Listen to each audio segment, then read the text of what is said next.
Hi, welcome back guys. This is your friend, the Scion Fanfics.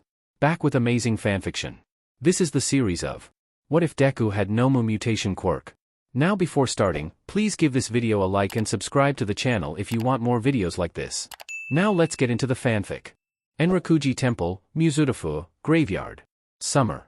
July. The cicadas are crying and the breeze of summer wind makes the supposedly stale and silent graveyard to be livelier.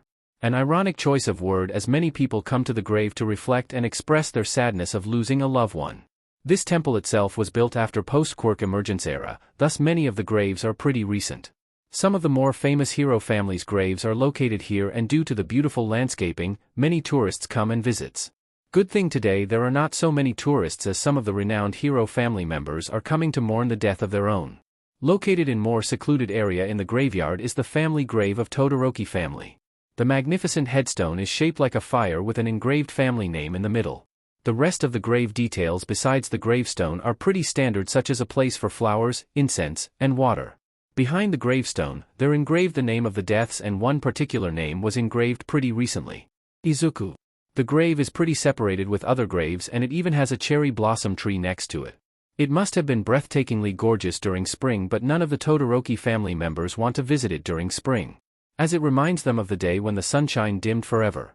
In the close distance, 5 people are coming to the grave direction slowly, as if they don't believe that they are going there. Each step is harder than the previous one, and some of them can't hold their tears anymore. It has been 2 years since he was gone forever, and each day was, and still is, a constant struggle. The young adult female with glasses that has white hair, flecked with a few noticeable traces of a crimson-like color, and pink long dress, put out her handkerchief, ready for the ritual that they have doing for the past 2 years. It has been 2 years, she thought. Yet the pain has not yet subsided. Probably even stronger these days. The middle-aged woman with long white hair who leads their bunch while carrying a bouquet of sunflower smiles when they arrive at their family grave. She squats while carefully putting the flowers on the vase, while the big guy behind her takes some incenses from her bag. The dual-colored hair teen is standing there with dull, empty eyes devoid of any emotion, while the crimson hair man decides to sit under the cherry blossom tree while looking down and silently cries. All of them are wearing colorful clothes for that day, but none of them exudes any emotion that complies the colors. The middle-aged woman prays silently as she says, "Happy birthday, Izuku." Fuyumi is watering the gravestone as her other siblings are busy scrubbing the area, cleaning it. It is almost Oban, and despite of not believing much that the ancestors will visit them during the PRD, Fuyumi is still hoping to be able to see that smile one more time. The smile of her youngest brother who was gone too soon. She tries her best to contain her emotion as she finishes her task. The whole family then gathers in front of the grave as Natsuo is holding the incense, and Tuya uses his fire to burn the tip of it before Shudo puts it in the incense container under the gravestone. "Izuku, how are you, my child?" Rei is forcing a smile. She feels at loss, still can't believe that she lost him. She still remembers that fateful day when she brought Shudo and Izuku back from their first day in middle school. Izuku was so happy that finally he was able to attend school, all the hard work pestering Enji to send both him and Shudo to school in order to experience socializing with people for their future as pro-heroes, proved to be a success.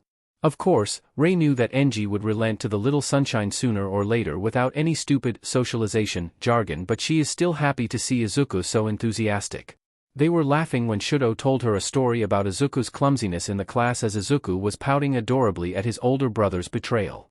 Nobody could predict the bomb that was detonated nearby, and how Izuku protected both her and Shudo at the last moment of his eyes. She still sees those eyes, even in her sleep. The pair of eyes that were so full of life and joy slowly dimming and became dull. Seeing life slowly seeping away from your youngest child is not something that parents can stand to see. Rei won't even wish it to her worst enemy. She still remembers how Enji broke when he saw Izuku's body was carried into ambulance with the face covered. She screamed at the villain, "Give me back my child! Give me back," as she saw them taken away by the police. Fuyumi had to restrain both her and Shudo, who was yelling to kill all of them. Rei is a gentle woman, she never wishes harm upon anyone, but at that moment she wished that those villains could feel what she felt. Losing a child is the worst nightmare of every parent. If God exists, Rei just want to ask him or her directly why he is so cruel to take away such a kind child from her. If she can, she'd gladly trade her life away for him. Izuku doesn't deserve this, she thought. Enji can't come to the graveyard. He always plans ahead to put as much works as he possibly can into this particular day. Everyone knows he is still immensely grieving, and nobody can say anything, as it is hard enough to see the stoic man cried like a madman during Izuku's funeral. Shudo still stands there, looking lost. He feels half of his soul was taken away from him. The pain is growing day by day and nothing can numb it. Fuyumi and Natsuo also lost for words, the pain is still fresh. They were shocked when they first heard the news, as Izuku was really cheerful when he first left. They didn't have the heart to even see his corpse, as they wanted to remember him as the joyous sunshine that he was, but they ended put a flower on his casket. Tuya is the same like Shudo. He feels numb. Izuku saves him from his dad's abuse and changed the household into a normal loving family. He owes him big time. He still feels resentment towards his father after what he done to them, but he is slowly forgiving him after seeing how pure Izuku was. Fuyumi tries to lighten up by telling funny stories in her workplace. She knows Izuku likes this type of stories and she tells it as if Izuku is there to listen. Natsuo and Rei also try their best to participate in the conversation. Izuku, Shudo has something to say to you. He is taking a recommendation exam to UA. Please watch over him so he will succeed, Rei says with a heavy heart. She knows more than anyone how much Izuku wants to go to UA and become a hero with Shudo. They plan to become a duo and open their own agency, but he was taken far too soon. Shudo comes closer to the gravestone and touches it. Aizu, I'm going to UA. I promise I will succeed and become #1 hero. Just like I promised when we were young, please watch over me, he says as the tears begin to form on his eyes. Suddenly the black clouds are circling around the area and rain begins to fall. Darn, rain. Natsuo curses, but everyone is too busy with their sadness that nobody cares to reprimand him. As they are leaving, Shudo is still standing there. Fuyumi glances at him as the other family members stop on their track. Realizing the youngest one is still petrified in front of the grave. Shudo, let's go home. Fuyumi asks. No, he replies. Still looking down. Shudo, I know it is hard, but you can't stay here. You'll get sick, Fuyumi pleads. I said no. Shudo shouts. Fuyumi is taken aback. The usually stoic Shudo is fuming. Lil bro, come on, Natsuo tries to put his hand on Shudo's shoulder as he suddenly gets smacked by him. No, he shouts. Rei walks closer and says, Shudo, dear. I know you don't want to leave him, but what, mom? He is gone. He promised to be with me forever. He promised to be heroes together. He promised, mom. Shudo. Rei hugs him. Why, mom? Why? Why does he leave me? I love him, mom. I can't live without him, Shudo sobs uncontrollably on her shoulder. It pains Rei to see him like this. I can't leave him, mom. Izuku is afraid of thunder. I can't leave him by himself, he'd cry. Shudo keeps crying. The rest of the families can't hold back their tears at the scene. They wonder why the fate is very cruel to take the soul of such an innocent and kind child. At the other side of the graveyard, a smokeman and a long green-haired teen are watching them. You have a loving family, the smokeman says. The greenette only blinks. Eyes as empty as his soul. I see. You don't remember them at all. The greenette shakes his head. Smokeman sighs. Let's go back before Shigaraki throws a tantrum, he continues as he opens a portal. The greenette nods as he enters the portal and vanishes, leaving the grieving family alone. TOBCONTINUED chapter text. Note, italic is flashback and underline is telepathy. Somewhere in a bar in Kamino Ward, Yokohama. The greenette and the smokeman arrived at the bar and both of them are looking at their surroundings. Checking the presence of Shigaraki. The smokeman breathes a relief when he didn't feel any of his presence. How are you feeling? He asks gently to the greenette. I don't know, he said in his mind. The smokesman ruffles his curls. It's okay, it must be overwhelming trying to remember your past. Do it in your own pace, he says. I'm just glad that none of them have forgotten you. I promise someday you'll be back to them, he assures. I don't know what to feel about that, he states. He remembers nothing, and despite the nostalgic feelings that he got as he saw them in his supposed grave, he really doesn't know what to do with that information. Don't worry, no matter what happened. I will protect you. Oboro-san. In the meantime, keep calling me Kurogyri and pretend that you still have no memory about your past life, okay Izuku? Especially to Shigaraki, he warns. Izuku nods. What are two living corpses doing? Talking about some Frankenstein sheets, a young man with chapped lips and untamed light blue curly hair suddenly appeared from the door that leads to his room. Shigaraki Tamura. Kurogyri startled. Izuku stares at him with his emotionless eyes. What are you looking at? Can't say sheet? Oh, I forgot that your jaws are wired shut, ha ha ha ha. Perfectly suitable for a zombie like you, Tamura laughs as if finding that statement funny. Why are you silent? Laugh. You NPC, he orders. Ha ha ha ha ha ha ha, Izuku laugh sounds really monotone. Kurogyri rolls his eyes. Anyway, we need to get ready for the next move. Sensei has told me what we need to do soon. And Izuku, he scratches his neck as he looks at the greenette. Izuku looks at him. His eyes still as dull and lifeless as usual. Suddenly Tamura slapped him on his cheek, but Izuku doesn't respond him at all. Too bad your lips can't move. It would be lovely to hear you squirm. Sensei revived you as my punch bag, don't you ever forget that, he grins as Izuku nods. Kurogyuri is silently fuming behind him. The ride home was full of silence with occasional sobs from Rei. As they arrived at the huge compound, they slowly walk back to the home with heavy heart. Today is July 15th and Todoroki family having a tradition that they started in the last 2 years after the demise of Izuku. First, they visit his grave wearing colorful clothes as Izuku loves colorful things. Second, they bring him his favorite flower, sunflower, which in a way really suits him. Third, they eat together for dinner and Rei cooks katsudon for all of them while making one extra portion to be put on their family Buddhist altar as an offering for his soul. As they arrived at home, Rei throws salt to all of her children and she asks Fuyumi to the same to her in order to cleanse themselves as part of the superstition. Then, they hurriedly take a bath and Rei goes to the kitchen after bath to start cooking katsudon. Shudo is exhausted after all the emotions he felt that day and opts to just lay on top of his futon. As the rain falls harder and thunders begin to fall, Shudo flinches as it reminds him of those nights when Izuku knocks his door asking if he can sleep with him. He was always been afraid of thunders as it reminded him the days when he was trapped under the rubbles after the Great Earthquake. Sometimes he had a nightmare and both of them would cuddle to soothe each other's pain. It's just too painful to remember as each corner of this house screams bittersweet memories of Izuku. Shudo felt some tears have escaped from his eyes as he reminiscing his memories. Now he needs to fulfill his promise to him and hopes that Izuku will somewhat guide him along the way. Tuya, on the other hand, is sitting on the shower cube as he lets the water pours him over. He owes Izuku his life and he feels like a failure since he couldn't save his. He remembers when he lost control of his quirk after a strenuous training with his father and how Izuku hugged him to negate his fire quirk. He did suffer some burns but nothing past second-degree burn that can be easily treated by healers in the hospital. As always, his SPRM donor pulled all the strings so the media didn't catch the news of him being almost died due to his abusive training session. One of his biggest regret is not being able to hug his youngest brother while he's still alive. The memory of seeing him in the casket was horrifying. He couldn't even attend the cremation as it was too much for him. Natsuo tries to distract himself by watching some funny videos in the internet but he had to stop when he saw one of the playlist name, Izuku's favorite. He suddenly remembers the time he spent with the little gremlin watching some cats and funny videos on YouTube. His laugh was contagious and it reeks of sunshine. He sighs as he wonders if Izuku is happy up there in heaven? He was such a good boy, God must have been quite impatient to bring him back from this dirty world before he gets contaminated with sins. But God must have hated us since he took away the only good thing that has ever happened in this household. Fair enough if he wanted to punish his good-for-nothing SPRM donor that he hates so much, but why the others have to be collateral damage? Natsuo wonders if Izuku thought of him as good brother?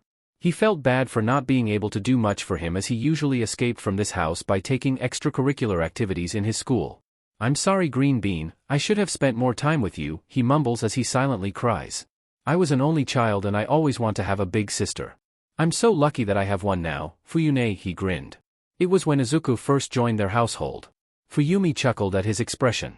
He's such a joy to be around as Fuyumi just read him a storybook like any good older sister would, yet he said some cute things like that. Shudo never said it after his quirk manifested as she grimaced with how painful it must be to carry such a burden. Don't tell anyone, but you're my favorite little brother, Fuyumi ruffled his hair lovingly and Izuku beamed at her, really, Fuyune? You're my most favorite sister, too. Ah, that's not fair. I don't have anyone to compete with, she pouted. Acting of course, but Izuku began to tear up from the guilt. He was always a crybaby. I am sorry Fuyune. Please don't hate me, he cried. Fuyumi instantly pulled him into a hug. No way I'm gonna hate you. I have told you that you're my favorite brother, right? I'm sorry for messing up with you. Please don't cry. Fuyumi opens her eyes.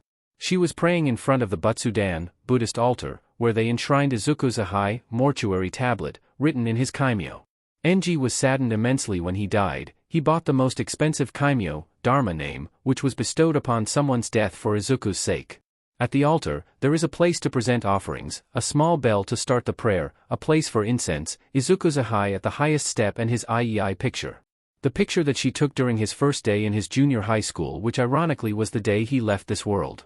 He looked so cheerful there with his Somei Junior Highschul's blazer as he posed with both of his hands made peace signs and smile as wide and shiny as the sun. They used the same picture for his funeral and Rei had to carry it as they transferred the casket from funeral hall to the hearse until they arrived at crematorium. Please be happy there, Izuku. Rest well, she prays. Rei has finished cooking katsudon for 7 portions as she put one in the fridge for Enji to eat later after his shift. She begins arranging the dinner table as she puts the donburi on it. She takes a deep breath as she brings one portion of katsudon into the living room where the butsudan is, and she was surprised when she found Fuyumi was already there, silently praying. She scoots next to her as she put the bowl in front of the altar. She takes the picture and kisses it before return it back to the position. Then she rings the bell and put her hands together before closing her eyes. Praying for his beloved son. She still remembers that day after they took away her beloved son in an ambulance. There was slight hope that Izuku could be saved, but it was impossible since the paramedic had confirmed his death when they arrived at the scene, but a mother could hope. The final strike was when they arrived to the hospital and the doctor gave her the news of his passing. Rei just broke as she lost all of her energy and wailed on the floor screaming Izuku's name. Shudo's back was trembling greatly as he cried and Fuyumi fainted on the spot. It was a chaos. Later, Enji came with Tuya and Natsuo and all of them took it differently. Tuya screamed at the nurse, accusing them of lying. Natsuo just stood there with blank stares. Enji forced his way to see him, almost punching a doctor who told him to wait. Until most of them calmed down, one of the counselors delegated by the hospital came to them to tell them about death certificate, autopsy and funeral arrangement. When she mentioned autopsy, Rei broke even more. She got on her knees, crying. Please, please. Don't cut my child, please, just let him have peace, I beg of you, please, as she begs. Enji even performed a dajiza, kneeling directly on the ground and bowing to prostrate oneself while touching one's head to the floor to deeply apologize or express the desire for a favor, which was so not him. Please, do as my wife asks, I can't bear seeing my child suffer, he said. The counselor sighed as she complied with their request.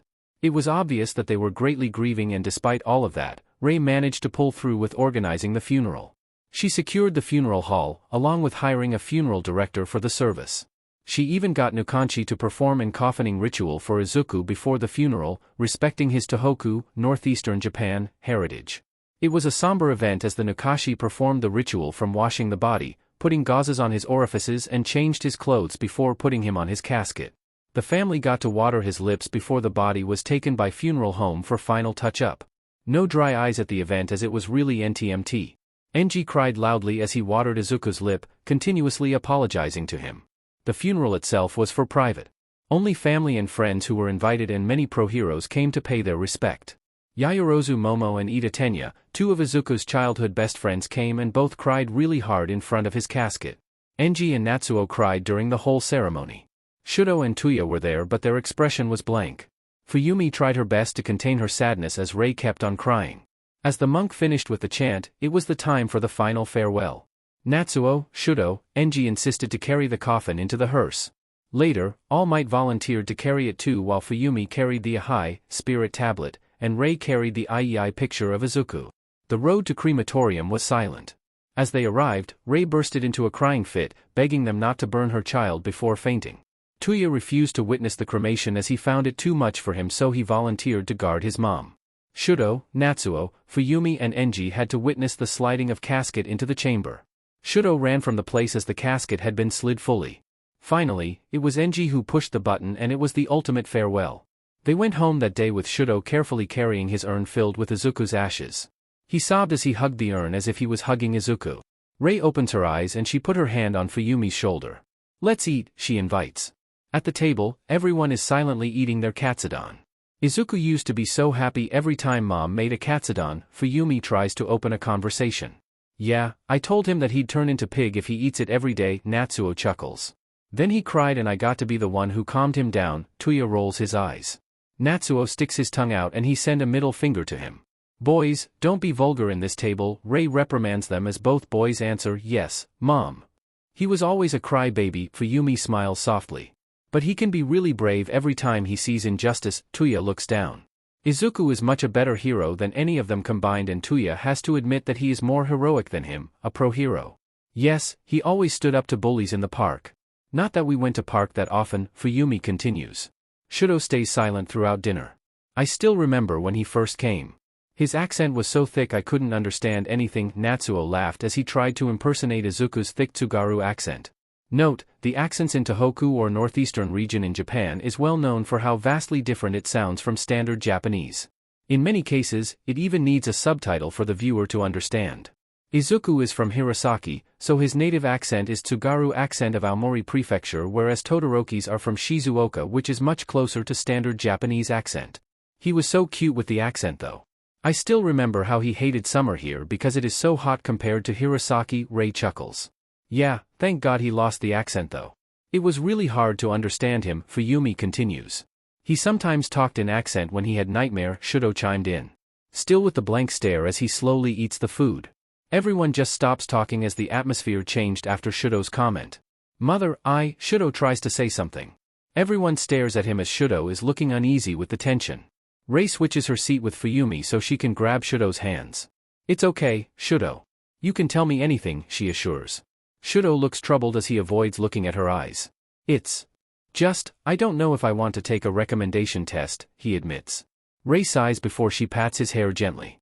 Shudo, you're free to choose what you want to become. I won't force you to become a hero. No, I still want to become one. It's just, I want to take the normal exam for Izuku. For his sake, he says. Yes, if no tragedy befell on this family, Izuku was set to enter UA with Shudo. However, as the spot for recommendation exam is one spot per hero, Izuku was not able to take that route. Enji did offer to find his sidekick or even another pro-hero to recommend him, but Izuku refused. I want to try it by own hand. I want to prove to everyone that I earn my spot. I also want to prove to my worth even though I don't share the same bloodline as Shudo, he said sheepishly. You have nothing to prove, Izuku. Everyone knows how hardworking and talented you are. You don't have to prove your worth to anyone. You are a Todoroki by heart and we love you, Rei said as she hugged his boy. Enji looked at him apologetically. It's okay. But I still want to prove to myself that I deserve the spot, he continued with eyes full of determination. Very well, Enji sighed. I see, but you need to discuss it with your father. I have no authority in this matter, she cups his cheek. Shudo nods. The dinner continues as they talk about their memories with Izuku. At the end, Shudo couldn't finish his bowl and retired early to his room. At midnight, Todoroki Enji arrived at his home. He knew what day it was, but he opted to spend all his day busy working in his agency. Everyone there knows why he seems on edge all day. Enji is not familiar with expressing his emotion besides anger. He'd rather be far away from his family during this time as he afraid he may hurt them more. He had hurt them enough in the past, and Izuku taught him about familial love so much that he swore to him that he'd give him the love that he deserved. It was kind of surreal to think about Izuku in past tense as he can't help but remember every little memory they spent in this house. He checked if all the family members are asleep before he goes to the living room. He turns on the lamp as he moves closer to Butsudan as he opens the cover. There he is greeted by a warm smile from the picture. Izuku. Enji would do anything to bring his boy back. He doesn't care about becoming number one anymore as long as his family are taken care of and happy. He learnt that from Izuku. Yet, here he is. Can't even face the fact that his beloved son is gone forever. He'd gladly give his wealth, hell, even his life in exchange of Izuku's. Maybe, that way Natsuo, Tuya and Shudo would be able to move on from their baggage. Too bad, despite the emergence of quirks have helped the medical knowledge to progress faster than ever. Nobody has a resurrection or life exchange quirk. Enji desperately seeks those type of quirks, but he is losing hope. Life has never been nice to him anyway. First, his dad was an abusive a-hole who cares nothing more than status. Second, his mom was emotionally distant from him, which makes him difficult to deal with emotion. Third, just as he is trying to make amends, his beloved son got taken away from him. Enji blames himself 100% for it. He believes that it is a karma for turning into exact copy of his parents. He can't even fully blame his parents anymore as he is a grown but adult and they have passed away.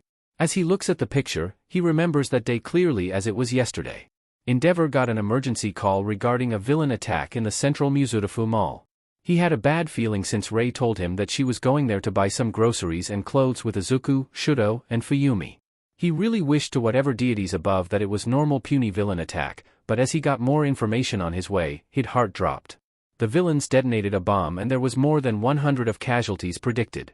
He hurriedly flew to the scene as he saw All Might had apprehended the villains. Enji might have buried the hatchet in regards of All Might, thanks to Izuku's influence, but he still found it difficult to like the number one. Especially since he was Izuku's favorite. Now, that the trouble had been solved. He just needed to find his family, but what he found next was the amalgamation of his worst nightmare times a million. He saw his youngest boy, limp and had to be carried into a foldable bed. The next move made by the paramedic brought his clarity over his head as they put a white cloth on his face, gesturing that Izuku had died. At that moment Enji screamed at them, "Get away from my son." "Izuku," he said as he ran to the body. When he reached the body, he forcefully opened the cloth to see the face that he couldn't forget even he wanted to. The eyes are opened and those were not Izuku's. Izuku's eyes were bright and full of life. These one were dull and lifeless. "No, no, please no." Enji screamed as he cried uncontrollably. At the corner of his eyes he saw Rei sending waves of ice to the apprehended villains screaming curses, same as Shudo and Fuyumi tried to restrain both of them. All Might had to carry the villains above in order to protect them from Rei and Shudo's anger. Enji saw that and he propelled himself with his fire. "Give them to me," he demanded. "Enji, you can't do this," All Might warned him. "They killed my child. Do you know how it feels to lose your youngest child? He's only 11 years old. Now give them to me," he yelled as tears escaped from his eyes. All Might felt a bit terrified from the scene. He also felt really bad and never he cursed his profession as of now since he personally knew Izuku. Yet he had to protect these lowlifes who took him away forever. "Calm down, Enji. You know the protocol," he screamed back. Enji was enraged. He made a huge fireball in his hands as he saw those villains were crying and terrified of him, which made him even more fuming. "You had the nerves to kill my child yet you are crying now? You deserve to die," he roared as he readied to attack. All Might was ready to dodge his attack as suddenly there was a voice from below them. "Endeavor, this is Detective Tsukachi speaking. We understand your anger but please be calm. Your hero license may get taken away and you can be charged with second-degree murder if you do what you plan to do now." Enji got even more furious. "And will it bring my child back? I'd rather kill these sons of beaches and become a villain. They took him away from me and my family. They have to pay. Father. Stop. Izuku won't agree with what you're doing now. Please calm down. He won't come back even if you kill them." This time it was Fuyum who spoke.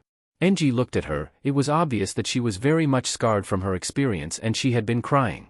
"Sheet," he yelled as he landed on the ground and hugged her tightly, both crying their hearts out. Later, Enji had to bail both Rei and Shudo, who got arrested due to assault, but the charges were dropped later. He sighs as he rang the bell and put his hand together to pray. "I miss you, my green-haired son. I miss you so much," he silently cries. The next morning, Shudo knocks on Enji's office. He will make his intention of taking regular exam known to his father. "Come in," Enji says. As Shudo enters the room, Enji's eyes widened. "What do you want?" he growls. "Shoot, that didn't come right. Enji, you're so stupid," he though. Shudo glares at him. "I don't want to take recommendation exam," Shudo states. Enji grit his teeth. "After all I've done, you're just throwing your chances away, you unrate, sheet, ugh. Why is it so difficult?" Enji sighs as he put his hand on his eyes, frustrated. "Why is that, Shudo?" he manages to ask calmly. Shudo seems taken aback by his father's reaction. "Sure, he is trying his best, but wow, he is trying. I want to prove that I can get in with my own power. And to respect Izuku's last wish," he says. Enji can't help but his eyes begin to tear up. "Do what you want," he scowls, trying to get rid of Shudo before he catches him crying. Shudo blinks before he leaves his father's study. "I will," he says. Enji cries alone. He really wishes that Izuku can take the UA exam, but it is impossible. At the graveyard, Momo and Tenya came to the graveyard to pay their respect to their fallen friend. Momo is carrying a bouquet of carnation and Tenya is bringing a present box. They both arrived at the grave and begin silently praying. Not knowing, a dual-colored hair boy is walking towards them. "What are you doing here?" Shudo asks. Both are startled by his question. TOBCONTINUED chapter text. Note, italic is flashback and underline are telepathy. Summer is almost ended and people are excited to welcome the bountiful autumn. People of all ages are bustling with joy as in the end of summer, people are celebrating Bon Festival or Obon, where they are welcoming the spirits of their ancestors back into their home for a limited time. Most people will gather with their family during the holiday party and relaxing while catching up with friends and families in their hometown until the end of the holiday, where many celebrate it by going to nearby temples or shrines to dance Bon Odori and enjoying the atmosphere while eating and watching the fireworks. Some prefer the more somber vibes by lighting up a lantern and place it on a river or the sea. The lantern is a guide for the spirits to return to the land of the dead, as water is believed to be the way of spirits. As this year's Obon is approaching the end, many families who live around the posh area in Musutafu are busy with welcoming their friends and relatives. The atmosphere is pretty joyful and light, but most of the neighborhood know that there is one exception. The Todoroki household. Endeavor is probably few of the heroes who volunteer to work during this PRD. Burnin, His sidekick is really worried that he doesn't take enough rest and she has had enough of his stubbornness as she knocks on his office door in his agency that morning. "Come in," he huffs. Burnin immediately stomps into his office as she crosses her arms in front of her chest. "Boss, you need a rest," she said as she frowns her eyebrows, looking displeased at Enji's form. Enji looks at her blankly. He looks terrible. Seems like he hasn't come home and slept for a few days and he forgot to take a shower. It is pretty obvious with his body stench and the black circles his eyes. His eyebags are rivaling Eraserhead himself.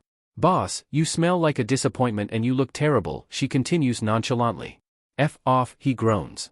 He threw himself back while sitting on his chair, looking at the ceiling. "Boss, you can't fully concentrate during our patrol these days. You almost killed civilians and criminals alike. Not to mention the property damages you incurred. You are not yourself, boss," she sighs worriedly. Enji rolls his eyes. "It's not like it's a new thing if we made some property damages," he sighed before Burning cut him off. "You promised you'd change." She looks down. Her expression changed from angry to sad. Knowing full well those words have a deep impact on Enji. Enji stands up looking at her with rage. "You have no rights to tell me what to do," he yells. "Izuku-kun will be sad to see you like this. You promised him to be more careful and to take care of yourself, remember," she quips back, not letting Enji to back her in the corner. Enji's eyes widen before he slowly sits back and putting both his palms on his face, trying hold back his tears. His heart aches every time he hears his name. It was a week before the fateful day. Enji was pleased with how Shudo and Izuku performed on their regular training session. He was mostly proud seeing Izuku able to control his telekinesis quirk as he could fly using his quirk without no problem now. He has come a long way as before that he accidentally propelled himself to the sky before falling and Enji had to use his quirk to save him. He was different at that time so Izuku got punished severely. He still remembered the chills he got from Shudo after he left Izuku in bruises as he held Izuku tight and looked at him in eyes full of hatred. Never again. He had done terrible things to his children but he would change and be a better person. Izuku taught him that.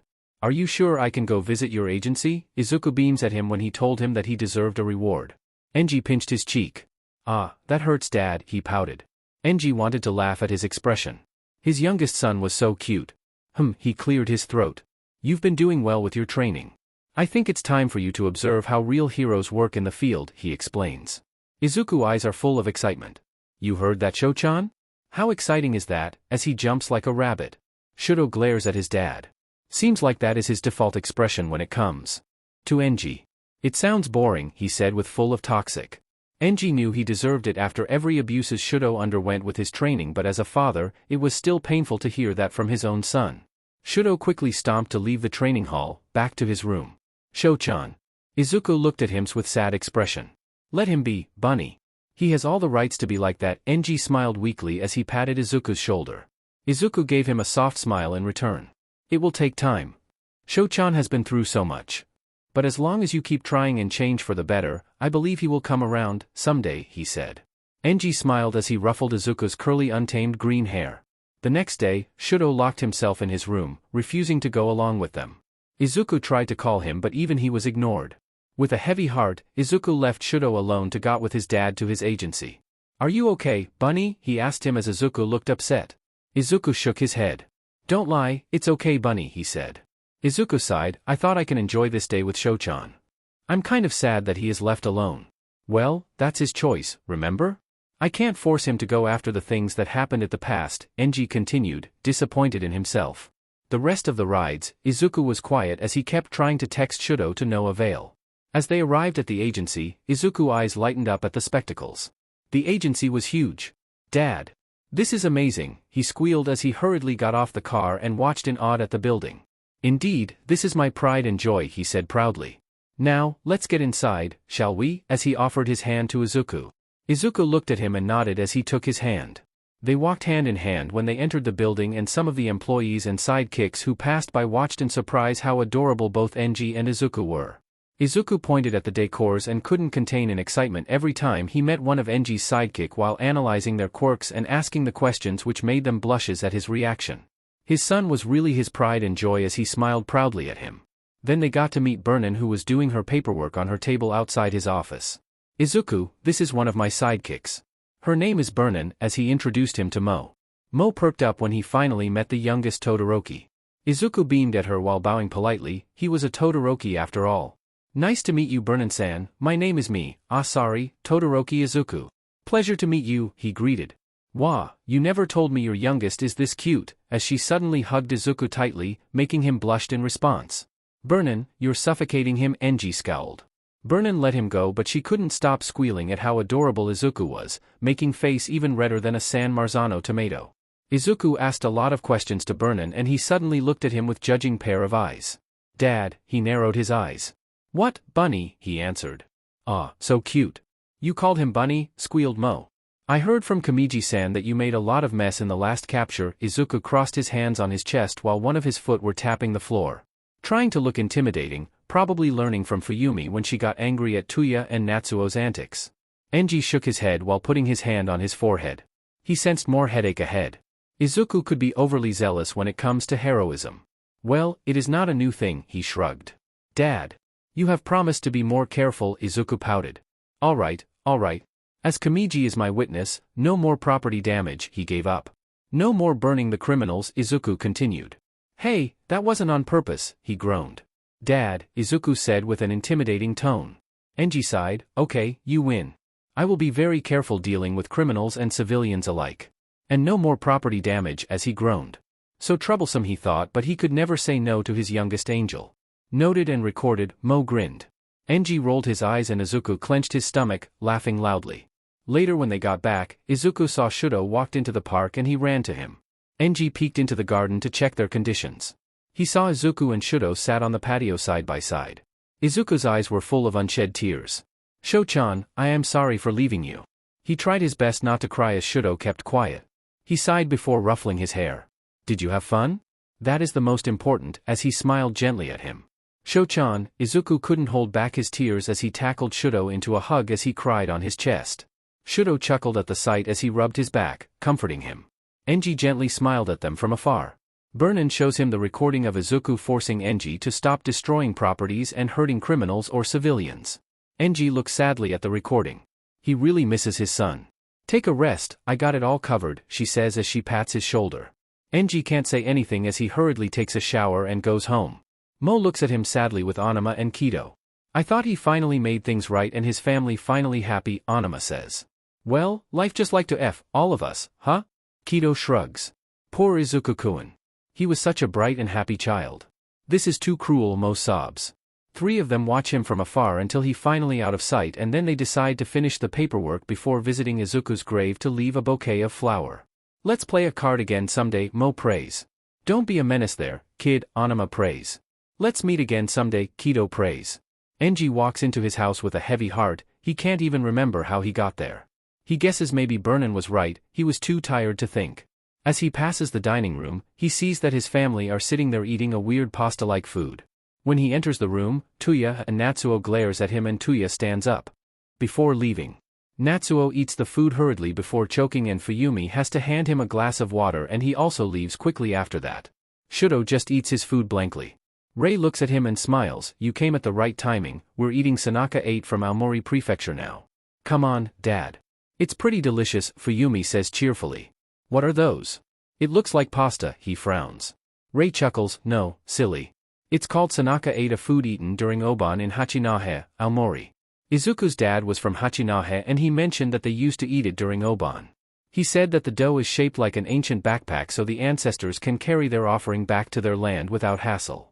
It is true, the thin dough made from wheat flour dusted with liberal amount of sweet green kanako, roasted soybean, powder does look like an ancient carry-over backpack. I remember that Izuku told us how their parents almost didn't marry because his mother is from Hirosaki and his dad is from Hachinahe and both of their grandparents weren't pleased with that. Later I looked up on the internet, turns out people from Tsugaru region, Hirosaki, and Nambu region, Hachinahe, are not fond of each other due to warring past. It is quite interesting, Fuyumi explains. Enji took a bite, it's sweet, he says. Both Rei and Fuyumi laugh at his reaction. Of course, Dad. There are a bunch of sugars there, Fuyumi laughs. It tastes pretty nice, though. Not too overwhelmingly sweet, Rei continues. Where did you get it? Enji asks. The internet, duh, Shudo deadpans. Enji eyes widen. Shudo talks to him. Realizing that all eyes are on him, Shudo blushes as he hurriedly finishes and leaves the dining room. Thank you for the meal, he says as he leaves to his room, not looking back. Rei smiles softly, that kid, he's growing up. Fuyumi shed a tear as she looks at his direction before sighing. I wish Tuya and Natsuo would be less stubborn, she says. Well, each of them has their own timing. Don't push them, Rei says as she takes another bite. Enji looks down, feeling the guilt. As he looks at the food, he realizes that the green kanako reminds him of someone. It's green, he says. Yes, Dad, it's green kanako after all. We bought it from Hachinahe, Fuyumi answers, not realizing Enji's trouble. Suddenly Enji's shoulders were trembling furiously and they can see that he begins to shed big tears from his eyes as he wails loudly. Izuku! I'm sorry, as he begins to cry. Rei hurriedly goes to his side and hug him tightly, trying to calm him down. Fuyumi! What happened? Natsuo hurriedly arrives at the dining room. I thought there was a wolf howling, Tuya deadpans. Both of them shocked at the sight of their dad crying uncontrollably like a child. Fuyumi looks at them as she put her index finger on her lips, asking them to be quiet. The boys comply as they are too shocked to see their strong can be so vulnerable. They quietly go back to Shudo's room. What happened? Shudo asks. Dad loses it, Tuya answers as he scratches his head. It was wild, man. Can't believe that heartless monster can cry so much. I thought Izuku's funeral was an exception. Natsuo shakes his head. It is true then, Shudo quips. What? Tuya asks as he sits down at the corner. Dad is trying to change, Shudo says as he adjusts his position so he can face his siblings. Both Natsuo and Tuya look at each other. It's hard to believe but, he seems different ever since. Tuya says. Ever since Izuku joined our household, Natsuo continues. Shudo just stares at them blankly. He really is our guardian angel, huh? Natsuo smiles sheepishly. The best, Tuya looks up in the ceiling. I bet he is playing with the angels there, Natsuo chuckles. Shudo looks at the picture on his desk. A picture of him and Izuku smiling widely on camera. It was taken when they were, I miss you so much, Iken, he thought. Ida Tenya never thought that he would lose someone important in his life so early. Understandable, as most of his family members have a long lifespan and even, he still has his own great-grandparents who are both retired heroes. The concept of losing someone is foreign to him. Imagine his shock when he saw about villain attack at the television when he arrived home from first day at junior high school. He heard earlier that Izuku was planning to visit the mall with his family but he had a hope that he survived. He was even more shocked when one of the casualties was his crush and best friend, Todoroki Izuku the next day. That day he arrived at school as he realized that someone had put a vase of flower on Izuku's desk. He was angry and yelled that it was a bad joke but nobody could look at his eyes as many of his classmates were crying. He didn't grasp the gravity of the situation until Momo arrived with face full of tears. She then told him that Izuku was gone. Tenya felt like his world had turned upside down. His best friend, who happened to be his crush, who was still 12 years old like him, dead. He sat in his desk with blank stares but the reality hit him hard as the teacher told the students that Izuku was sadly died in villain attack and the school will gather in the hall for an impromptu memorial service. He stood there with Momo next to him as they sobbed listening to a eulogy made by their homeroom teacher with a huge smiling face of Izuku in the background. The funeral service was even more nerve-wracking for him as he got to see his body closer. He saw him in the casket as if he was sleeping peacefully as he offered incense and bowed to his family before putting a white lily inside the casket with Momo. He couldn't hold back his tears as he was saying his name. His regret was not be able to tell how important Izuku was for him. How much he adored the Greenette and how he saved him.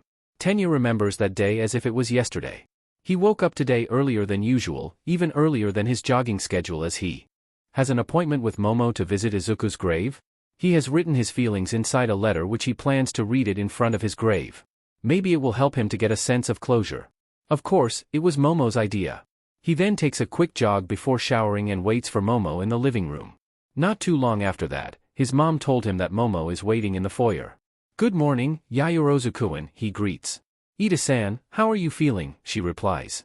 Nervous, he gulps. Momo chuckles at his reaction. Both of them go to the Todoroki family grave at the temple complex as Momo put a white carnation bouquet on the grave and Tenya stands there putting a chocolate bar that Izuku likes before praying alongside Momo. As they finish praying, Tenya is ready to read the letter as suddenly they are called by someone. What are you doing here? Shudo stands there with a displeased look on his face. Both Tenya and Momo shock at the sudden appearance. Todoroki-san. Momo yelps. Todoroki-kun, Tenya greets him with a nod. Shudo nods back at him. I guess, we can't stay here too long if his family is here, Momo whispers at him. Yeah, it is impolite to stay. I can read the letter for other day, Tenya whispers back. Well, Todoroki-san. We just want to visit Izuku-san during this Oban PRD, Momo explains. Shudo's expression begins to soften. Thank you for being good friends for Izuku, as he bows to them. No need to bow to us, Todoroki-kun. It's just a normal thing to do for someone as wonderful as Izuku. Tenya begins to chop the air as Momo rolls her eyes. Gosh, you're too easy to read, she thought. Shudo shrugs as he put a bouquet of yellow sunflower and prays. Momo and Tenya tries to leave before Shudo calls them. I try to go here every Oban PRD so he won't be lonely, he says. Wow, you visit him for 3 days every Oban? Momo asks. Yes. I believe that he is here every Oban, Shudo deadpans. Momo and Tenya look at each other. Would you like to have a lunch with us? Todoroki-san, Momo offers. Shudo looks at them before nodding. Both Tenya and Momo are smiling at him. During the lunch he learns that both are aiming for UA too. I'm taking recommendation exam. How about you guys? Momo says as she sips her iced tea. I'm taking normal exam. I was thinking to take recommendation exam, but looking how excited Izuku was at taking normal exam and how he wanted to prove to himself that he can be a hero, I was inspired, Tenya answers as he takes a bite of his beef stew. That's really remarkable. Izuku really inspired you a lot, Momo continues as Tenya blushes. Shudo may not be too adept to social cues or people in general, but Tenya is so obvious. I'm taking normal exam too for the sake of Izuku. He looks down as he put down his chopstick. He ordered a portion of cold soba like usual. Tenya smile him, albeit looking sad as he pats him on his shoulders. Izuku used to tell me that he wants to be a real Todoroki. I offered him to marry me once we get older and he accepted, he says monotonously as he stands up and pays for his food. Have a nice day, he says before leaving them dumbfounded. What was that? Momo tilts her head on the side looking confused. I can't really say. Tenya facepalms. I think he challenges you, Ida-san, Momo says. Yes, I get that one. It is just, as he looks down. Izuku is gone, it's not like we can challenge each other for his sake. What is the point, he continues. Momo pats his back as they continue to finish their meal and drink. Later in the graveyard, Rei comes to visit Izuku's grave and she is surprised to find a chocolate bar, a bouquet of white carnation and a bouquet of sunflower. She smiles knowing that Izuku is loved as she makes her way and prays in front of the grave. As she talks to the grave as if talking to Izuku, she realizes that there is a piece of letter next to the chocolate. Wow, maybe I should bring it home and keep it for you. We don't want the letter to get drenched in rain or stomped on someone's feet, do we? She says as she put it inside her purse. She plans to put it on his butsudan later. Dagoba Beach, Musutafu. A purple-haired kid is walking slowly at the road leading to Dagoba Beach. At the distance he sees some furniture are propelled upward with an invincible force before destroyed into pieces and those pieces are thrown into the truck. He knows who are responsible for those things as he runs to him. Midori, he calls. The brunette with a bun looks at him. He may not be able to smile but his eyes show excitement. Shinsukuin, he replies. So, what is the menu for training today? He walks slowly to him while rubbing the back of his head and yawning. The brunette furrows his eyebrows. Did you get enough sleep last night? You can sleep when you die, he replies nonchalantly as he sits next to him. The brunette rolls his eyes as he stands up. As a punishment, you will run 10 more laps, he jeers. That's not fair, look at your eye bags. Probably bigger than mine, he protests. Then add 5 more laps every time you complain. Come on, chop chop. You want to enter, UA right? Future hero must train so hard they want to puke, Midori claps. Shinso sighs as he runs a lap on the beach. A blonde-haired lanky man watching over them from a close distance. TOBCONTINUED chapter text. Note, italic is flashback and underline are telepathy. A day before the last day of Oban and Rei can't sleep. She looks at the ceiling while thinking what should she do to remedy the situation since being a housewife require a lot of energies and she can't afford to lose a sleep as she will feel sluggish the next day. She sits on her bed as she checks if Enji is sleeping. She glances at his side of their bed and she sees that he is sleeping soundly. She lets out a breath as she remembers that she used to sleep in guest room or her children's bed when Enji was terrible to them, but thankfully after Izuku's arrival and countless therapy sessions, they are back and better than ever. It requires many years for her to be comfortable around him as it was hard to forgive and trusting him at first after all the sadness that he brought to them. She even considered divorce many times but seeing that Enji is changing and really trying, she tried to give him chances.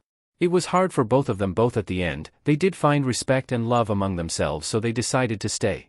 If Izuku didn't come to live with them, Rei probably had gone mad from all the sufferings inflicted by Enji. Hurt people hurt others. We need to heal and move 1 inch, she thought. After done reflecting her life, she decides to get a glass of water and maybe try to find some free activity around the city for the following week as she walks out of the main bedroom, straight to the kitchen. There, she takes a cup from the cabinet and fills it with water from the tap. She then walks into Enji's study and turns on the laptop as she opens the browser. She takes a sip of her water as she looks for any interesting activity around town when she finds an ad about Aomori Prefecture. Nobuta Matsuri? I think Izuku mentioned about that once. Izuku was 10 at that time and it was the third day of Obon. The family, minus Enji who still felt awkward to be with them, gathered at the sitting room to watch some programs on TV. They bought the TV a year ago when Enji had a change of heart and the atmosphere of the house began to change into more relaxed. It was a special program about summer festival around Japan and the first one they showed was from Aomori Prefecture. Izuku's eyes began shining with excitement as he began jumping on the floor. Rei found it amusing seeing her youngest got so excited. That's a cute dance, Izuku. What is it called? Fuyumi asked, chuckling on how cute Izuku was. Izuku laughed while dancing as he explained, it's a special dance for Nobuta Matsuri. We call the dancer as Hanito because they are jumping, from Hanaru or jumping, and I've always participated in the dance. Me and my parents used to attend it at the end of Obon season. It's cute, Iken. Can you teach me? Natsuo stood up and tried to mimic his movement only failed miserably as his didn't have a good sense of balance and fell on his butt. Natsuo and I. Izuku screamed as he was panicking to see Natsuo fell.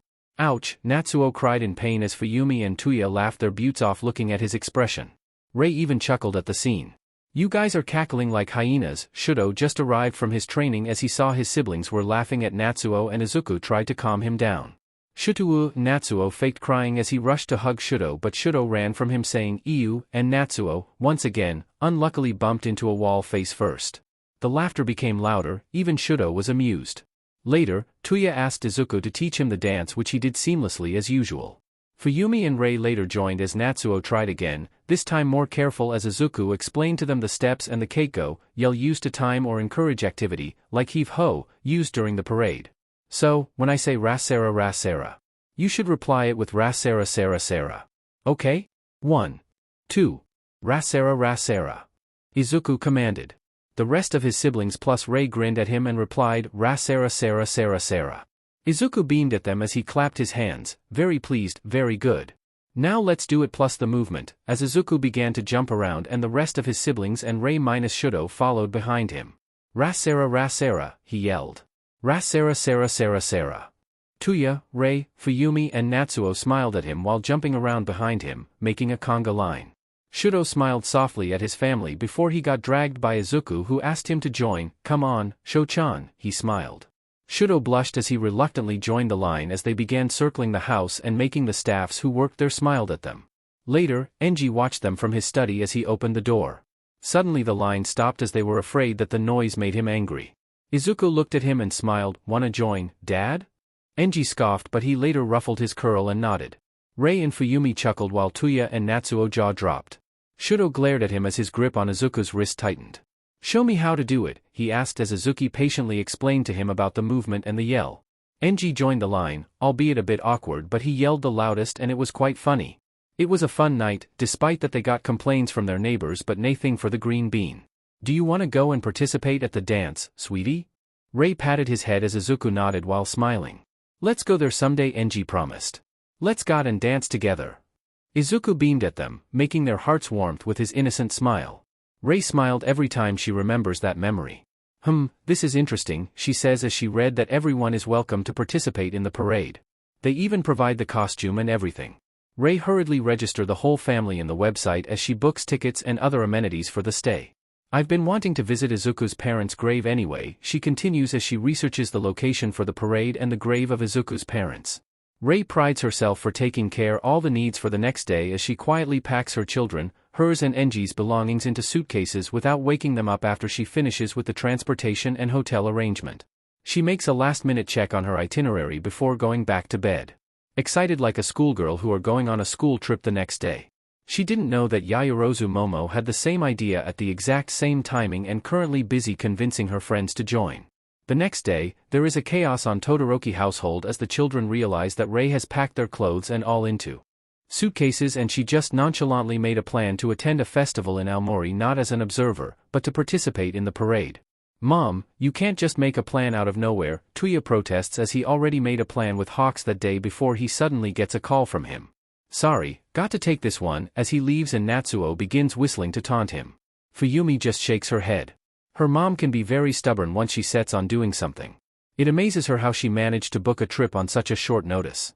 Well, we do need a vacation and it has been a while since we can relax together as a family, she defends Rei. See? Fuyumi-chan understands. Rei smiles in triumph. Are you going, Shudo? Natsuo asks him as he bites into his toast. It's not like we have any saying in this, Shudo shrugs. Enji just stays quiet as he doesn't want to upset his wife. It has been a while to see Rei this excited. It makes him happy, too. That ugly bird. He cancelled our date because of an emergency meeting with the commission. Tuya stomps back into the dining room, smoke's coming out of his mouth. Break up. Break up. Natsuo continues taunting him as Tuya rolls his sleeves, preparing to punch him. That enough, boys. Tuya, language. Fuyumi growls. Shudo facepalms at his family antics, but then again, he had always wanted to visit Izuku's hometown. After breakfast, the whole family go to the Shizuoka station to ride on Takedo Shinkansen before changing train to Tohoku Shinkansen in Tokyo Station. They ride on green car, first-class seat, as they are taking a journey from Tokyo Autoshin Aomori Station. Tuya and Natsuo are sitting together and they are currently having a deep conversation about Hawks eating Sanaka 8 with fried chicken like fried chicken and waffles, which Tuya called as cannibalism, because Hawks has a bird mutation on his wings, and Natsuo GGS as he imagines the taste. Fuyumi is reading a book about murder mystery and Shudo is fast asleep next to her. Enji is watching the scenes outside the train via window when Rei decides that she wants to use the toilet. The toilet is connected to non-green car train, and as she finishes using the toilet, she accidentally meets with someone that her children knows. Momo-chan, Tenya-kun, she greets. Tenya and Momo are standing next to the toilet cabin as they are having a conversation about their itinerary. Todoroki-san. What a coincidence, Momo gasps. Tenya makes a deep bow. I deeply apologize for not realizing your presence just now, Todoroki-san. My. No need to be so formal. You guys are my child's best friends after all. She raises her palms, trying to calm Tenya down. Tenya can be too intense sometimes. So, you are going on a trip? Rei asks. Tenya and Momo look at each other before one of the toilet cube opens and a girl with earphone jack attached on her ears comes out. Yamamo, have you been waiting long? She asks. Momo blushes as she looks at her and begins panicking. No, Jiru-san, if you don't mind, can I use the toilet? Sure, she shrugs. Tenya scratches the back of his head. This is kind of awkward. Sorry Todoroki-san, this is Jiru Kyoka. She's a friend of Yaoyorozu-san, Tenya adds. Kyoka looks at Rei as she narrows her eyes before it suddenly widens at a moment of realization. Could it be that you're Izuku's mother? You share the same last name, she asks as she points her finger on Rei. Tenya begins to karate chops the air. Jiru-san, that is extremely inappropriate to talk before introducing yourself. Kyoka gazes at him boringly. Ida, if I'm not mistaken, Izuku told me once that he wishes you'd be less sucker for rules, and Tenya's face gets redder in embarrassment. Rei chuckles at his antic as Kyoka glances towards her and bows. He's right, though. My apologies for not introducing myself. I'm Jiru Kyoka. Me and Izuku used to learn in the same music school. Oh, I remember. He talked about you a lot. He said he got to know a girl who is very talented at playing different instruments. Must have been you, Rei says. The toilet door suddenly opens and there Momo was. Finally, she sighs in relief. Oh Rei-san, sorry, I believe Jiru-san has introduced herself, as she cleans her hand with a handkerchief that she just made with her quirk. I did, Kyoka shrugs. And yes, we're currently on an impromptu trip to visit Hirosaki for Nobuta Matsuri, she explains. Oh, what a coincidence. We're planning to participate for the festival. Respecting Izuku's wish, she says. Tenya and Momo look at each other with a sad face. Well, do you want to join our trip? Rei offers. What? We can't possibly, it's a family trip, Tenya murmurs. Nonsense, the more the merrier, Rei insists as she practically drags Momo and Tenya to their seats as she explains to them that Momo, Kyoka and Tenya will be joining their trip. The whole time Shudo, who woke up earlier, sent a glare at Tenya. Later, they learn that they booked the same hotel, so it was perfect. Tenya, can I speak with you? Rei asks him privately. Tenya nods as she brings her to a more secluded place.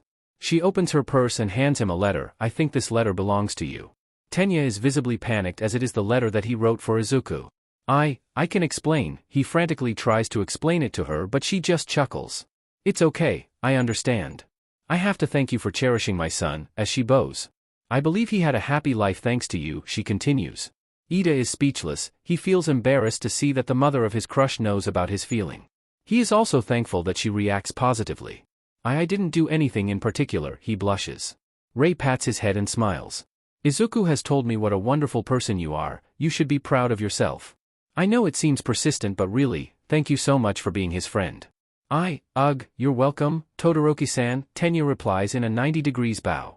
You know, I've been waiting for the moment in the future when Izuku introduces his partner, and funny enough that I always imagined it as someone like you. You do balance each other, you know, she teases. Tenya's face is now redder than a tomato. He doesn't know how to respond to her tease. Todoroki-san, he stutters. Rei laughs as she sees his reaction. Oh my, sorry for teasing you.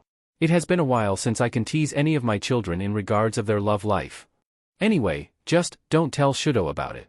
He may get jealous. Rei continues, patting his shoulders. That kid. Izuku was his whole world.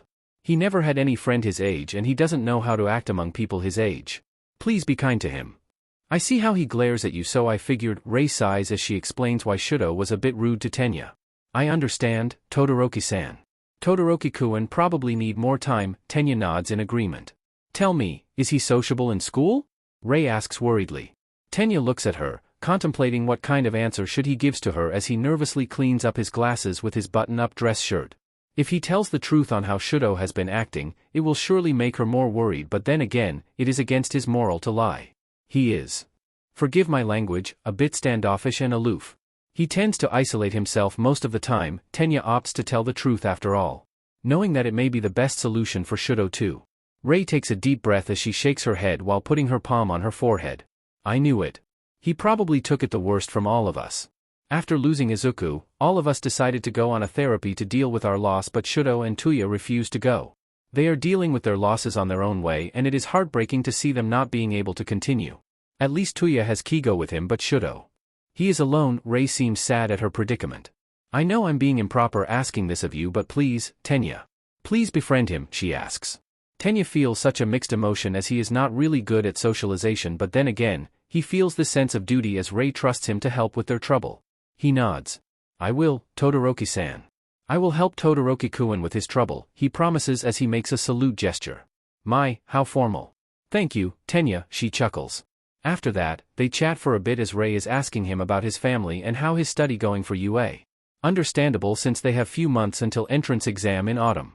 As they finish the conversation and Tenya has gone back to his seat, Rei stays to touch up her makeup when she bumps into Kyoka, who walks there. Ah, Kyoka-chan. Sorry, she says apologetically. Kyoka bows at her awkwardly. Actually, she says. Rei tilts her head in confusion. Kyoka seems to want to tell her something. I was looking for you, Todoroki-san. I've been wanting to show you this, as she shows her a video on her phone. Rei takes the phone and narrows her eyes in confusion before she recognizes the smile in that video. It was Izuku's. Kyoka-chan, have you started recording? Izuku asked nervously as he is sitting on a piano stool. Yeah, remember you owe me a lunch for teaching you the notes and recording the video, Kyoka replies in a monotonous tone. Izuku rolls his eyes. Alright. Anyway, as he cleared his throat. Izuku adjusted his position as he looked straight at the camera. Dear Mama. Happy birthday. Thank you so much for all your support and love all these years and for years to come. He beamed at the camera as he made a hand gesture of heart in front of his chest. I'm sorry for all my ramblings and for being such a crybaby, but I'm thankful that you always listen and care about my well-being. I love you so much, as he sent the camera a kiss by. We may now share a blood, but I can't help but thinking of you as my mother. He began to sniff as tears began to fall. Oh God, I'm being a crybaby, again. Sorry, Mom.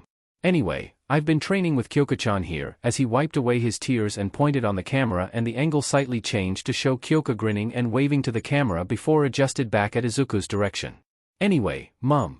Thank you for everything. I know I'm being a burden, but I will make myself useful for Todoroki family's sake, and this song is for you, as he faced the piano and began playing Canon in D. Rei couldn't hold back her tears at the video. She has been missing her child's voice, and it pained her to hear that he wanted to make himself useful. No. Izuku, you got it wrong. Your presence itself would make me the happiest mother in the world. Why would you think like that? You're not a burden, you're a blessing for all of us, she thought. I'm sorry, it was recorded a week before the thing. And I've been wanting to send you the video directly. I'm sorry for taking so long, she bows again. Rei pats her head, it's okay, Kyoka-chan. I'm really thankful for the video. Thank you for giving me this gift and teaching my child the song. It is wonderful, she cries as she holds her wrist. Kyoka nods as she bows the last time and sends her the video via line. Rei later goes to the toilet as she listens to the piano and cries. Hirosaki Station, the city of Hirosaki, Aomori Prefecture. The capital of Tsugaru Domain in the past. The city of Hirosaki is bustling with people as today is the peak of Nobuta Matsuri. This city has recovered tremendously after the Great Earthquake of Hirosaki 10 years ago.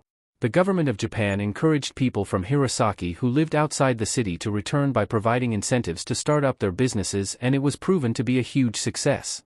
The city's economy is getting much better than ever, and the numerous newly built skyscrapers and buildings in the city is a proof of the hard-working spirit of Tohoku, northeastern Japan, people. There is a monument to commemorate the great disaster in front of the station, with the names of the victim engraved there. Inko and Hisashi's names are also written there. The Todorokis with Tenya, Momo and Kyoka pay their respect by putting a bouquet of white carnation there and bow while praying for the victims' souls. The atmosphere around the station differs from the tragic history of the city, as it is very cheerful with people looking forward for the festivals.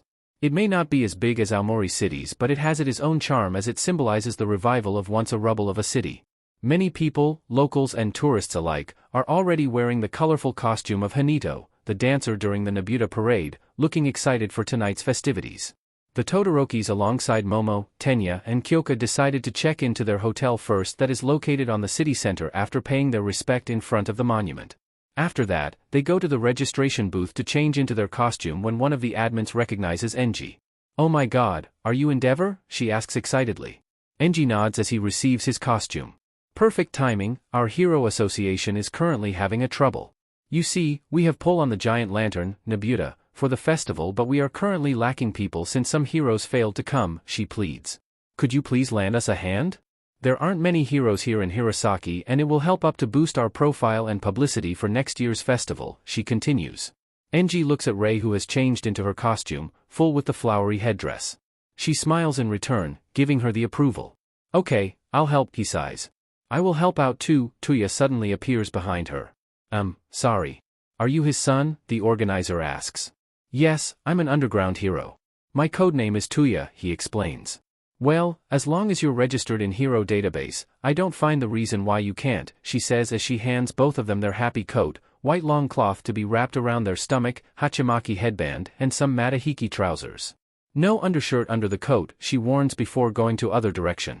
Tuya frowns, seeing how different the treatment was for both him and his dad. Oh, the joy of being an underground hero. Fuyumi rubs his shoulder in sympathy while Enji goes to the changing room. After they finish changing, everyone looks at how they look, and well, some of them look dashing. Enji and Tuya especially, with their happy coat that exposes some parts of their upper body.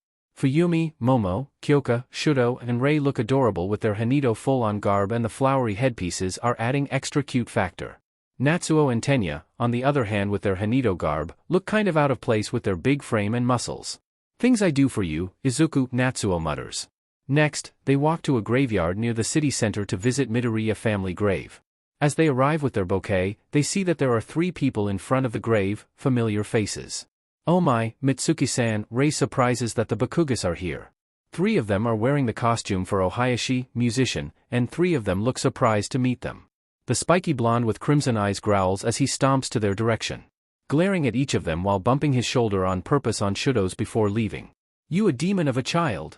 Come back here and apologize. Mitsuki yells at his direction, but he ignores it. She looks at the Todoroki's direction and smiles sheepishly before bowing to them. Masaru finishes his prayer and do the same. Sorry for that kid. He still grieves for his childhood friend. He was kind of like little brother to him, you know, Mitsuki says apologetically. No, not at all. It must be tough for him as for us, Rei assures her. As they put the bouquet and pray, Mitsuki offers them to eat a lunch at Masaru's parents' home. Rei tries to politely decline as she still feels awkward and kind of guilty after what happened in the past with the Bakugas, but Mitsuki insists to clear the air. They agreed to let the children to sightsee the city. I'm sorry for forcing you to come. Mitsuki comes with cups of green tea for Enji and Rei as they sit on Masaru's dining room. No, it's okay. We do have some things to talk anyway, Rei replies as she takes a sip.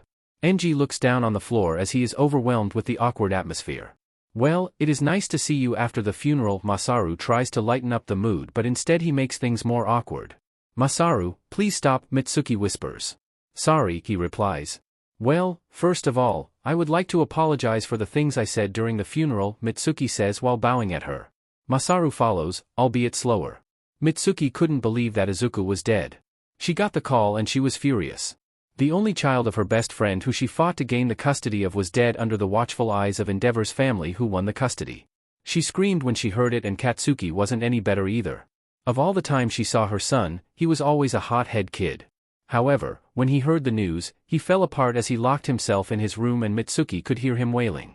Izuku and Katsuki didn't part in the best way and it was heart-wrenching to see her kid feeling sad as he couldn't apologize to Izuku. The funeral was an interesting event since both Katsuki and Mitsuki made a mess by screaming to the Todorokis, blaming them for Izuku's death. The Todorokis took it all as they were blaming themselves for his death. I had a long reflection and you did your best for his upbringing. My anger towards you was mostly due to failing to gain his custody, she explains. Rei smiles softly at her, there is nothing to be forgiven about. What's done is done. That kid wouldn't like us to fight. True, he reminds me so much about his mother, Mitsuki chuckles. Tell me stories about his parents, Rei asks curiously. Well, me and Inko grew up in this city but we met in Sendai when we were in college. Masaru and Inko were childhood friends so when I started dating him, I got to know her too. The rest are history, Mitsuki reminisces. They later talk about their memories with the Midoriyas. The lunch ended up civilly as both parties decided to forgive and move on. Katsuki, on the other hand, is still drowned in guilt. He goes to the city center with his parents where they are rehearsing the song for the night. His dad with cymbals, his mom with fue, flute, and Katsuki with taiko drum. That night, they have a fun with the festival as the Todorokis are either pulling the giant lantern or parading while dancing shouting "Rasera Rasera" around the city.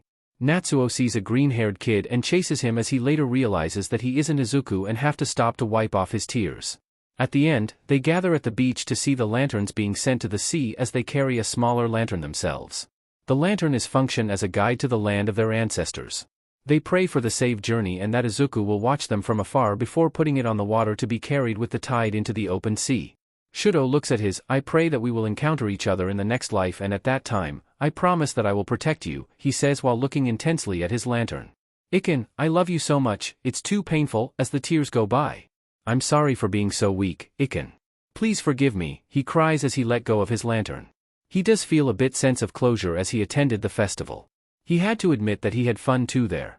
As the lantern is being carried away far from the shore, Shudo is there with a new resolve. To get stronger and to become a rescue hero as he won't let anyone feels the loss like Izuku did during the Great Earthquake. Please watch over me, Iken, he thought. Meanwhile in Musutafu, Shinso Hitoshi is running towards the entrance of Enrakuji Temple wearing a black male yukata, summer kimono. He is excited to meet his date for today as he managed to convince Midori to come with him to the summer festival. Well, not exactly a date since Midori lost a bet during his training but in his head, he will treat it like a date. His usually bored expression is nowhere to be found for today as he perks up to see a green-haired teen already waiting for him there and wow, he is gorgeous. Midori wears a female dark blue yukata with camellia's pattern and red obi, belt. His long curly hair is tied into a high ponytail. Shinso always thinks that his teacher is cute and adorable but today, he is gorgeous from head to toe. Are you gonna keep staring at me? Midori deadpan seeing Shinso is mesmerized with his looks. Well, I must have gone somewhere, he grins. Izuku chuckles. I made you laugh, he smiles. Yes, you did. Congratulations, want a cookie? Midori deadpans. I think I got a better idea, as Shinso takes Midori's hand and shows him the stalls. They play at some of the attractions, they watch some performances, they eat, well, Shinso eats as Midori watches, and lastly, they dance for the Bon Odori.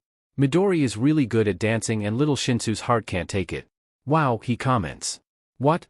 Midori asks. You're really good at dancing, he continues, trying to mimic everyone's movement. I supposed.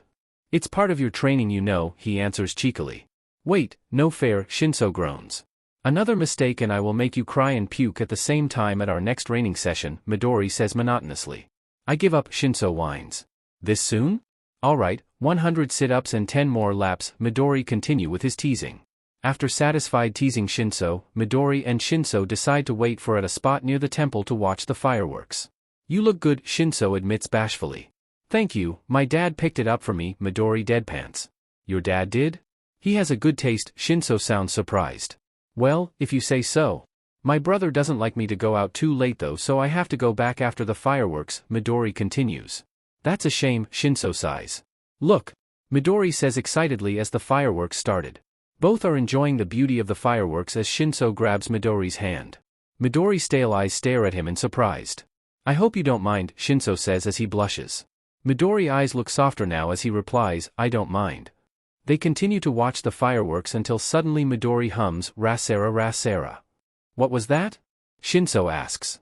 Midori suddenly feels a surge of pains in his head without knowing the source, and he had to lay down as the pain got more intense. Midori! Midori! Shinso screams. Somebody! Help! He keeps on screaming as he looks for help. Midori, stay here. I will get a help, he assures as he is leaving him to look for help.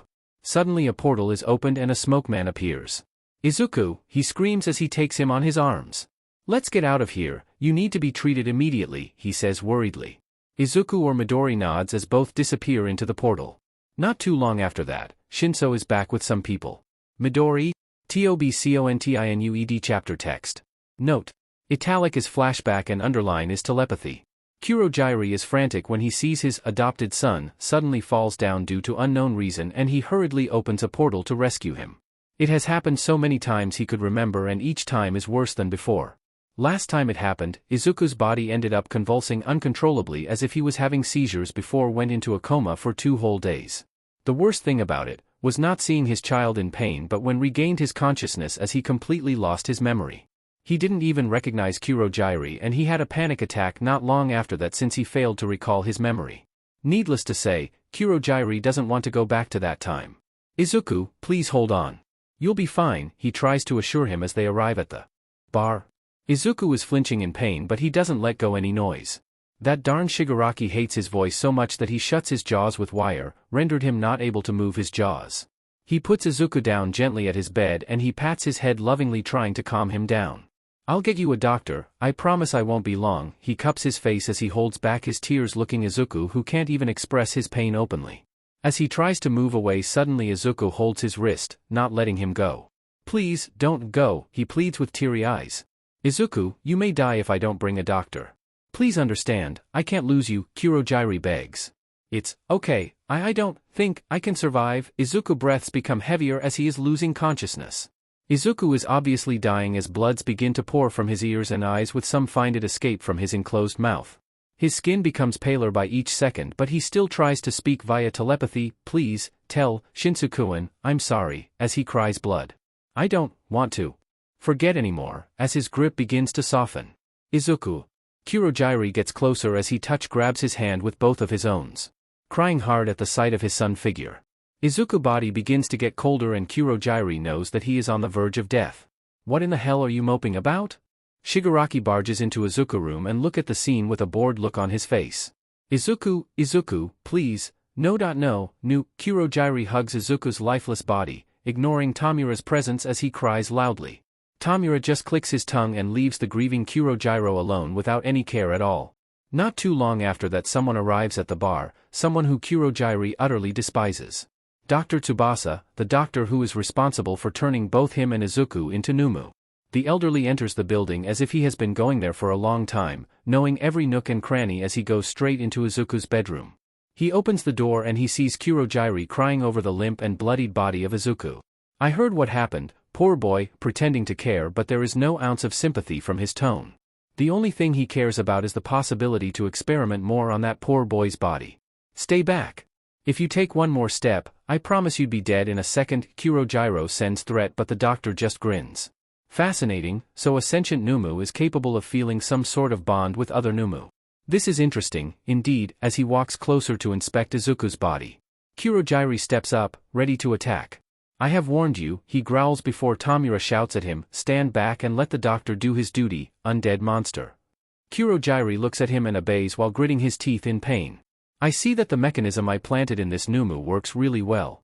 He won't be able to disobey you. The doctor grins maniacally at Kurogyri, who stood back and can't do anything to protect Izuku. He glares at the doctor, eyes full of hatred. This man doesn't care about ethics at all. He didn't even let him and Izuku to rest in peace just to fulfill his master's lust for power. The doctor looks at him. Open a portal to my lab, he orders. Kurogiri stands still, refusing to comply. Tamura sighs, "Do I need to spell it out for you?" "Do it," he orders as Kurogiri once again, forced to do as he says. The portal opens next to the doctor as he goes there and not long after, comes back with his assistants who carries Izuku's body away with them. It happens so fast and Kurogiri feels helpless for not being able to do anything.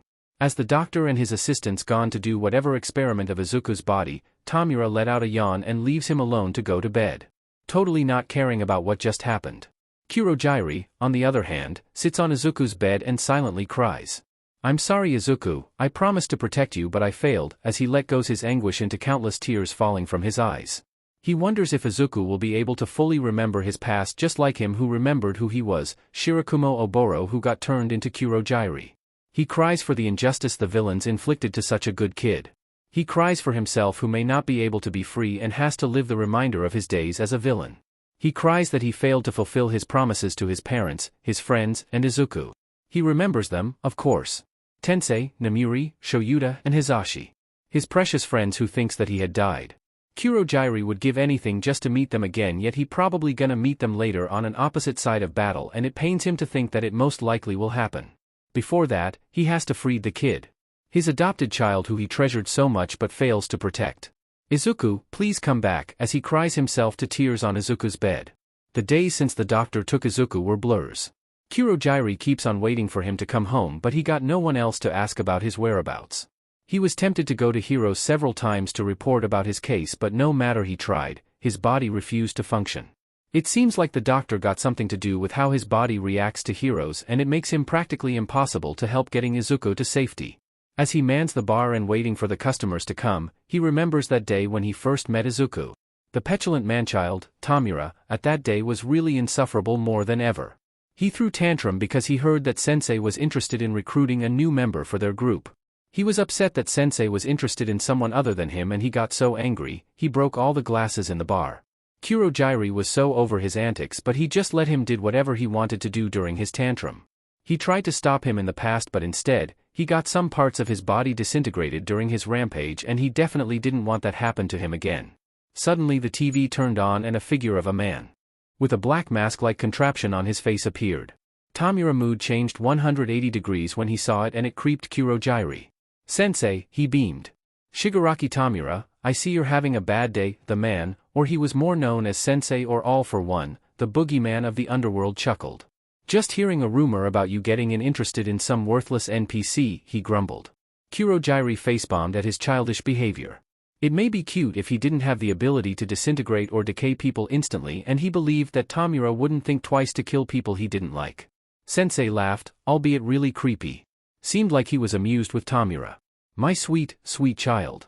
I'm interested with this kid but not to worry, he won't be in the same level as you," he assured. Tamura grinned at his statement. "First of all, he has a quirk that I'm interested at and he is the son of number 2 hero," he continued. Kurogiri had a bad feeling about this. The son of number 2 hero? He had 4 sons and one just passed away in a villain attack. The funeral was supposed to be today. And it suddenly clicked. "Dr. Tsubasa is keen on making a playmate for you, Tamura. Just accept it as a gift," Sensei explained to a pouty Tamura. "Besides, his quirk can be a huge asset for our organization," he continued. Tamura was still pouting but he left out a sigh as he nodded. "Then what's the plan?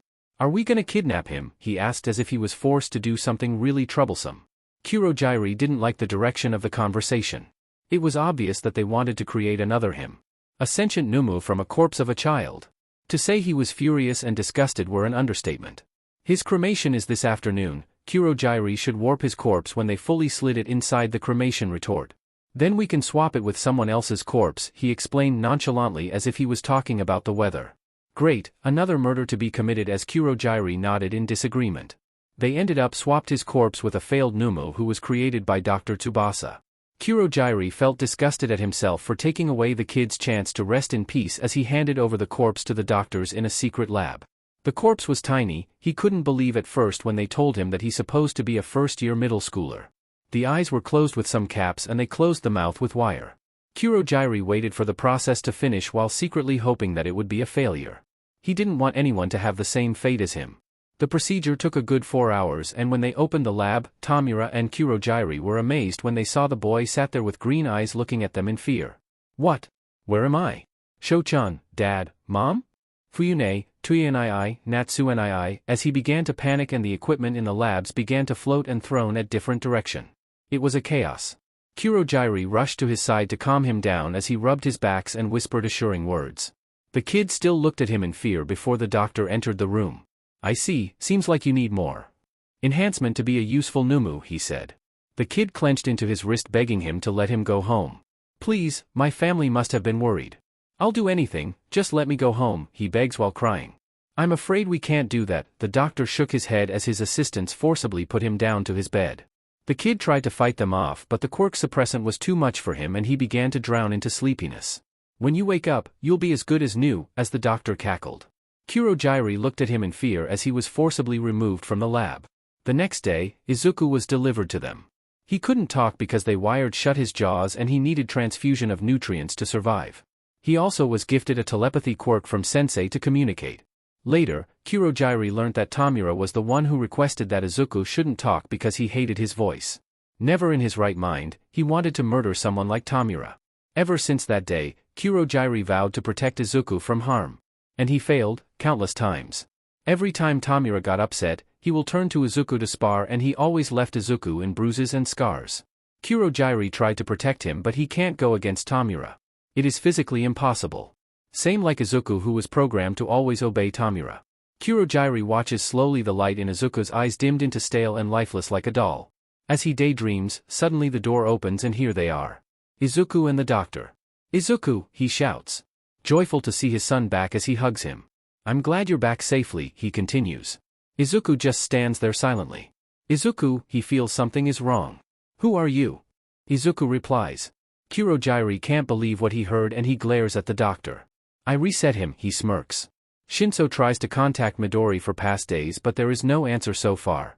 He is still befuddled at how Midori just disappeared after getting sick at the festival. He was genuinely scared for his life as he looked like he was in a great pain.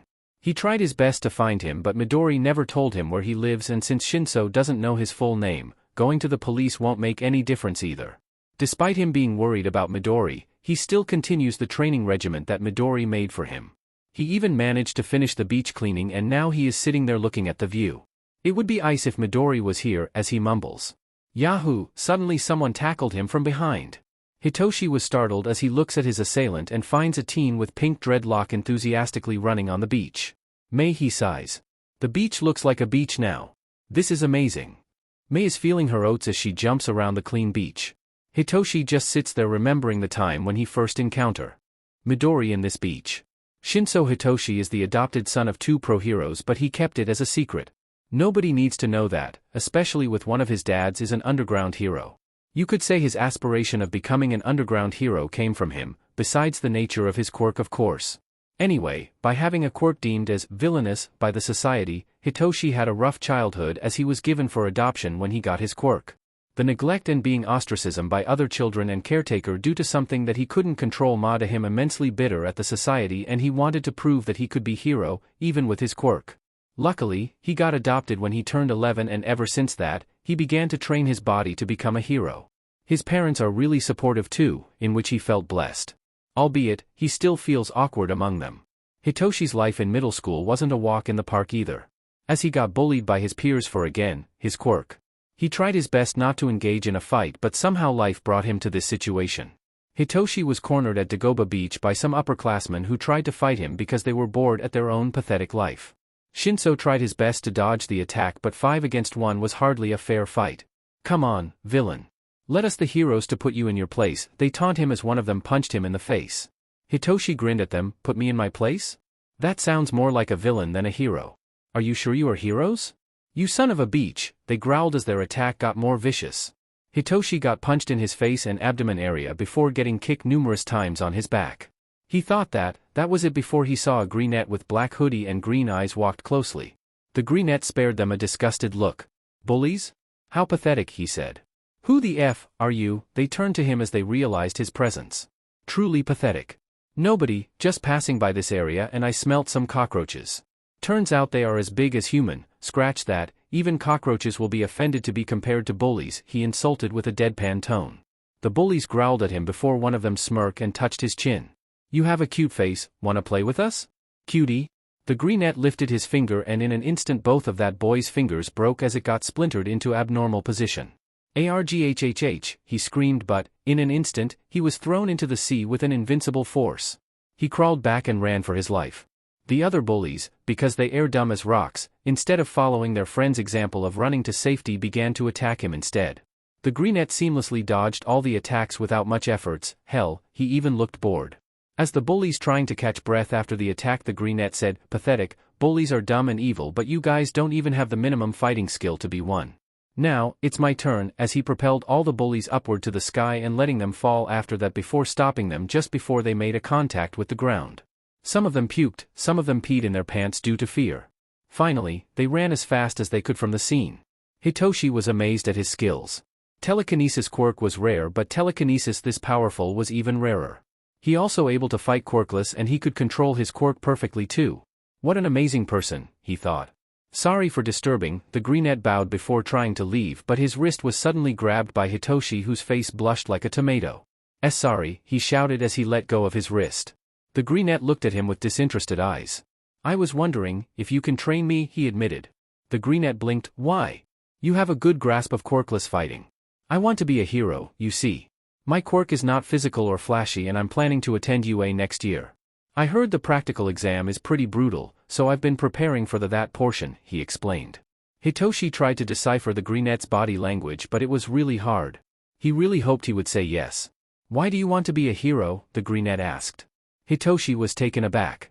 He didn't expect that he would be asked that kind of question from the greenetted. In hindsight, it was very creepy of him asking stranger to train him despite not knowing who he was. I want to prove that people with villainous quirk can be a hero, he looked down. Oh, this guy would probably hate him now after knowing his quirk. Villainous quirk? What is that? He tilted his head in confusion. Cute, he thought. My quirk is villainous. It's called brainwashing. I can control people who answers me, he grimaced. The cutie squinted his eyes. What part of it is villainous?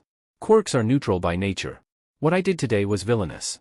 Hitoshi's eyes widened in shock. This guy doesn't care about his quirk? Well, that was new. I mean, it was illegal use of quirk. The fact that I'm talking with you with my quirk right now is also pretty villainous since I don't have the permit or license to use my quirk, he explained further. Well, I guess you're right. Hey, I didn't realize that you don't move your lips, he perplexed at the sudden realization. Took you long enough. Anyway, quirk doesn't make you who you are. You are the master of your quirk, don't let it define you, he rolled his eyes. Hitoshi was dumbfounded and relieved. He found someone, apart from his parents, who didn't care about his quirk. It was nice that he began letting his tears to fall. Why are you crying? Did I say something that upset you? The greenette asked in confusion. Hitoshi just chuckled. Nothing, it's just refreshing to meet someone who doesn't care about my quirk. You need to socialize more, the greenette deadpanned. Hitoshi laughed at his statement. Anyway, I'm Hitoshi. Shinso Hitoshi, he offered. His hand. The greenette looked at his hand intensely before taking it. Midori. Just Midori? Any problem with that? He asked back. No. I think it suits you, I mean your eyes and hair are green, he smiled sheepishly. Izuku chuckled and his stale eyes shone with gentleness. Nice to meet you, Shinsu-kun. Then they began their regular training, 3 times a week. Izuku instructed him to clean the beach to build stamina and muscles. Shinso was already in a strict diet, courtesy of his parents, so there was no need for Midori to create meal plan. He also trained him with weapons and martial arts.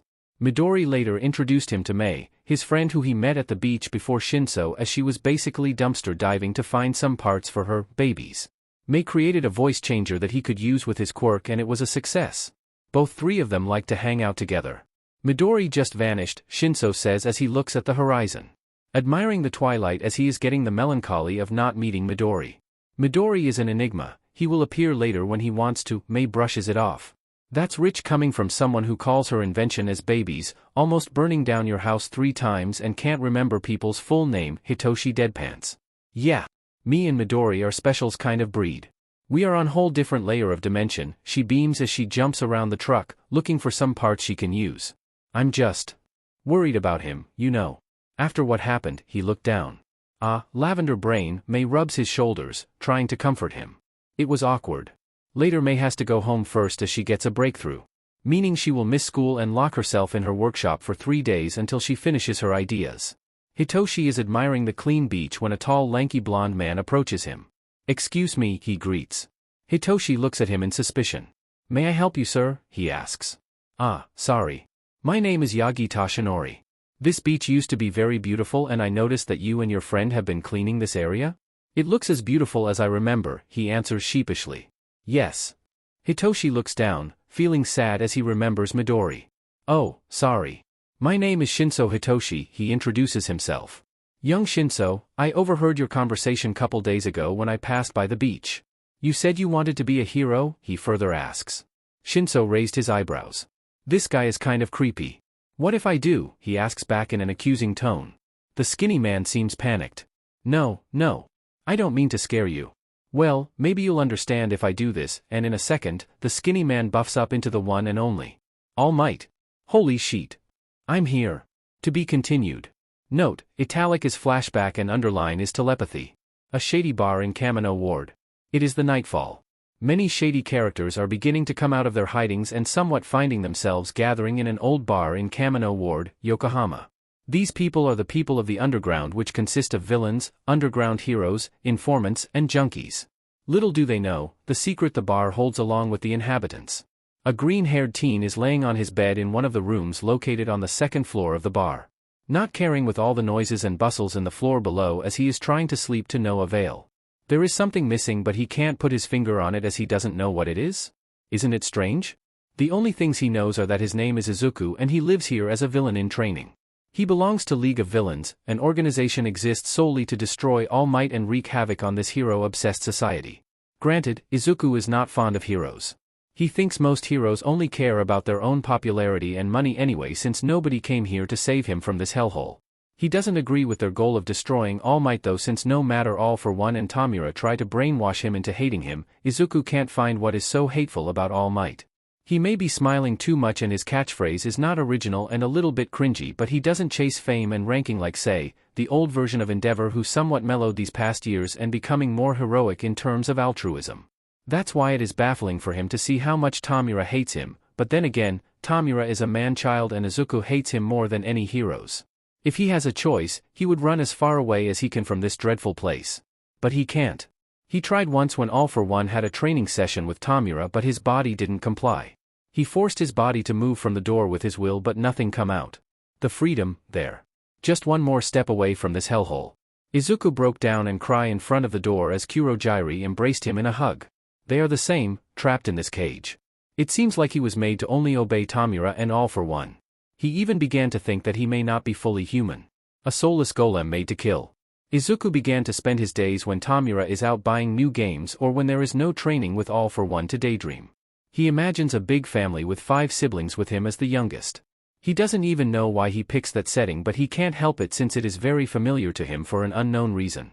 The mother is nice and bit goofy, the father is strict on the outside but secretly a teddy bear in the inside, the brooding eldest brother, loud second oldest brother who thinks that he is a comedian, an older sister who is so done with her siblings' antic, and an emo brother who is in the same age as him. For some reasons, that is the scenario in his head, but he can't seem to visualize their faces. Doing so makes his head hurt and he stopped doing it on his first try. Maybe in another life he had that kind of family. It would be nice to have a family like that, as he sighs while looking at the ceiling. Suddenly, there is a knock on the door. "Izuku? May I come in?" asks the owner of the voice. Izuku knows him as Kurojairi, the bartender of the bar and his caretaker. "Come in," he sends a telepathy to him. "Ojama Shimasu," he replies as he carefully enters the door, and there he is. Izuku wonders what kind of mutation that allows someone to have a smoky appearance like him. It fascinates him. "Izuku, you're not really good at hiding your thought," Kurojairi let out a friendly laugh. Amused at Izuku's habit of muttering his thought on his mind, not realizing that he accidentally sends it via telepathy to him. Izuku blushes in embarrassment. I didn't mean to. I'm sorry," he tried to explain it but giving up at the last minute. Kurojairi put his arms on his waist and he shakes his head. "No problem, just be careful next time. You don't want to blurt out your hatred to Tamura directly, do you?" Izuku shudders at the thought of accidentally insulting Tamura. He hates Tamura so much since he forces things that Izuku are not comfortable with, such as forcibly cuddling him or kissing him.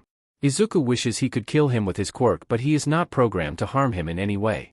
Tamura also has the bad habit of torturing Izuku when he has a tantrum. It could be due to losing in an online game or his console suddenly hang in the middle of the game to something totally stupid such as seeing All Might in TV. He throws a tantrum. He will use his quirk on Izuku just to relieve some stresses, knowing the doctor will fix him up afterwards. Izuku had almost died countless of times thanks to that, and he did die once when he can't remember that part. Izuku, are you alright? Kuroji's voice snaps him out of his spiraling thoughts as he looks at him in fear. His heartbeat begins to throb rapidly and his breathing becomes difficult as he feels as if the darkness is swallowing whole with all the bad memories Tamura inflicted on him. Kuroji, sensing that Izuku might have a panic attack, reacts by pulling him into a hug and whispering comforting words in his ears. You're safe here. Nobody will hurt you, as he rubs his backs, trying to make him relax. Izuku, who sobs uncontrollably on Kuroji's shoulders, begins to let it all out as he reciprocated his hugs. Sweet boy. My sweet sweet child, Kuroji begins to tear up. Since Izuku came to this place, he has always looked at him as if he was his own child.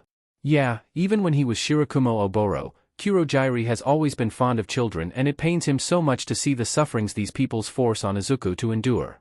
As Izuku begins to calm down from his panic attack, they sit there on his bed side by side as Izuku is trying to form some coherent sentences in his head. It has been an overwhelming night. Thank you, as he tries to form a smile with his mouth, but he winces in pain when he realizes that he can't move it. It's okay, Izuku. I know that you're trying to cheer me up, but you should take care of yourself more. Kuroji pats his head. You know what, Izuku? I want to apologize. He looks down on the floor. Izuku tilts his head in confusion. What for? For failing to protect you. You might not remember it now, but last time you were finally able to grasp some pieces of your memory back, you died, he continues.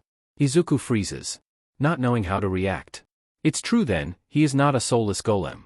He has a past and maybe a family who loves him. Wait, it means that I have a past. I'm not entirely soulless like those Numas, as he looks at him, hopes in his eyes. Kuroji guides Izuku's head on his shoulders while patting his back. Yes, you have a past. A wonderful one. You have a loving family who loves you very much. I promise I will bring you back to them one day. For now, just stop trying to remember things. I don't know what they did to you, but looking at the recent incident, it seems like the backlash is too much for your body. I see. Izuku sighs in disappointment. He was hoping that Kuroji would tell him more about his family. However, he is very hopeful now knowing that he has a home to go back to and he will go back one day. One more thing. Kuroji continues as he lets go of Izuku and stands in front of him. I can do this now. Suddenly the smokes on his head, legs and hands begin to get sked inside his body, and when the smokes are mostly disappeared, a man with a large, teeth-bearing grin and semicircular, inward-tilting blue eyes stands in front of him. The traces of Kuroji are all but remained only in his hair, which consist of black smokes in the form of curly hair that is swept upward. Surprised? I look more like a normal emitter-type human, he grins cheekily. Izuku doesn't know how to feel about this since he barely knows Kuroji, but somewhere inside his heart, he is rejoicing. He slowly gets up as he tackles the man into a tight hug. I am sorry. I don't know why I'm doing this, but I'm just happy. Kuroji's eyes widened in shock before it changes into a loving smile as he returns the embrace. There, he says. They stay that for a while and Kuroji begins to tell him the story about his previous life. How he died on duty during his internship as an aspiring hero and how the doctor decided to bring him back as Tamura's caretaker and forced him to become a villain. He even tells him about his best friends and his real name. Will I be able to remember my past too? Izuku asks. One day you will. This time without any pain, as I will bring you to a hospital to get rid of whatever the doctor has put inside your head. Kuroji rubs his head softly as he looks at him with sad eyes. Then after that, you will return to your family and be happy once more, he continues. Not just me, Oboro-san. We will return to our loved ones and you will be together with your parents, Shuda-san, Hisashi-san, Namuri-san and Tensei-san, too. Izuku looks at his eyes with determination. Oboro or Kuroji looks at him in disbelief. Izuku never said something this confident before. He can't help but smiling proudly at his son. Yes, we will. It is 5 a.m. in the Todoroki compound as the alarm clock in the main bedroom rings really loud and it makes a silver-haired lady woken up. She yawns as she rubs her eyes, trying to gain sense of consciousness after having one of the most nerve-wracking nights as a mother. Why? Because today is the entrance exam for her youngest son. It feels weird to say it since. Well, it's not the time to mope around. She needs to start cooking for breakfast. Rei checks her side and realizes that Enji has gone. Maybe he went for a jog or training in gym. That old man is too proud to admit it, but he must have been really nervous about Shudo's exam, too. She chuckles at his silliness as she gets up and walks to the kitchen, not forgetting to spare a smile and greetings to the household staffs who have begun cleaning the house. She arrives at the kitchen and begins to prepare the ingredients. Not long after that, her children begin to swarm the kitchen for breakfast. Shut up, Tuya. No, you shut up. Make me. You both, shut your trap. I need to grade some of the tests here. If you're not helping with my work, then at least be quiet. Fuyumi glares at both of his bickering brothers from the dining table near the kitchen.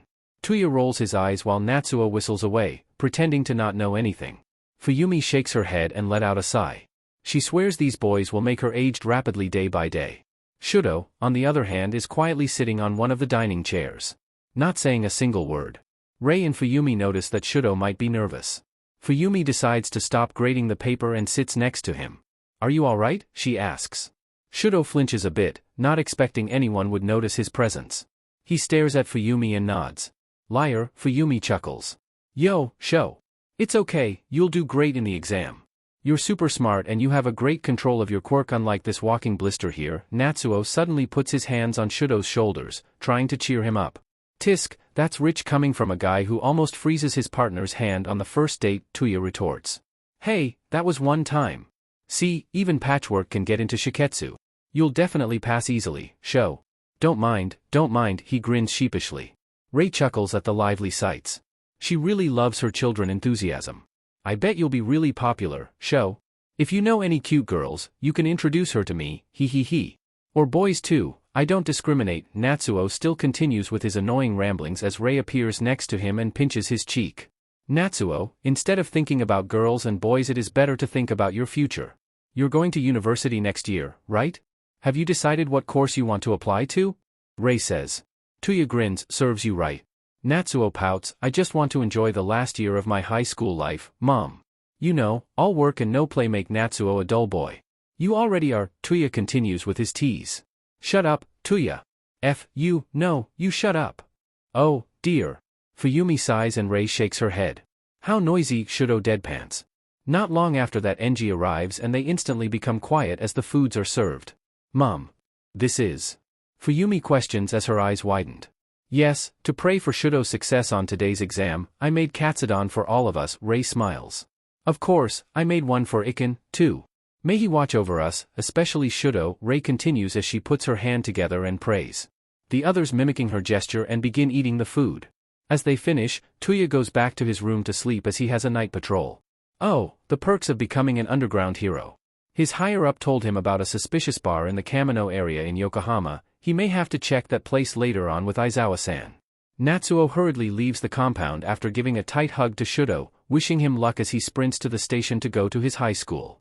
Fuyumi pats Shudo's shoulders and wishes him all luck before leaving to her school. Shudo reluctantly leaves the house when he realizes that Enji and Rei are following him. They walk until the gate when Rei reveals that she carries a stone and a steel before hitting it both to make sparkles as a symbol of good luck. Shudo smiles and waves to them as Enji silently nods and Rei waves at him. After he leaves, Enji and Rei goes back to the house. Are you worried about him? Rei asks. Enji still looks lost in thought, shakes his head before saying, well, maybe a bit. He'll do fine. Especially knowing that Iken is helping him. Rei looks at the clouds above. Do you think he is with him? Enji tries to ask her. Rei looks at him before smiling and hitting him playfully on his arms. Come on, tough guy. I know you believe it, too. Enji lets out a chuckle and says, I want to believe that he is still with us. Rei pats him on his arms before bringing the extra katsudon to the butsudan with Enji trailing behind her. She puts it on the altar, burns some incenses and ring the bell. Both Rei and Enji look at the picture of smiling Izuku before putting their hands together and silently pray. We love you, Izuku. Please, help Shudo to be a great hero. Katsuki. Get up. Are you going for your exam or not? Shut up, old hag. I'm going. Get your asses down. Eat your breakfast. The hot-headed blonde growls at her mother, yells before taking his slingback and getting down to the dining room. Finally, geez, why is it so hard for you to just come down and eat? Now, eat, Mitsuki yells. Shut up. I get it, I'll eat, he growls at her. Now. Let's just eat, okay? Masaru tries to calm both his wife and his son who are ready to fight. Katsuki just clicks his tongue before sitting and finishes his toast in an incredible speed. As he leaves his house, both of his parents give him a tight hug. both wishing him the best in the upcoming exam. Katsuki stomps his way to the station, and as he stands inside the train going to UA, he remembers his promise to himself. It was when he was 4 years old. He just got his quirk and people began praising him to be the next hero. The next All Might even, and he let it go to his head. His family are fashion designers and they came from Aomori Prefecture, with both of his parents came from Hirosaki.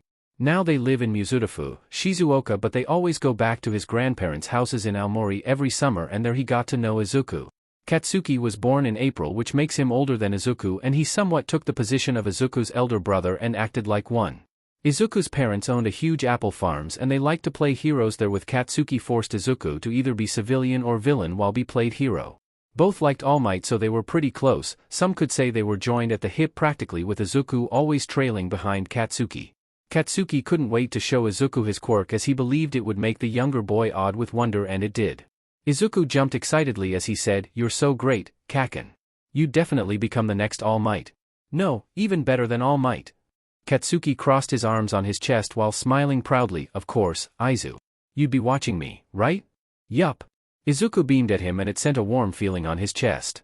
Until one day, Izuku and his family made a surprised short visit to Musutafu to meet with the Bakugo, and Izuku decided to visit the park frequented by Katsuki as he wasn't at home when they visited. Izuku was so excited, he'd meet his Kaken.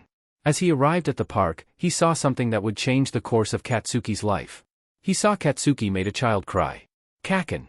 What are you doing?" he yelled. Katsuki looked at him and smirked. "Oi, Izu.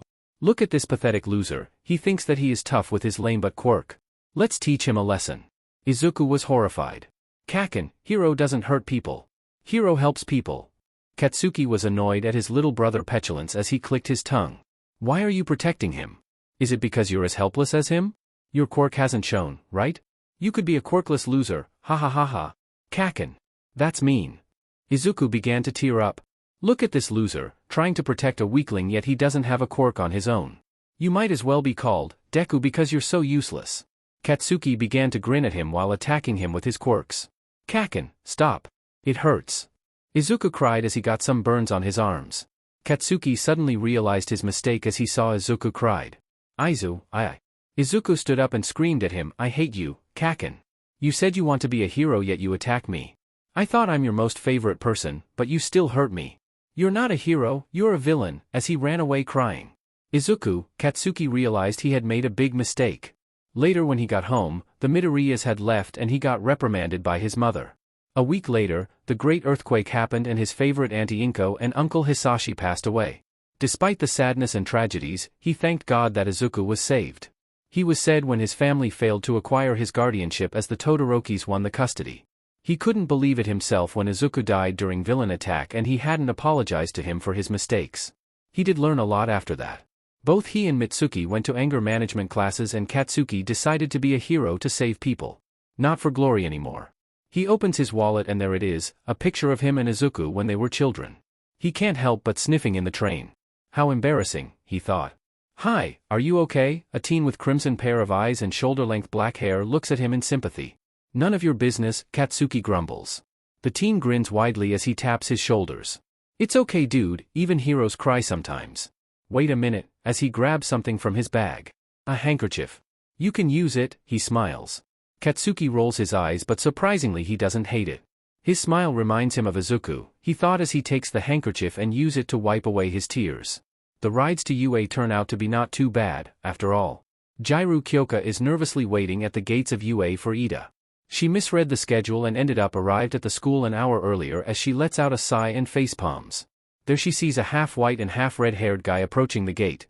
"Yo, Todoroki," she greets. Shudo just nods silently as he walks to the school without sparing her any look after that. Kyoka jaw drops at the sight. What an arrogant JRK, she thought. She quickly sends a text to Ida, telling him to hurry as she is set off by Todoroki's reaction. Not long after that she sees a tall, broad-shouldered guy with blue hair and glasses are running towards her. "Took you long, enough. I thought you were a model student," Kyoka sneers. Tenya looks at her, offended. "Excuse me, my parents and brother gave me lots of tips before I leave the house. Besides, we are still 30 minutes earlier." Yeah, I was just teasing you." "Geez, let off some steam will you?" She rolls her eyes in response as they walk inside the building. It wasn't my mistake to arrive an hour earlier despite living pretty close to the school premises. You should be more careful next time, Jiru-kun. Tenya begins chopping the air, trying to reprimand Kyoka. Kyoka gives Haim a side eye as she monotonely replies, "Thank you for the information, Ida. I feel much better now." Tenya sighs at her antic. "How's Yayorozu-kun? Have you heard anything from her?" he asks. "Not yet. Momo tends to get really nervous before and after the exam. She hasn't replied any of my text yet and her exam was yesterday," she grumbles. "Wow, I thought both of you are in a relationship already." "Seems like it was a misinformation," he shrugs. Kyoka blushes at the statement. Who did? How you? Darn, who taught you some sass? "If you live with my brother, you know one or two about sass and wits," he replies back as they sit in the chair for written exam. The written exams were started by the loud voice of Voice Hero, Present Mike, who announces about the arrangement of practical exam where they will be divided into different area for exam. There will be some robots that they need to destroy and each robot have different points and the higher the point is the more dangerous it is. Kyoka is so embarrassed when Tenya stops the instruction midway to ask about the 0-pointer and she pinches him on his arms when he sits back down. "What was that for? Are you for real? I thought you were supposed to be polite," she whispered angrily. Tenya just shrugs it off. "I just want to inquire some information that was left off for the sake of the participants this exam. It is utmost important for an institution as prestigious as UA to answer the inquiries of their potential students," he explains in not so subtle whisper as some of the people around then begin to look at them annoyedly and it makes Kyoka even more embarrassed. You know what? Never mind," she shakes her head as Tenya looks confused at her reaction. Uraraka Ochako is excited for the practical exam. She feels confident with her written exam and finally one more step for her to reach her dream. She texts her parents in Mia Prefecture, reading their replies make her fired up more as she stands in one of the training grounds and wow, it is huge. She looks around and sees some of the competitors. A guy with engine on his legs look intimidating and next to her a guy with purple hair that defies gravity and eye bags. Another guy with mutation quirk on his arms and a girl with vine hair. So many competitions, it is intimidating but she can't lose. She has come so far and she will try her best. When Present Mike yells at the mic, "Starts!" She was one of the few who runs to find the target as most of the competitors are still astonished by the facility. And she can't blame them at all. They call it a training ground but it looks more like a city replicated. She uses her quirks efficiently as she touches the robots, floats them and releases it so the gravity will bring them back to Earth and the impact destroys them. She has trained for this day in her dad's construction sites. She should be fine to push more of her previous limit as she keeps her tactics of destroying robots using gravity. Then suddenly, the 0-pointer is released and during the panic, Ochako gets trapped in some of the rubbles. Shoot, she can't move. "Oh my god, somebody save me," she cries as people just leave her without giving her any second glance. She almost gives up when she sees the purple-haired boy suddenly jumps in front of her and oh my god, what is that? "Now, eat this." All Might hands him a strand of his hair. Shinso looks at him as if he was crazy. "You're kidding me, right?" "Well, young Shinso, in order to pass down one for all you need to digest my DNA," he replies nonchalantly as if it wasn't a big matter. He was horrified as he took the hair. "I won't get food poisoning if I eat this, right?" "Of course. How can you be so sure?" "Never mind. I'll just sue you if I end up sick or dying," as he swallows it whole in a gulp. All Might had been training him ever since Midori disappeared and he had learned about his quirk on their first meeting. To say that he was shocked it was an understatement. Granted, it wasn't a normal quirk but to think that the great All Might decided to give him his quirk just because he cleaned up the beach and because he saved a blonde Pomeranian. Just kidding, it was an angry blonde, from a sludge villain. Him and Midori were happened to be at the area when they heard of the commotion. He saved that teen during that time because Midori, who happened to be next to him as they were getting a dinner after practice, told him to do it. He said that heroes should save anyone no matter the circumstances are. If it left to him, his body would move even before his brain told him to. Shinso, once again, was speechless at his teacher. He learnt a lot about heroism from the mysterious Greenette before Izuku propelled him to fly and made him landed in front of his monster where he taunted him to activate his quirk and successfully took control of his mind, ordered him to release the fiery blondie. They left hurriedly after that since All Might took care of everything. He did tell All Might, who were intrigued about the Greenette, that it was Midori who told him to save that teen, but he assured him that he did try his best and he was the one who saved him and that was what important. All Might also said that Midori might not need the quirk as according to Hitoshi's explanation about him, he was already strong enough. At first, Shinso called him a stalker when he told him that he saw both him cleaning the beach and saving the teen, but he still went along with his offer, knowing that he'd stand more chance to be a hero that way. Darn, now he can't become an underground hero with this flashy quirk. He did force All Might to meet and explain the quirk to his dads after he consumed his DNA. It was hilarious to see All Might got interrogated by Eraserhead, who didn't mask his dislike towards All Might giving a quirk to him, but since Hitoshi was okay with it, he couldn't say much. He still misses Midori, though, and he texts him every day despite no reply comes from him. He sighs as he sees the gate for practical exam is opened and he yells to anyone around him, "Why are you doing here? Shouldn't you be moving by now?" 10 people responded either with body language or replies, and that is more than enough. One for All combined with brainwashing produces a powerful version of his original quirk, as he doesn't need a verbal response anymore. Just an attention from his target is enough to control them, and he can control more than 10 people in a same time now in 30 minutes as he orders them to destroy the robots for his points. Thank God for Aizawa, who helps him learn about this new aspect of his quirk. Hitoshi doesn't just stay back and relax, as it would make his training with Midori, Aizawa, and All Might gone to waste. Instead, he makes a makeshift knife from the metals part of the robots that are scattered everywhere and begin taking down some robots. Courtesy of Mei, who taught him how to make makeshift weapons out of scratch. The trainings do pay a good result, as many people are awed seeing him seamlessly destroying robots without physical quirks. He counts that he already has more than enough point to pass the exam when suddenly he hears a commotion. Oh, my goodness, are they FING serious? He thought as he sees the 0-pointer. Well, I've got enough point anyway, as he shrugs and ready to run to opposite direction when he hears a scream. There she is, stuck under the rubbles, and nobody is helping here. These people really want to be a hero? What a joke, he thought as he runs towards the girl. He looks at the robot and grits his teeth. There is no way he can destroy it using his knife. He doesn't want to use his super strength, yet as he doesn't know how to use it, and All Might is pretty SCKS when it comes to teaching him how to use one for all. So, I should clench my butt and shout smash, he mutters as he does it exactly like that and jumps. Smash, and the robot is instantly destroyed. Wow, what a power. Sheet. My arms, he realizes that his right arm is purple now. It does kind of match his hair color. And one more thing, he is falling.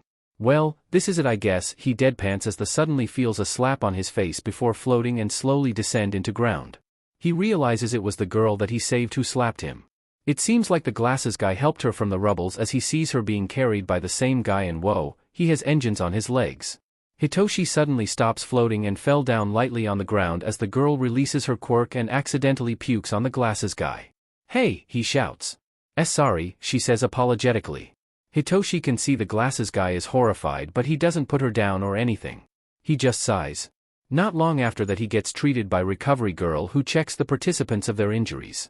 Well, Dad and Pops will not be happy with Toshinori-san after this, he grins. Chio furrows, your dad and Pop will definitely not be happy with how reckless you were earlier, either. Hitoshi's face becomes paler in fear. Note. Italic is flashback and underline is telepathy. Kamino Ward, Yokohama, a nameless bar. Izuku had an uneventful day. After a healthy dose of beatings from Tamura for not having the right reaction to his joke. Who would have thought that killing All Might was a joke, since he basically says it every single time Izuku thinks that he is secretly in love with him? Well, All Might is living rent-free inside his head, and he doesn't even realize that Tamura exists. It would be a funny joke if he doesn't mean it, yet Tamura dedicates his life to kill All Might, which kind of stupid for Izuku. He twitches at the pain on his shoulders after Tamura threw him in one of their Sparv mask torture, where he tried to disintegrate Izuku couple of times, but thankfully, Izuku can teleport. He hates him. He hates him so much. It was obvious Tamura just wanted to torture him just because he was bored, so he made up an excuse like a petulant man-child that he is. One day he will leave him and make sure Tamura will get what he deserves. But for now, he must wait for the right timing to escape, as well as getting out from whatever it is that makes him unable to leave the bar without permission.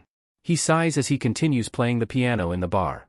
Tonight, the bar is full of people from shadier sides of the town as usual. Nothing changes. Izuku wishes some heroes will save him and Oboro-san, but he won't hold his breath. As much as he hates Tamura, he still feels pity of what happened in his past. Tamura used to be a happy child who wanted to be a hero. Sadly, his dad absolutely hates the idea, but it didn't make him faltered or strayed away from him dream. Instead, it made him more determined to be one. Until his quirk manifested, of course. Izuku cringed when he heard his story from Oboro-san. The reason why Oboro-san has a soft spot for Tamura is because he thinks he is just misguided by Sensei. He wanted help, but no heroes helped him. It broke Izuku's heart when Oboro-san told him that it took almost 3 weeks until Tamura was found by Sensei. Before that he was surviving on the street. Alone. He accidentally killed his family with his quirk. No heroes offered to help him because they either thought he was a petulant child who ran away from home. Go home, kid, that was what the heroes said to him. But I got no home. He ran away from the police because he was afraid that they would put him in jail. Deep inside his heart he felt guilty, but he was scared. He was 4 years old, for God's sakes, and there was nobody who helped him. Until the wrong person came. Sensei saw the potential in him and took him under his wing, feeding his already unstable mind with hatred for heroes and society at large. Slowly turning the hero-hopeful Shimura Tenko, the grandson of a great heroine Shimura Nana, into a full-fledged villain with no qualms of killing the innocents. Izuku shudders at the thought of him turning into something terrible like Tamura, since their situation is almost the same. Izuku has no memories and he was saved by Sensei. They both suffered but no heroes came to save them. Now, they live under the watchful eyes of the biggest threat to Japan's own peace. It will be the matter of time before Izuku kills his first innocent victim, and he is terrified of the outcome. He doesn't want to be a villain. He doesn't want to kill people. Why he is here? Why he can't remember anything? Why trying to remember things hurt so much? Why he is not allowed to speak? He takes a deep breath as he finishes his piece. Audiences stare at him before giving him some applauses.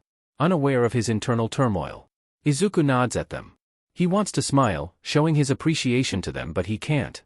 It hurts to try moving his mouth as he frowns and sits at one of the stools. Great performance, Izu-chan, a butch female who sits at the stool next to him, pokes his shoulder. Izuku looks at her direction and nods. What is that piece called? She further asks. Izuku looks at her while thinking about the title. Truthfully, he knows how to play the piece, but he doesn't know exactly how he can, since he doesn't have any recollection whatsoever of him learning about the song. Canon in D, he answers. He somehow feels some warmth inside his heart when he plays the piece. It is such a mysterious piece that he is addicted to play it every time he feels down. Ah, I wish I can hear it with my boyfriend, she continues as she sighs. What?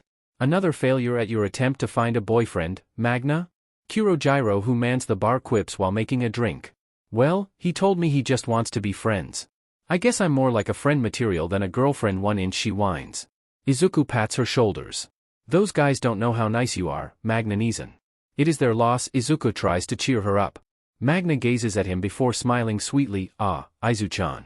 Maybe I should date you, instead. Kurojiro glares at her. He is a minor, Magna. Please refrain from courting my son. Geez, I was joking, Kurojiro. Never thought you would be such a strict daddy, she pouts. Well, he lives in this establishment. If I'm not strict with him, he'd turn out to be, well, Tamura. Ugh, no way. Izu-chan is too gentle to turn out to be that Peter Pan wannabe. Where is he anyway? I thought he wanted to tell us a plan or something. She shows a disgusted expression at the mention of Tamura. Seems like many of the patrons here are not fond of him. I wonder about that too. Nothing good happens when dealing with him, he sighs. Izuku nods in agreement. Magna eyes him curiously. I wonder how does your voice sound like, Izuku? Kurojiro narrows his eyes at her. Where was that coming from, Magna? Random, I know. But ever since I got to know Izu-chan here, I've always wondered how he sounds like. Kurojiro looks at him with sad eyes. I don't even know myself, Izuku responds. Wait, so you can't talk? Magna is flabbergasted. She thought Izuku is so shy he prefers to talk using telepathy. Seems like that's not the case. Izuku shakes his head. No worries, Magna. Izuku is. Well, we can't really say why, but he can talk under some circumstances, but not now or maybe for a long time. Kurojiro feels the anger in his chest. Thanks to Tamura, Izuku can't eat, drink, or even talk. Just because he thinks that Izuku's voice is annoying and too high-pitched for his taste. Izuku, I'm so sorry for offending you. Magna looks at him apologetically. Izuku shakes his head and hugs her. Aw, you're so sweet, Magna squeals in delight as she hugs him back. Well, his life is not perfect now with a constant threat of Tamura, and maybe in few days or weeks, he will be forced to kill someone, but he is thankful with the presence of good people around him, even in this shady establishment. Or maybe because Izuku just doesn't know what is living a normal, mundane life anymore. They continue chatting as the door is open and Tamura is there looking at them like he owns the place. The plan is on motion. The mission to destroy the symbol of peace has begun, he grins. Izuku wants to throw up at the sight. The next day at the riverbed, Musutafu, Tenya, Kyoka and Momo are having a picnic in the riverbed. They happen to receive the announcement for their entrance exam too, and they don't think they have the courage to open it by themselves, but they won't admit it. That is why they make an impromptu picnic in the riverbed while opening the result together. Tenya arrived first and he set up the place. 10 minutes after that, Momo and Kyoka arrive. Wow, you came early, Kyoka teases. It is expected to arrive 5 minutes before the appointment. Besides, you guys are late. I expected this from you, Jiru-san, but I didn't expect it from you too, Yaoyorozu-kun. Tenya shakes his head in disappointment. I'm sorry for not being so perfect, Momo looks down. Ida. Sheesh, read the room. Momo has been like this for couple of days now, Kyoka glares at him while hurriedly comforts Momo by holding her tight. I am really sorry, Yaoyorozu-kun. I didn't know you were that nervous, I promise I will be more careful next time, as he bows profusely in a perfect 90 degrees bow. Golly, you're too much, Ida, Kyoka rolls her eyes. I'm sorry too, Ida-san. I was overreacting, as she wipes some tears. No, it was my fault, Yaoyorozu-kun. You have nothing to apologize for. I was being insensitive, he continues, now with chopping motion. Well, isn't that new, Kyoka continues with her sarcasm. Enough, Jiru-san. Both of you fighting does nothing to calm my nerves, Momo. If you say so? Kyoka pouts, still angry Ida for making Momo cried. After both of them stop with hauling fighting words to each other, they sit on the makeshift carpet made from blue plastic specifically for picnic and begin to open their bento boxes. Due to the previous fighting, the atmosphere is kind of heavy and awkward. Momo can't stand this atmosphere as she opens her mouth and tries to lighten up the atmosphere. Guys, it feels weird here not having Izuku's around, and she regrets opening her mouth. What was she thinking? Talking about Izuku only makes them even sadder now. Good job, Momo. Seriously, Momo can't function well when she is nervous. Surprisingly, both Kyoka and Tenya's expression become softer when she mentioned Izuku and both are smiling now, reminiscing the memory with the boy. He would be running around, trying to find some insects or picking some flowers for Rei-san if he was here. Kyoka chuckles at the image of Izuku running and jumping around like a bunny excitedly. He always loved the outdoors. He told me many stories when he lived in Hirosaki. His family used to own a big apple farm and he used to play hide and seek with his friends there, Tenya continues. My. That must have been pretty exciting to grow up surrounding by nature, Momo quips. As the atmosphere lightened, they begin to eat their bento while talking about Izuku. Kyoka has always been curious about Tenya and Izuku's relationship, so she figured it is now or never as she asks him the question that has been bugging her mind off. Ida, do you have a crush on Izuku? Tenya stops his story about when Izuku played at his house and shared him his katsudon as he looks at her intensely with a reddened face. How? He asks. It's pretty obvious, Kyoka shrugs as Momo laughs. Well. Tenya tries to talk but he is too embarrassed to talk. Momo looks at him fondly as she pats his shoulders. It's okay, Ida-san. It is normal to have a crush. Izuku was adorable and kind. I believe you guys would be a cute couple. Well, spill it, Kyoka grins cheekily. Huh? Ida looks at her, confused.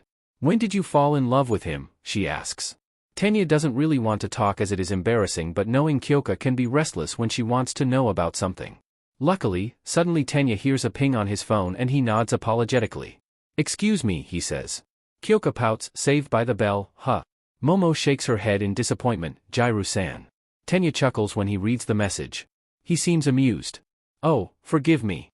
It was from a girl I met at the entrance exam. Momo and Kyoka look at each other, dumbfounded. Oh my, this is an interesting development. Kyoka grins, I see, so that how it is. Tenya tilts his head in confusion. Social cues are not his strong point. What do you mean? Pray tell? Nothing, Kyoka shrugs, but she seems pretty adamant about what she discovered. Jiru-san, you better ask him instead of making assumption, Momo continues. Nah, I just think that it was fast. Fast? What do you mean? Tenya narrows his eyes. Well, I thought you liked Izuku, but you already met someone new and, just before Kyoka finishes her sentence, Tenya frantically responds with, what? No way, we're just friends. Kyoka rolls her eyes. Come on, Ida. That was so obvious. It's true, we're just friends, he tries to convince her. Jiru-san, stop teasing him, Momo is so over of her friend's antics. Okay.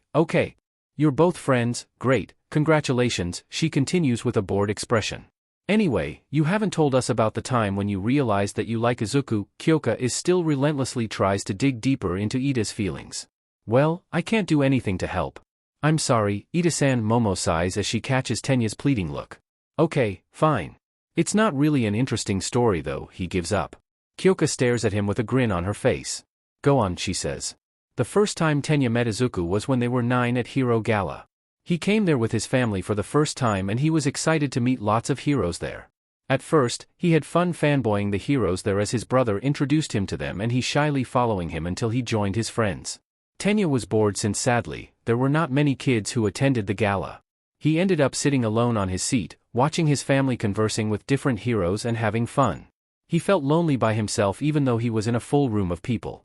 At that time, suddenly he was startled with a mop of green hair who slowly peeking from his opposite side of the table. Whoa! He jumped on his seat. The cute greenette chuckled at the sight before walking to his side. Sorry, I didn't mean to scare you, he smiles. What a cute smile, Tenya thought at that time. The greenette wore a short with matching suits and bow tie. His hair is curly and unruly, but it looked so soft. His big green emerald eyes were so full of life, it amazed him. The kid tried to start the conversation when Tenya realized he had been staring at him. He blushes as he chops the air with his movement. I didn't mean to stare at you. Please forgive my impoliteness, as he continued bowing at him. Izuku laughed. You're funny.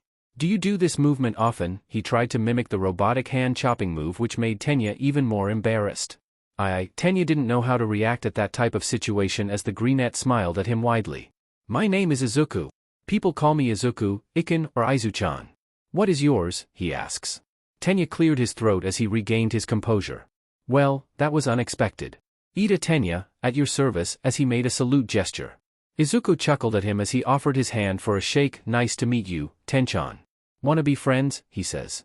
Tenya blushes again as he shakes his hand. Likewise, Izuku. Yes, I'd love to. It was rough at first, but they slowly began to talk and found out that they had a lot of things in common. Izuku was particularly excited when he found out that Tenya came from long line of hero family and his older brother was the up-and-coming hero, Ingenium. Tenya was impressed with Izuku's knowledge of heroes and both bonded on their dream to be a hero in the future. Izuku even showed his quirk by lifting the plates on the table at the same time and return it slowly to the table without breaking a sweat. Tenya was impressed at his proficiency in controlling his quirk, but Tenya being Tenya. Izuku, I have to ask you to refrain from ever using your quirk illegally like that, he frowned.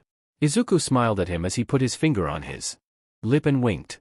It will be our little secret. Tenchan. Tenya blushes so hard at that. Too bad they had to go home as the event was over, but Rei and Tenya's mother decided to set up a playdate with both of them plus Shudo. Tenya silently watched Izuku waved at him with Endeavor and his wife next to him and a dual-colored hair child who tightly held Izuku's hand while glaring at him for unknown reason as they were getting ready to ride their car. Tenya waved back at him. Later, at the ride back home.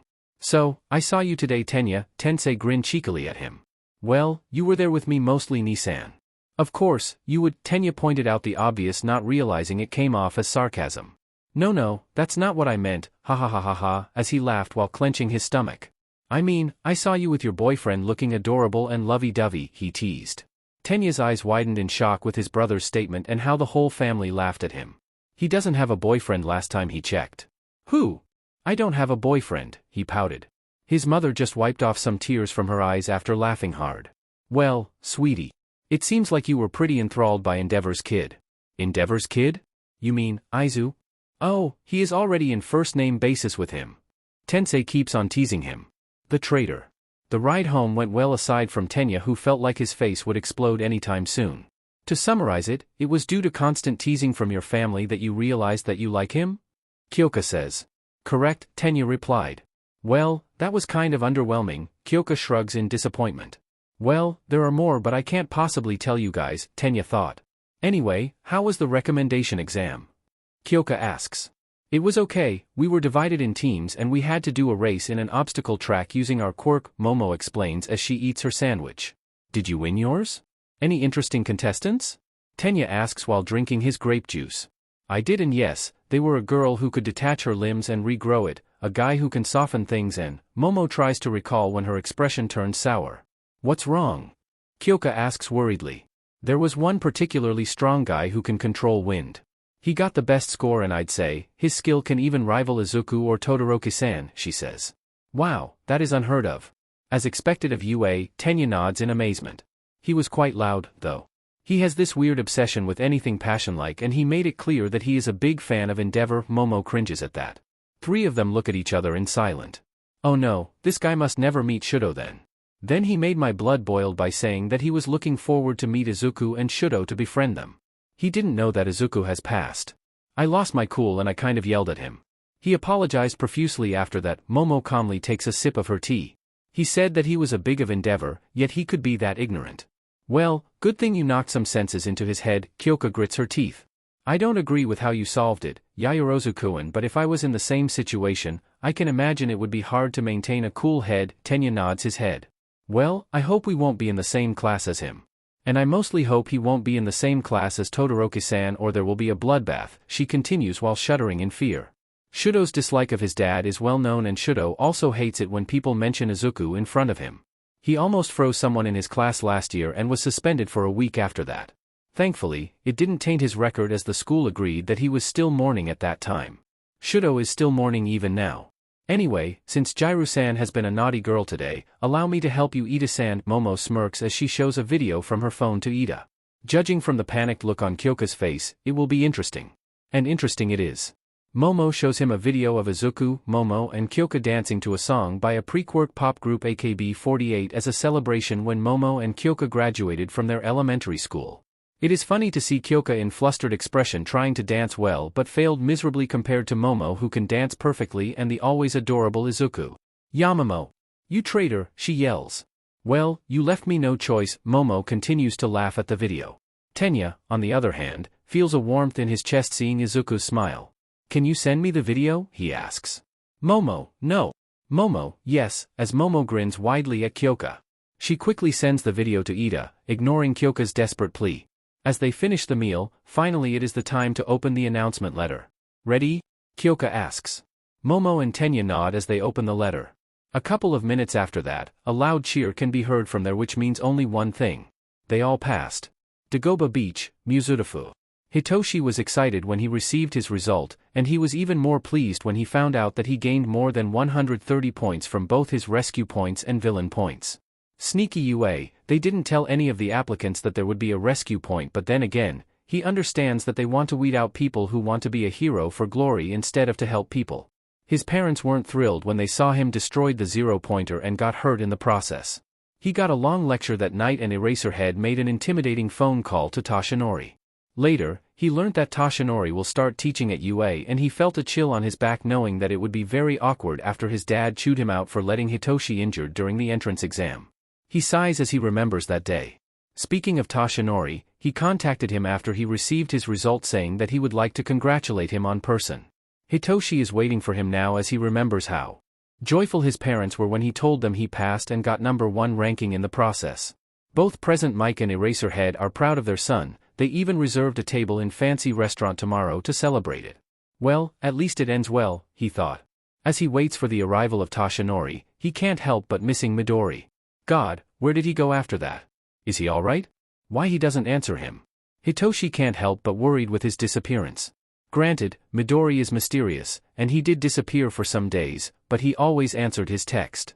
He remembers that he planned to confess to Midori after the fireworks, and he was confident that Midori would accept his confession seeing how he didn't mind holding Hitoshi's hand.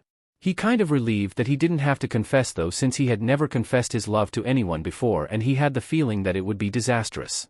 His parents didn't help with the situation as they became more curious about Midori and kept asking him to bring him home to be introduced to them. Yeah, right. Not in this lifetime. But he still wants to bring his relationship with Midori to a next level. One thing that he wants to avoid getting stuck in friendzone. That is why he needs to act fast, as a boy as cute as Midori must have many suitors. He is not wrong, though.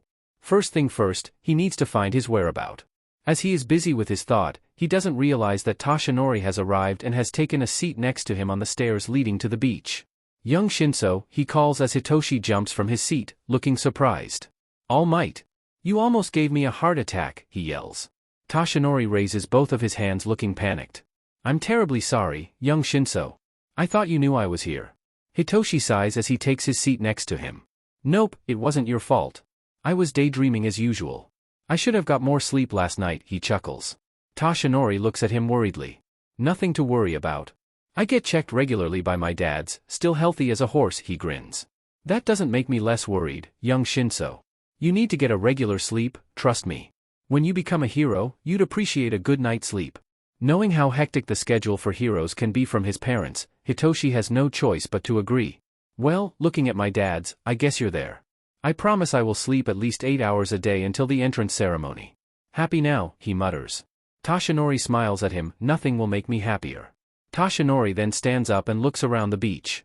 This beach, it is the proof of your hard work, young Shinso. I have to tell you that I'm extremely proud of you for succeeding not only your training, but also to demonstrate what it means to be a hero. I'm proud to say that I make the right choice of choosing you as my successor, he smiles widely. Hitoshi can help but sobbing at his words. Wow, who would have thought that he still has soft spots for people in his heart? It is really nice to know that he finally found some people who believe in him. Unlike the time when he was in middle school where they bullied him for having a villain quirk. As he cries harder, Toshinori, who doesn't know how to comfort a crying kid, becomes panicked. I am sorry, young Shinso. Did I say something wrong? No, it is just nice to hear people actually believing in me, as he wipes his tears. Young Shinso, you may remember my interview when I said that quirk doesn't make a person. Your quirk is yours and I'm glad that you use it for good, he continues. Funny, I heard that from Midori once. He must have been one of your fans, he chuckles. Toshinori seems interested. I'm curious about this young Midori. Have you managed to get in touch with him? Hitoshi looks down, his expression darkens. Not yet, I believe he will. But I can't find his name or address, Hitoshi says with a sad tone. He must be someone really important to you, Toshinori replies. He is, without him I might not able to have the motivation to be a hero. He told me those words you said when I needed it the most. He also told me the essence of heroism, he continues. Seems like a great person. Maybe he is an underground hero? Toshinori pats his back. Nope, he is not a fan of heroes. He told me that nobody can save him and no heroes even bother to do it, Hitoshi chuckles darkly. Saving? What happened to him? Toshinori. Midori never allowed me to delve more into that. I'm seriously worried about his well-being after he collapsed in the festival and how he told me about his home condition. His brother is a control freak, but he has a good dad. It worries me though when he told me that no heroes came when he needed saving the most. Forgive me, young Shinso, but you're right. It seems like this situation is more complex than we think. Toshinori begins to question this Midori person. Why he sounds so mysterious, yet he has this feeling that he is involved in a more dangerous situation. You know, if you can provide me the details of his appearance and his quirk, we may have a lead to open a case. Who knows? We may even be able to save him, he continues. Hitoshi looks at him with hopeful eyes. Really? You can help Midori, he says. I have friends in the police force. Yes, if we can provide them with the correct data, he assures him. Well, that is comforting. Midori has a long unruly curly green hair, green emerald eyes, freckles, and he is about 166 centimeters? I think. His quirk or quirks are the strongest telekinesis I have ever seen, telepathy and short-distance teleportation, as he excitedly explains it to Toshinori, hoping he will find a lead on Midori's whereabout. Wait? He has a multiple quirk. Toshinori is astounded with the revelation. Not many people have quirk more than one. Yes, he did tell me that he also has one more related with fire, he mumbles. Fire, telekinesis, green hair, emerald eyes, freckles? Those are two. Familiar to Toshinori as it leads to one person, but it is impossible. Todoroki Izuku has died, and he even helped them with carrying his casket to the hearse. Wait, let him check first. Toshinori opens his smartphone as he searches Izuku's picture. Does he look like this? His hand trembles as he shows Hitoshi the picture. His answer will be the key of his biggest fear. Hitoshi narrows his eyes as he suddenly looks excited. Wait, you didn't tell me you know Midori. Why is he standing next to Endeavor, though? Toshinori feels his world is crumbling down. Impossible. Izuku is dead. What the freaking hell is happening here? Young Shinso, are you sure that it is Midori? He tries to pry more. Hitoshi just chuckles looking at his reaction. Well, of course. I think I know my own teacher. Darn it. Multiple quirks, resurrection, changes in personality, mistrust in heroes. This only mean one thing, as there is only one person capable with doing all these things. All for One is back. He probably told his corpse, used it as an experiment and forcibly giving him multiple quirks while putting seeds of hatred towards heroes in the process. This can't be happening. Izuku must be saved fast before he turns into a full-fledged villain, and with his quirk, he can easily wipe off a small city without breaking a sweat. He needs to inform his family, but first. Young Shinso, I will tell you something about One for All. Please listen carefully, and after this, we need to make a movement quickly. Young Midori's life may be in danger. Hitoshi's smile drops. Kamino Ward at midnight. Tuya and Eraserhead are waiting in an alley for one more member to infiltrate a shady bar nearby. Tuya is so not looking forward for this mission as he dreads working with Hawks. Yes, Hawks is the other party member for this mission. Where is your boyfriend, Dabi? Aizawa Shoyuta alias Eraserhead asks in a monotone, almost uninterested tone. Dabi or Tuya just rolls his eyes, probably buying some fried chicken in 7-Eleven or Lawson. You know, I still can't get over the fact that you changed your hero name from Tuya to Dabi. Thanks to that I had to do some of the paperwork, and it is troublesome. Well, I'll treat you to a cat cafe next time Aizawa-sensei, Tuya mocks. Good, I'll hold on to your promise, shitty brat. Not long after that, an angel descends from the sky while eating a big portion of fried chicken. Sorry, I got hungry, he nonchalantly apologizes while Tuya is fuming in the background. Good, now let's start the briefing. Our target for today is to infiltrate the shady bar at 2 blocks ahead where there are rumored to be a briefing about League of Villain. The alliance itself is still pretty new but they are currently drafting some puny criminals for a big mission. Our objective is to find out what is the mission and even better, the structure and purpose of the League. Aizawa boringly reads the instruction from his smartphone. Ugh, isn't it obvious? I mean they call themselves League of Villain. Must be trying unified the villains in Japan into one organization, Takami Kigo or Hawk scratches his head in confusion. Come on, Birdbrain. That is just your assumption, never underestimate your opponent. Besides, it is impossible to unify the villains in this country. They must have some specific goal in mind, Tuya explains. Good point. Now let's go to the bar and finish our objective. My kid got accepted in UA and we'll be having a celebration dinner tomorrow. I also want to cuddle with my husband tonight, so make it quick, Aizawa groans. Birdbrain, you're too well known. Let me and Eraserhead infiltrate it. You can stand guard from outside as a backup, Tuya instructs. Are you sure you're okay, hot stuff? Kigo asks worriedly. What do you mean, chicken fillet? Nah, I just think that you've been forcing yourself to work ever since, well... Stop it, pea-brained. If I need something, you'll be the first to know, as Tuya pinches Hawk's cheeks. Just don't force yourself, too much. I know, Kigo, geez, you sound more and more like Fuyumi, Tuya groans. Shady bar in Kamino Ward, Yokohama, Kanagawa Prefecture. Kurojairi asked Izuku to take a nap since they already got the brief about their latest mission. Infiltrate UA and kill All Might, how ridiculous. Like those heroes in trainings and All Might will be killed by these sorry excuses of human beings. Not a chance as he cleans the glass in his smoky forms. He can't risk people knowing about his past, yet. As the bar is beginning to be filled by those puny villains. Suddenly Kurojairi finds someone familiar. Shoyuta. Oh my god, Shoyuta is here, he thought as he begins to panic. In a normal circumstance, he will approach him and ask him to save Izuku but not tonight. It will be too dangerous since there are too many criminals tonight and Tamura will come out soon too. He needs to do something and fast. Kurojairi writes something. A not too subtle code but enough to make them realize of the gravity of the situation. He walks closer to him and his companion, a black-haired, somehow he has red roots, youngster and taps his shoulder. Yes? Shoyuta looks at him with a bored look. Oh my god, he is here. Shoyuta is here. Kurojairi wants to tackle him into a hug but he can't blow his cover now. I'm sorry sir, this place is too crowded. We also have a second floor, and it will be utilized too for tonight's announcement. He tries to put up a professional speech. The youngster is eyeing him curiously before both nods. Kurojairi doesn't know if both of them are too naive or he is just lucky to gain their trust as he lads them into the stairs. When they reach the empty space in second floor, he quickly activates his quirk, sending them as far as possible from here while putting the paper on the youngster's pocket beforehand. I'm sorry, Shoyuta. Please, it is for your own safety, as he tries to hold back his tears. Hamamatsu, Shizuoka Prefecture. What the F dash? Tuya yells as they fall into a meadow. Ugh, that was unexpected, Aizawa groans as he fell on his butt. Geez, where are we? Hamamatsu. Tuya checks his GPS and finds out that the DMN Smokey McBacon has teleported them so far away from Kamino Ward. Well, I guess we failed the mission. Dabi, call Hawks. Tell him to retreat quickly, Aizawa orders. On it, as Tuya calls the seemingly panicked Hawks. What was that? The smoke person seems familiar to. Aizawa mutters. Tuya suddenly screams. What again? He rolls his eyes. I got a letter, he says. Show me. Tuya hands him a letter and they open it. Green Gremlin is alive. Save him. Aboroguruma. Green Gremlin? Aboroguruma?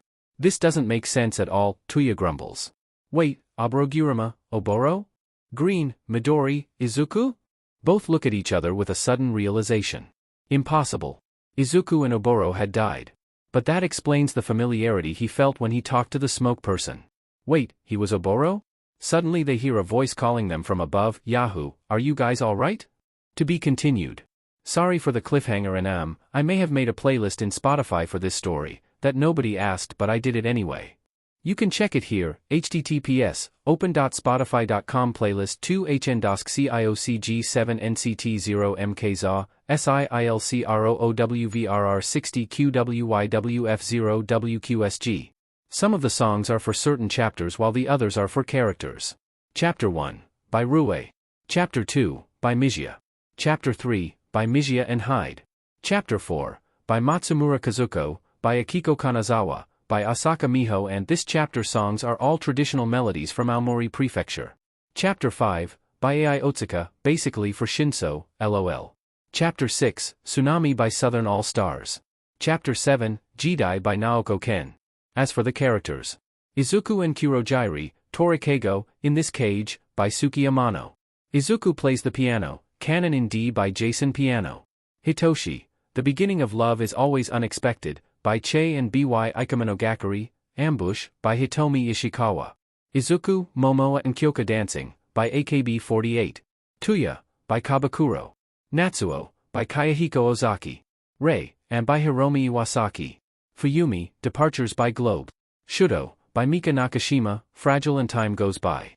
Both by Every Little Thing. Enji, Home by Yusaku Kiyama, This Song Is So Sad. Tenya, Love Love Love by Dreams Come True. Could you tell me why I chose those songs? Hint, Shinsu's related songs are all cheerful compared to the other songs, and it symbolizes love at first sight or putting an effort to make your crush love you back. While Tenya is about bittersweet feelings of not being able to confess to your crush. Shudo is easier though, mostly about love.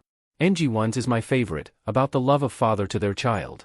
The lyric is so beautiful, asking their child to go home with him, which is so painful for him since Izuku has gone, or so he thought. Note. Italic is flashback and underline is telepathy.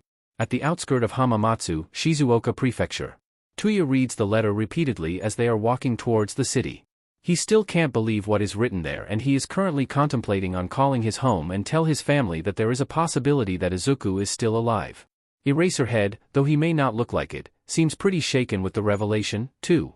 Being a seasonal pro, however, makes him skeptical of anything thrown at you, and he is surely still trying to find reason why the Smoke Man knows about Oboro. Oboroguruma was the pet name Zashi gave to Oboro, he suddenly quips. Both hawks who are flying on top of them and Tuya who are walking in front of him stop and glance at his direction. Intrigued of what he was saying, as Eraserhead rarely talks about his private life. He was a friend of mine as we were in the same batch. Me, Zashi and him were inseparable, he continues with his story as he walks, and the rest of his part follow him while listening to his story carefully. Anyway, you'll hear the rest of the story once we reach the police station, he sighs. Why are you telling us the story? You rarely talk about your life, Tuya asks curiously. Is it because he told them about Izuku? I supposed it is fair since the letter implies that your little brother is alive. However, I will just share what is important to this case and nothing more than that, he growls as they finally reach a gas station. Ah, I thought you finally opened your heart to us, Hawks teases him from above while grinning. TSK, not in 100 years, he groans. Although deep inside his heart, he knows that he is fond of them, but he is too grumpy to admit it. Tuya rolls his eyes as he catches a taxi. They take the taxi and head to Hamamatsu Municipal Police Headquarters, where a certain detective from Musutafu is waiting. He has already arrived after a phone call from Eraserhead an hour ago. Tuya is still distraught with the revelation, and he was even more surprised when he heard that Detective Tsukachi already knows about the case. What the hell is going on here?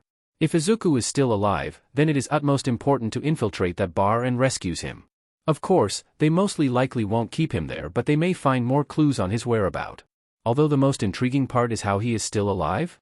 Tuya is 100% sure that they have cremated his remains, and he found it laughable at first when he read the letter at first. But since the detective didn't brush this case off as a cruel prank and instead asked them to meet him in the nearest police station, then Izuku is probably still alive. It pains him inside thinking that some people stole his dear brother's corpse and resurrect him for an evil plan. Well, why would someone from a shady bar that hosted a villain gathering knows about his condition if the reason for Izuku's resurrection is other than a sinister one? He wants to scream and cry, poor Izuku. He deserves better. He is also desperately wanting to tell his family. He may hate his father with a burning passion, but that old man still got his skill, and he will more than eager to rescue Izuku before whatever the villains have in mind comes to realization. Hawks, who is a good boyfriend, knows Tuya's inner anguish and he holds his hand tightly throughout the trip, not letting him go for even 1 second. If only he can help more. Eraserhead, on the other hand, doesn't know what to feel. He lives on logic and this type of letter usually doesn't affect him at all. He will feel disgusted, of course, since the prankster wrote the name of his long-dead friend. That if it was a prank and he is not so sure anymore if it is one since it is clearly written as Aburoguruma. The nickname only him and Zashi use for him since his name sounds like a yokai name. He used to laugh at that name saying, "Hey, my face is not that hideous." Oh, the good old days. That is why Eraserhead aka Aizawa Shoyuta is dedicated to teaching now since Oboro liked children and wanted to be a teacher.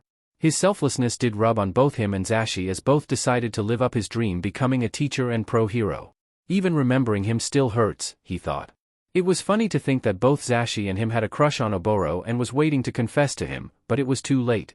He is happy with Zashi and Hitoshi now. But Oboro still holds a special place in his heart and Zashi's. Shoyuta doesn't know what to feel if Oboro is still alive and if he meets him. He is afraid that his feeling towards him may develop into something more and it may destroy his happiness now with his little family. That will be a problem for future Aizawa since he still needs to find out the truth if he is still alive or not. As they arrive at the police station, they are welcomed by a cat-headed officer. Greetings, Eraserhead, Dabi and Hawks. My name is Officer Tamakawa Sansa. Detective Tsukachi is expecting you, as he leads them into one of the more secluded office. Well, they need to brace themselves because it will be a long ride. Sansa opens the door into a moderate-size office. The office looks like any neatly decorated office with a working desk in the middle and 3 chairs for each guest. The plain-looking detective is sitting in the main chair, frowning. He looks up at them and bows. Greetings, Hawks, Dabi and Eraserhead. Sorry for taking more of your time, he says while signaling them to take the seat in front of him. 3 of them look at each other with equally disturbed expression before sitting there. Tsukachi takes a deep breath as he starts the report. So, you said that you got a letter from a bartender in a bar in Kamino Ward before he teleported you to the outskirt of Hamamatsu and you presumed that he did that because it was too dangerous for you there? Tuya nods. Tsukachi put both of his hands on his head, frustrated. May I see it? Eraserhead hands the letter over reluctantly as Tsukachi begins to read the brief message. Green Gremlin and Aburoguruma, huh? Do you recognize this handwriting? He asks. Yes, that is the handwriting of my friend who supposed to be passed away during our 2nd year. Shirakumo Oboro, he explains. Both Hawks and Tuya eyes widened at the revelation. They feel guilty for prying into his past earlier. Great, then all the dots are connected, he raises both of his hands. Hawks and Tuya stares at him in disbelief. I'm sorry, detective. What do you mean by the dots? Hawks tries to get clarification from him. Okay, what I will explain now, it is a top secret. Nobody outside this office knows about this, yet. The only people who knows about this fact are me, All Might and his protege, he answers. I beg your pardon, his protege? Aizawa is fuming. Of course, All Might will drag Hitoshi into this shitshow. He is still 15 for God's sake. Don't worry, we know who he is and it will be kept secret per All Might wishes. Also, he will not contribute in any way in this case due to being a minor. I believe you will help us make sure he won't do anything reckless, right? Tsukachi explains, knowing that Aizawa will help keeping Hitoshi in check. Yes, of course, Aizawa rolls his eyes. He will have a long talk with both All Might and Hitoshi later. Hawks and Tuya are curious about the conversation but feeling the heavy atmosphere, they think it is best not to pry. Tsukachi opens his laptop and shows them a picture of a man with dark green parka and hood. The face is hidden inside his parka and face mask but it is clear that he has an unruly long green hair and pair of emerald eyes. In front of him there are 2 teens, one with purple hair and one with pink dreadlock who both smiles at the camera. Both of the faces are blurred for privacy purpose but it is obvious that it is Hitoshi and Mei in the front. While the greenette must be. This is the picture of Todoroki Izuku. Taken 2 months ago, he explains. To say that 3 of them are shocked is an understatement. What the F Hitoshi is doing with a dead kid? Aizawa thought. Why Izuku is alive and well? Why hasn't he gone home if he is alive? Both Hawks and Tuya thought. They are too shocked that they became speechless. I guess it proves that the half of the letter content is true. Which means, it is most likely that the second half is also true, knowing that whoever did this have the means to steal corpse and resurrect it, he further explains. The 3 audiences are still not recovering from their shock. Then why? Hawks asks. Why the little hummingbird hasn't come home if he is alive and well, he continues. According to the witness, Todoroki Izuku calls himself as Midori, and he confessed once that indicates that whoever resurrected him must have erased his memories. He also is not fond of heroes because nobody saves him. He never explains what kind of predicament he was in, but it seems that he comes from a violent home with all the scars he has. Tuya begins to sobs when he heard that explanation. Why tragedy has to befall his family over and over again? Why it has gotta be Izuku? Hawks holds his boyfriend in his arms as he is making a circle on his back, trying to calm him down. So, that is the famous Midori, Izawa mutters. No wonder Hitoshi became so proficient in hand-in-hand combat within a short time. Todoroki Izuku was the one who trained him and he knows how skillful he is. All these things are giving him headache. The possibility that Oboro is alive makes him happy in the inside, but knowing that he is more likely won't remember him like Izuku feels like a jab in the gut. We need to conduct a plan to rescue both Todoroki Izuku and Shirakumo Oboro ASAP since we are suspecting that it has something to do with the creation of League of Villains. However, while we are conducting the plan, I must ask all of you not to tell anyone. He puts 3 pieces of contracts on the table. Basically, to ensure their silence. Wait, I can't tell my parents that their child is alive? Tuya stands up, his blue flame is burning on his hands. Dabi, calm down. You know if Endeavor knows about this, he will raise hell and it may jeopardize the plan. Eraserhead hurriedly activates his quirk and the flames disappear. But, Tuya is too emotional to form a coherent sentence. Hawks hugs him and lead him outside to breathe fresh air, leaving both Tsukachi and Eraserhead in an awkward silence. I'm terribly sorry for being insensitive, he apologizes. It's okay, we've been having a long day, Aizawa quips. It's true, he just wants to crawl to his bed and snuggle with his husband. Later, both Hawks and Tuya come back to the office with cooler head.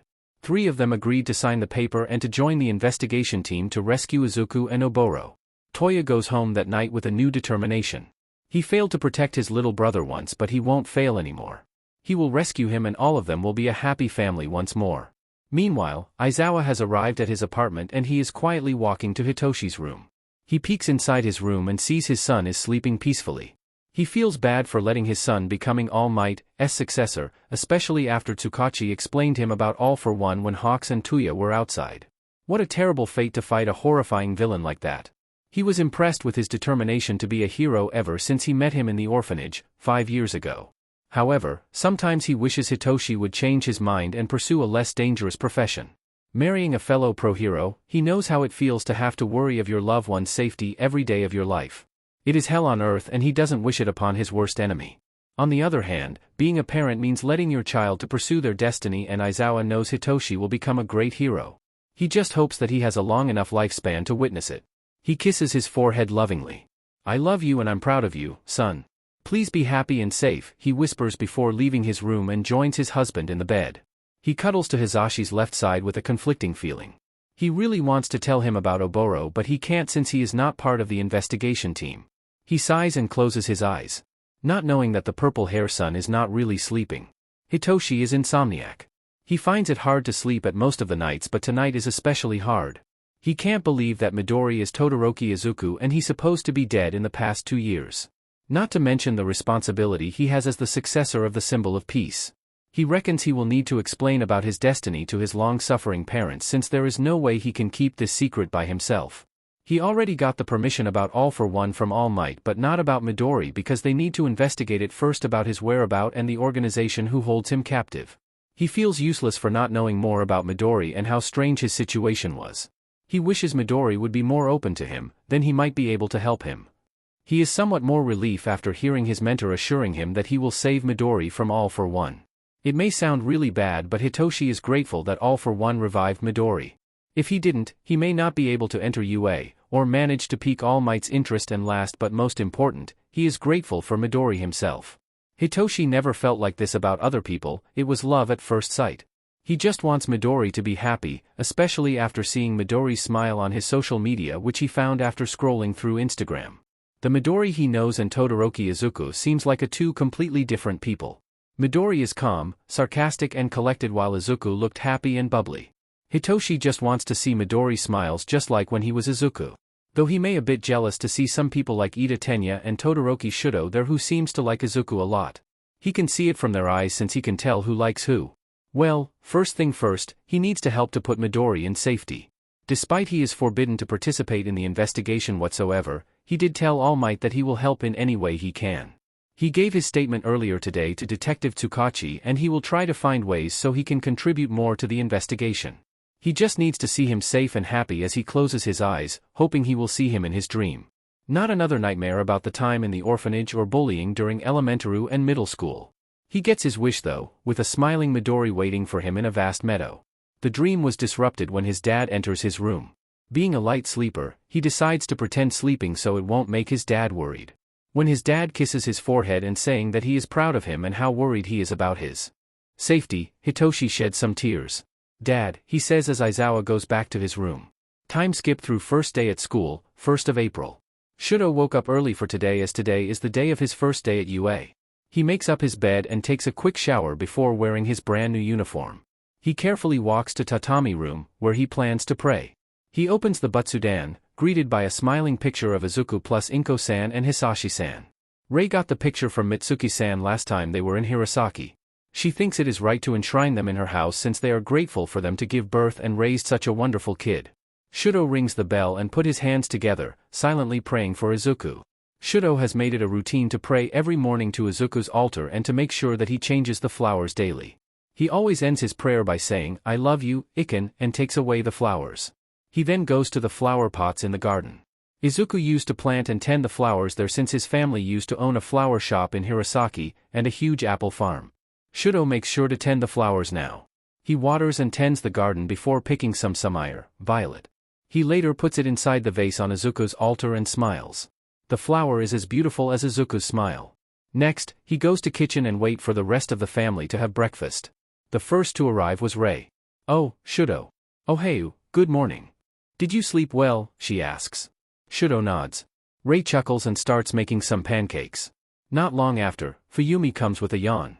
"God, I need more sleep," she mumbles as she collapses on the table.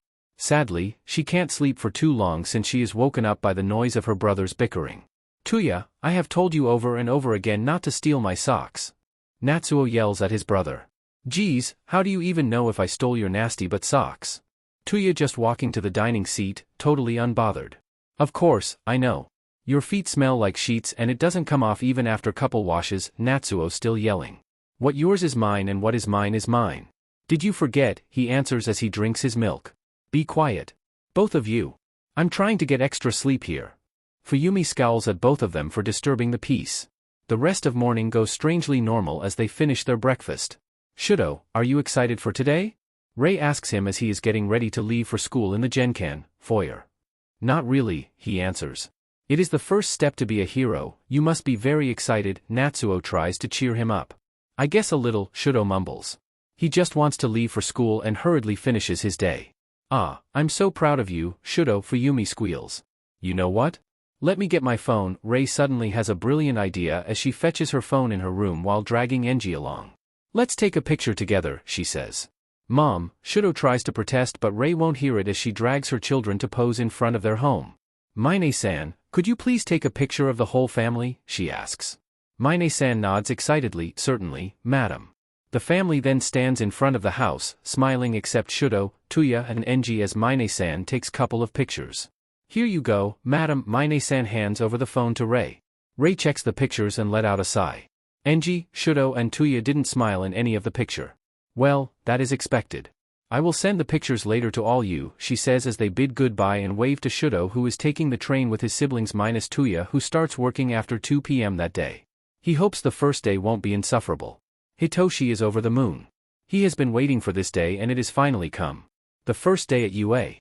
He is basically hopping with joy from his apartment to the train station, not caring of the weird look people give to him along the way as he was too busy feeling happy or watching the sakura petals falling on the roadsides.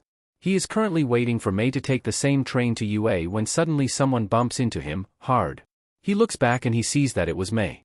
"Yahoo, how are you, lavender hair? Excited for the new day?" she greets. "Well, not anymore since you just fractured my spines," he deadpans. "Come on, you're becoming a hero. Breaking a bone or two will be a pretty normal occurrence anyway." She brushes it off as she goes to the nearest vending machine and buys some drinks. Here, as an apology, she hands him over a can of black coffee. "My ambrosia," he grins as he opens the can and drinks it all in one sip. "Easy, tiger. I bet you didn't get any sleep last night." She cringes as she opens her own monster drink and drinks it. That is rich coming from a person who survives mostly on monster drinks and Red Bulls. "Hey, don't be rude. You may live on coffee, but my brain lives on these foods of the gods. She smacks his back really hard. Hitoshi coughs. Seriously, that was painful. Are you sure you're not applying to be a hero? You'd be very good at beating villains with your strength, he groans. May can easily subdue villains with her own brute force. Nope, as she nonchalantly drinks her energy drinks, popping the pee part. Have you heard anything from Midori? May asks. Yes, he did. But he can't tell anything to May after he signed those papers. Not yet, he lies. Well, knowing him. He'll pop up somewhere unexpected and he'll force you into another puke-inducing training. May continues to drink her monster juice. Yeah, he replies, trying to mask his worries. He'd definitely ask Toshinori later about the investigation. He is trying his best to enjoy his first day, but he can't help but worries about his crush. If only he can tell May about what he knows. Well, he hopes the investigation goes well. He may need to do some snooping for more info discreetly. The train has arrived and both of the board on the train when May asks him about the dinner with his parents. Well, let's just say my parents are not very happy with the quirk that I got from you know who. Hitoshi shuddered when Aizawa gave him a lecture on using his quirk without breaking his bones and how disappointed he was at All Might for not telling him about All for One before he offered his quirk. He ended up telling May about his quirk after another permission from Toshinori since May wants to be David's shield for Hitoshi. They talked a bit and had to part ways when they arrive at UA. Hitoshi is looking for his class and he finds a huge door with a signboard that is written 1A. He opens the door when he hears two people are yelling at each other.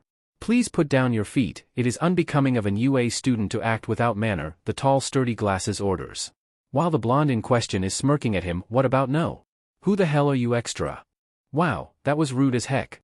Hitoshi likes to curse, courtesy of Aizawa, but even he finds that blondie rude. My name is Ida Tenya, I'm from semi-private middle school. He introduces himself but is cut in the middle by the blonde. Semi, huh? A pompous elite BSTRD, then. It will be more fun when I crush you, he continues with his taunt. Hitoshi just enters the door without trying not to make any sound. Ugh, just his luck to be put into a class where two students have shown the sign of discord. Dad won't be happy about either of them. Speaking of him, he can see him in the corner inside his yellow caterpillar-like sleeping bag. How dare you? The glasses look perplexed with the blonde's rudeness before shifting his attention to Hitoshi, who takes 2 seats behind the blonde. Oh, I believe we have met during the entrance exam. My name is Ida. He tries to extend a handshake. Knowing that his dad will expect the students to realize his presence soon, he hurriedly takes his hand while sending signal for him to take a seat with his eyes, but the rule lover seems not understand. Ida Tenya, right? Nice to meet you. My name is Shinso Hitoshi, he says as he forces a smile in his face. Come on, man. Read the room. I have to say, you are the superior candidate for understanding the real meaning behind the practical exam. No wonder you got the highest score, as he bows. Great, now he managed to get his class's attention. Can he be less loud? No, I just did what heroes are supposed to do. He sheepishly tries to maintain his smile as he looks at his dad and their eyes meet. Oh my, he is definitely not happy. Not long after that the door is opened and the Bob girl and a huge guy enter. Ah, finally. Greetings, my name is Yurashi Inasa. Pleased to meet you all and I'm very passionate to join this school, the huge guy with buzzed dark brown hair says. No, yells as he takes a seat in front of Hitoshi. Hitoshi sweat drops. Oh, his sweet peaceful high school is filled with loud people now. Shut up, extra, the Pomeranian growls. The Yurashi guy is too busy looking excitedly at him to recognize the fuming blondie. Hitoshi can feel that Inasa is expecting him to say something. Shinso Hitoshi, he sighs as the loud guy number 2 smiles widely. Nice to meet you, Shinsu-san. Wow, you're handsome. Pleasure to sit in front of you. Sheet, what the F dash. That was something that he never heard anyone ever called him with. Oh, I know both of you, the Bob girl also greets her. Thank you, guys, for saving me last time. I knew it, you'd definitely make it through. She beams at both Hitoshi and Tenya. Nice to meet you again, Uraraka-san. Tenya makes a chopping motion with his hand. Hitoshi tilts his head in confusion. What is the deal with this sucker for rules robot? A girl with earphone jack snorts and Mr. Robocop sends a glare at her. Oh sorry, for not introducing myself earlier. My name is Uraraka Ochako from Mie Prefecture. She sheepishly rubs the back of her neck while bowing lightly. Shinso Hitoshi. Hitoshi nods. Yurashi Inasa. Man, you guys are all so heroic, he says enthusiastically. Hitoshi looks at the clock and then he says, Good morning, teacher. DMN, kid. Not bad, Eraserhead thought. Wait what, eek. Ochako yelps when he sees a huge caterpillar moving in front of the class. Momo shakes her head, she is one of the few who knew about his presence. Jairu jaw drops and Shudo just stares blankly at the guy. The guy takes off the sleeping bag and stands in front of them. Took you long enough to recognize my presence except you two, as he points both Momo and Hitoshi. I'm your homeroom teacher, Aizawa Shoyuta. Nice to meet you. The classes begin to murmur in disbelief. Okay, his dad may look rough but come on man, show some respect. Hitoshi's first impression towards his classmates are not really good at this point, frankly speaking. I know it may be sudden, but please put this one and go straight into the field, he says with a monotonous tone as he hands over the PE uniform. Hitoshi and Momo take the initiative and get their own uniform, followed by the rest of their classes. On the way to the changing room, Inesa walks next to him. Man, that was really cool. How did you do that? He asks. Well, instinct. Hitoshi doesn't even know how he managed to do that, but Midori taught him to be aware of his surrounding because people with camouflage-type quirk may attack from any direction. You should teach me next time, man. That was really cool, he continues. Haha. Hitoshi nods. Yes. That's so cool. Let's be friends, Shinsu-san, he smiles widely at him. Well, he won't take no for an answer it seems, he thought. Yay, the bestest friend, he deadpans. Yasha. Inesa raises his fist upwards. Gosh, this guy is really insufferable. But he seems like a nice person so whatever. Yeah, a friend might be nice. Meanwhile in a warehouse in Yokohama. Kurogairis is strapped on a chair with unconscious Izuku strapped on a medical bed in front of him. He growls as he remembers that day when he saved Shoyuta and his punk. Tamura caught him red-handed and forced both him and Izuku to move to this secret warehouse where the doctor and his crews are already waiting. Such a bad boy, you know this will happen if you betray us, the doctor seems too happy for what happened. Stupid NPC, now both of your MPs will be upgraded. A bit too kind in my opinion, Tamura whines. What do you mean? Kurogairi demands. The doctor smirks. Well, let me introduce you to my friend. This is Dr. Yanagihara Byakuya. She has a very intriguing quirk. A woman with a long black hair and intricate kimono appears. She looks like one of those women from Heian style painting and she has a very sinister aura. Well, what do we have here?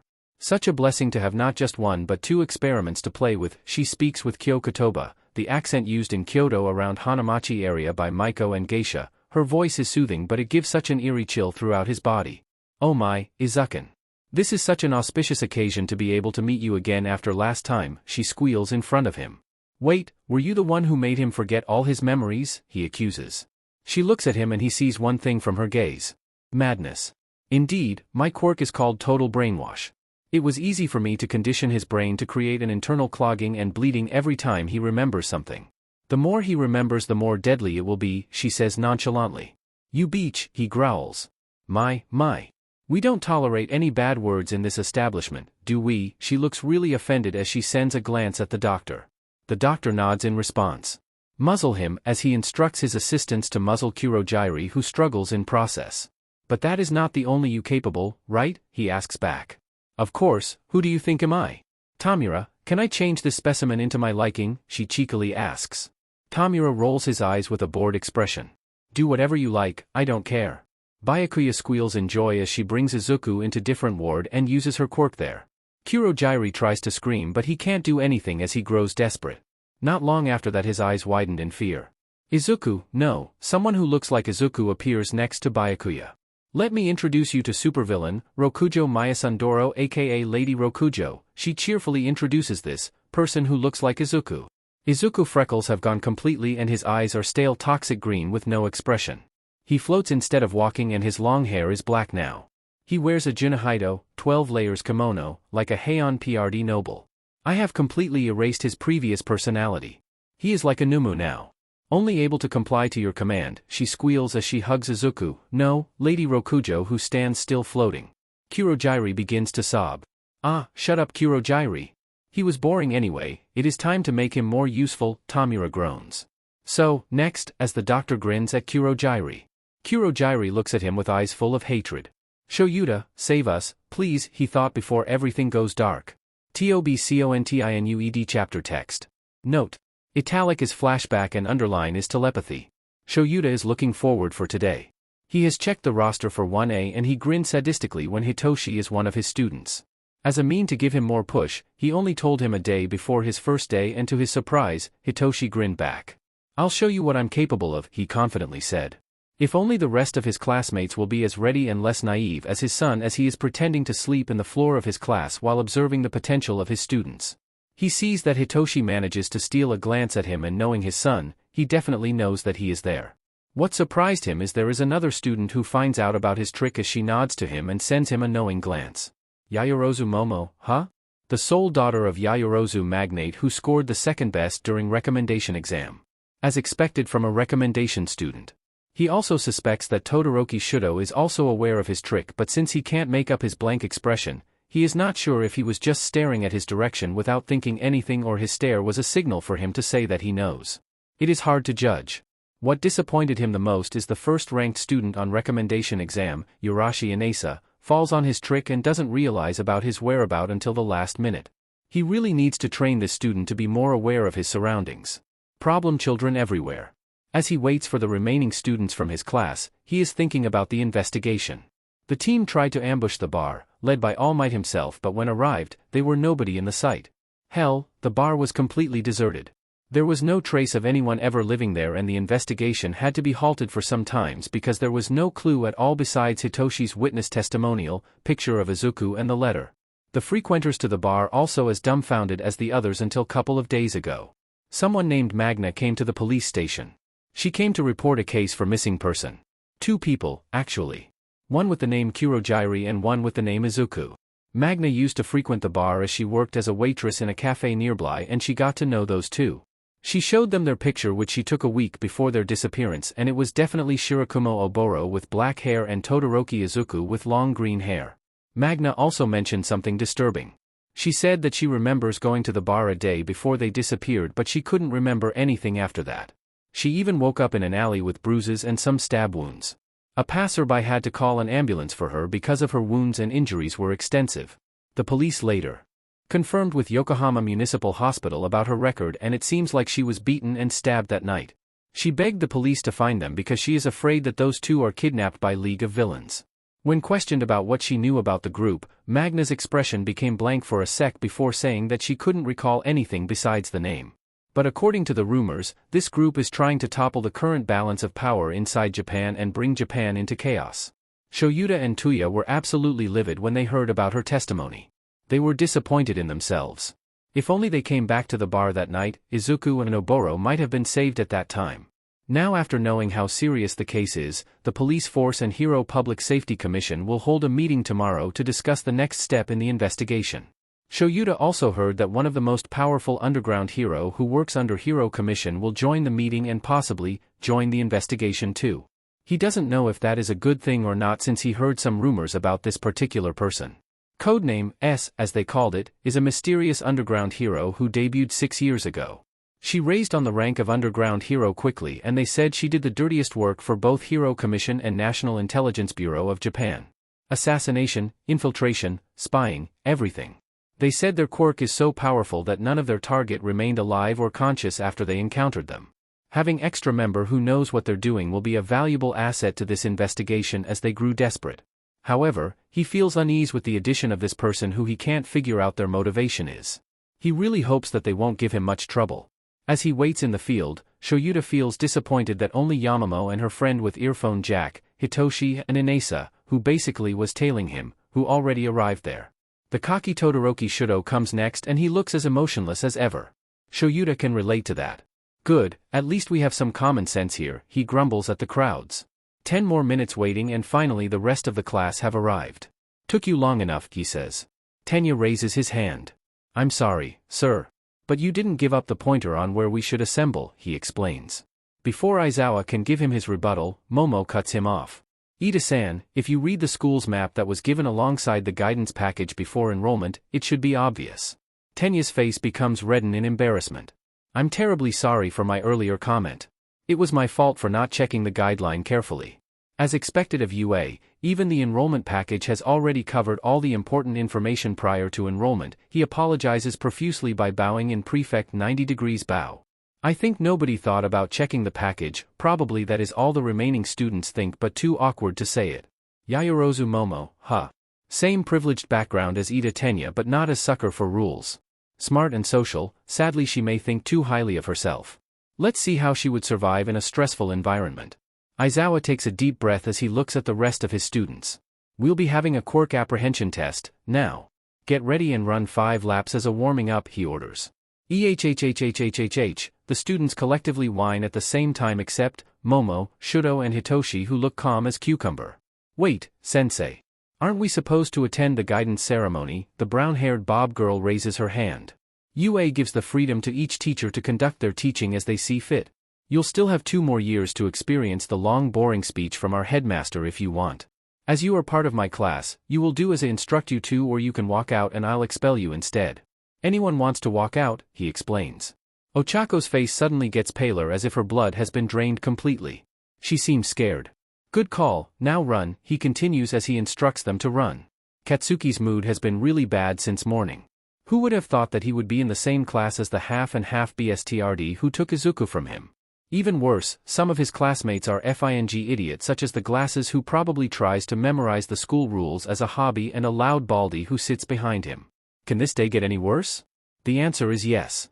Yes, it can, because the teacher decides to make a stupid test to measure up their abilities, and for Katsuki it would be a waste of time. He prefers to learn more about rescue and medicine. He doesn't have time for this thing.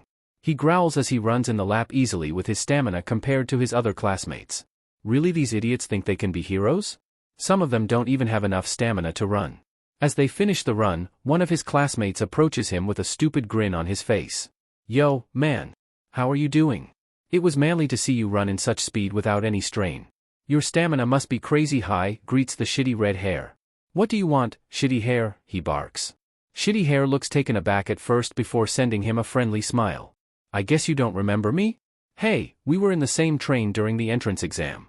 I lent you my handkerchief, remember, he says. Katsuki can't remember any ginger who.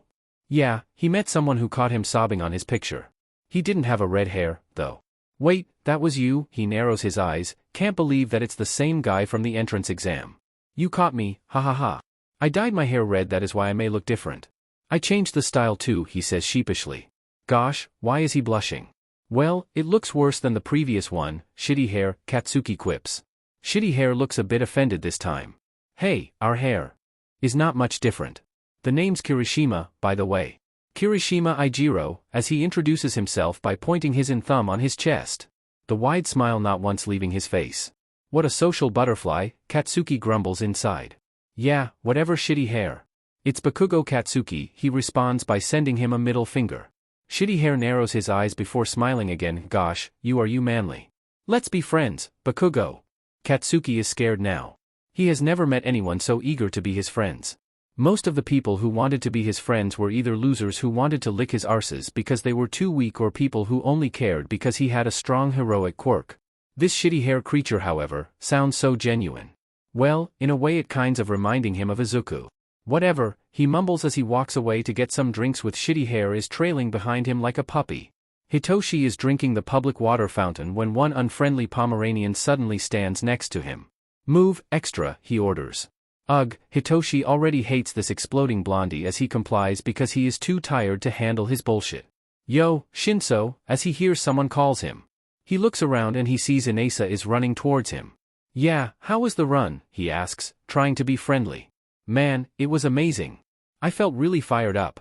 As expected of UA, so challenging, he grins. Yeah, I guess if you put it like that, Hitoshi knows for sure that his dad is trying to sort the potential among the class, and he won't be hesitated to expel anyone who he deems doesn't have the potential. But he can't say it out loud, can he?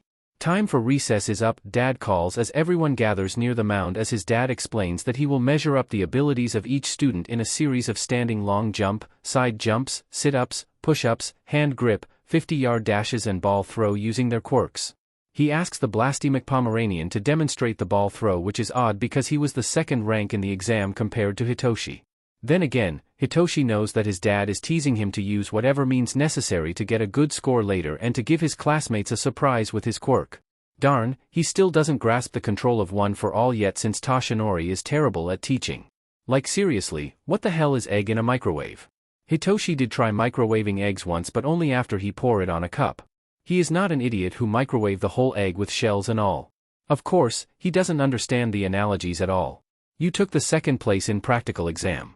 Now, how much was your best score in middle school for ball throw? Dad asks with a bored tone. Hitoshi catches the sparky boom boom arshat flinches when Dad called him second place. Wow, he must hate the fact that he isn't number one. Hitoshi needs to note that down, it may become useful later on. And before you ask, yeah, Midori taught him to note anything down when it comes to your rivals, friends or enemies. It will come in handy later.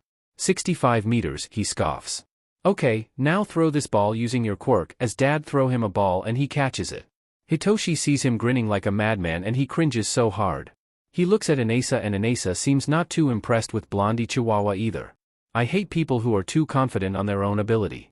Pride will lead to their own downfall, Inesa says with so much toxic in his voice it made Hitoshi raise his eyebrows. Huh? Nothing, Inesa replies with a wide smile. This guy, he is something. Hitoshi shudders at the thought. He needs to watch out for Inesa too, it seems. Katsuki readies to throw his ball before screaming die, as he propels the ball using his explosion via his hand. Die? Uraraka seems surprised with the choice of word. Not just you, Uraraka, Hitoshi thinks most of the classmates are quite cringed at his attitude. 705.2 m, not bad at all, Dad seems impressed. Oh Kami, seems like Hitoshi has to work extra hard since number 2 is this strong. He takes a deep sigh and prays that his training with Midori will help him with the tests. Wow, we can use our quirk. Uraraka seems excited. Ugh, if only she knew. That seems fun. Pinky Girl exclaimed loudly. No girl, don't poke the bear. Fun, you said? Oh no, look what you made him do. Hitoshi slaps his own forehead. Seems like you're not taking the hero profession seriously. How about like this, the last position will be deemed as having zero potential thus expelled from hero course, he notes, plain and simple. Wait, what? Sensei, isn't it unfair to expel us in the first day? But we just started? As the class begin to whine. Oh Kami, Hitoshi have told them, internally of course, not to poke the bear. Do you think natural disaster, villain attack or murder rampage are fun? Being a hero is not just playing with costume, getting popular, having lots of money or using your quirk in public legally. It is a dangerous position that will get yourself easily killed if you're not prepared, and even if you do, the chance you may lose your life or worse, civilians, in the field is still high. Being a hero means to be a human shield to people who can't protect themselves. Are you willing to do that? He asks. The Who class is silent. It seems like though they may know how dangerous of this profession is, they are still naive, and it does feel different when a pro tells you what it is on the field. Being the son of 2 pro heroes, Hitoshi knows it better than anyone. He is still having nightmare where his parents fail to come home. It scares him to the bones and he prays every day that his parents won't get injured that day. Now that you finally understand a bit on how serious this profession is and none of you respond, I will take it that you are willing to do anything to ensure people's safety. Then I welcome you to hero course. However, like I said, the last person in the rank must go. Plus, ultra, he continues. Hitoshi's eyes are filled with determination. He will become a hero and save people who needs him. He will save Midori. Now, get ready for the first test, as his dad is guiding the class into the first test. The first test is 50-yard dashes, and again, he is thankful that he is paired with Inesa, who he is on relatively friendly terms with. I will not hold back, Shinsu-san. I will show you what I made of, he exclaims. Go on, show me then. Shinso begins to mimic his spirit. Wait, what was his quirk? And he finds it out the hard way, since when Inesa basically flies through the test, literally, with his wind quirk. Hitoshi gets hit some of the wind and it is hard for him to run with such force in front of him, but he manages to secure quite a high score compared to others, thanks to Midori's training where he made him run on a beach. Wow, that was really cool, man. I didn't know you could run so fast even within a strong wind holding you back. Inesa seems really impressed with Hitoshi. Hitoshi just chuckles lightly. He's still not used to people giving him compliments. The rest of the test goes on smoothly, with Hitoshi manages to score highly in each test. He even gets the second place in hand grip test. Finally, it is the last test. Nobody could beat the ball throw record of the Blasty Boom Boom Sparks until the floaty puking girl manages to get an infinity score with her quirk. Surprisingly, the Boom Boom boy doesn't act up. He did say tisk, but that was it. Hitoshi thinks he may not be as bad as he thought. During the test, he did observe his classmates' quirks and he is pretty impressed with all of them. He records everything with his brain and will later make sure to put it in his notes. Maybe he can show them to Midori later? Ugh, why the investigation is so slow. Hitoshi is thinking of taking things on his own at this point, but suddenly his dad calls him to throw the ball. Shinso, you haven't used your quirk in this test. Not even once, he sighs. Ow, Hitoshi is scared now. I know one part of your quirk is non-physical, but you can't just go there saving people with one quirk when you have two. That goes to you too, Todoroki, as he points to Todoroki who will go next after him. He can see him glares at his dad. Geez, Dad, that is pushing too much, he thought. He knows his dad will not stop and he will more than likely to expel him if he doesn't use one for all. Well, he goes nothing as he tries to channel one for all in his hand before finding out that the ball doesn't go very far. Of course, his dad activates his quirk. Probably he felt that Hitoshi was about to injure himself. You know why I did this, do you? He asks. Hitoshi nods. He then deactivates his quirk and throw him another ball. Throw it again. Make sure you don't destroy your arms, he says. Hitoshi looks at his ball carefully while thinking about how he should use his quirk properly. Then suddenly an idea comes to his mind. He concentrates as he channels his quirk on his fingers and bam. The ball gets thrown so high everyone is speechless. 706 meters, congrats, his dad grins. Hitoshi is happy to be able to use the quirk, but he then realized that his index finger turned blue. Ah, that looks painful. Amazing quirk, wonder why he can't control it too well. It's not as fabulous as moi. Be quiet, Dad orders. It was better than the entrance exam, but we can't have you break your bone every time you use your quirk. You're smart, try to find a way how to mitigate it, as he gives him some feedbacks. Hitoshi nods as he is trying not to wince from the pain of his broken finder. Todoroki, now is your turn. I will expel you if you don't use your other quirk, he says. Emoroki looks pretty down when he stands in the circle as he throws the ball using the force from his fire. Everyone was awed at the sight. 800 meters, good job, he says as Todoroki sends a nasty glare at him. Alright, about the expulsion, he looks at the board and the invincible girl is at the bottom. It was a logical ruse to make you do your best. Plus ultra, as the motto of this school says, he grins evilly to the students as their jaw drops spectacularly. Wait, I thought it was pretty obvious, Momo comments. He then dismisses the class and told Hitoshi to get patched up at the infirmary. Inesa volunteers to accompany Hitoshi to Recovery Girl. As he walks there, he accidentally bumps into Katsuki and he drops his wallet. Hitoshi picks it up but Katsuki sends a glare towards him. Maybe later as he goes to the infirmary. Recovery Girl is not happy to see Toshinori's successor again in her office. She asked Inesa to go back to class so she can have a private conversation with him as she calls Toshinori to come. Really, Hitoshi? Toshinori should have taught you better not to injure yourself every time you use your quirk. Your father should know better too not to push you when you're not ready, she frowns as she patches his finger and give him a kiss there. Don't worry, Chiyoba-chan. Dad probably just want to know how my training has been going on with this quirk. It is not his fault that Toshinori-san is pretty SCK at it, he mumbles. I agree, Toshi is a nice boy but he is not a good teacher. You should ask him to introduce you to either his mentor or his former sidekick, she replies with a disappointed tone. Wait, he never offered me that, Hitoshi pouts. Chiyo giggles at the sight. Well, he is not in a good term with both of them but maybe you can convince him to introduce them to you. You know what? Maybe I will try to ask him, he beams as Chiyo ruffles his hair lovingly. Chiyo has known Hitoshi since he was adopted by Shoyuta and Zashi. She thinks of him as her own grandson. Speaking of which, I think he is coming as she hears a footstep in front of the clinic. What are you waiting for, Toshi? You'd better enter the clinic soon or you'd be having worse, Chiyo tries to intimidate him as Hitoshi laughs. He can hear Toshinori. Slowly enters the clinic and darn, he looks terrible. Oh my god, Toshi. What happened to you? Chiyo asks worriedly. Come, lay on the bed. Let me check your vitals, as she orders him to rest. Well, good news is you're pretty healthy for someone in your condition but you need a rest. Work is killing you, these days, she gives the diagnose after checking him. Toshi takes a deep breath. Yeah, as he sends a meaningful glance at Toshi. Uh-oh, he knows it must be related with Midori. Looking at the signal, Chiyo stands up and says, seems like you have much to talk about, I'll be taking a short break then. Call me if you need anything, I'll be here at the next 40 minutes, and she leaves. How are you, young Shinso, he asks. Hitoshi looks at him and says, how's the investigation going on? It has been 9 months. You don't beat around the bush, huh? Well, I like efficiency, Hitoshi replies. A witness came yesterday. Basically, telling us the 2 people, including Izuku, are kidnapped. We'll be having a meeting with people from Hero Commission tomorrow. They managed to infiltrate the organization but they didn't tell us when they did, he explains. What? Exactly. I hope it will be good news, though.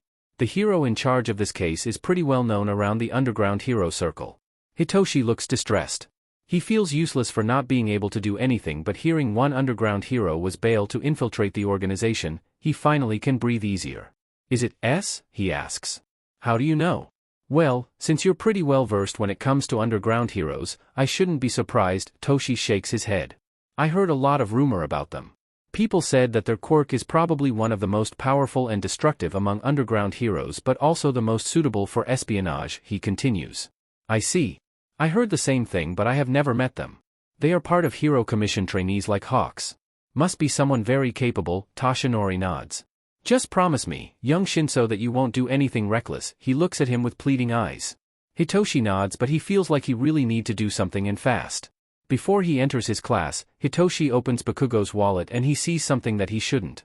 The childhood picture of Bakugo and Midori, along a picture of Midori wearing junior high school uniform. Hitoshi is quite surprised to find out this fact. Maybe he needs to talk to both Bakugo and Todoroki about his plan.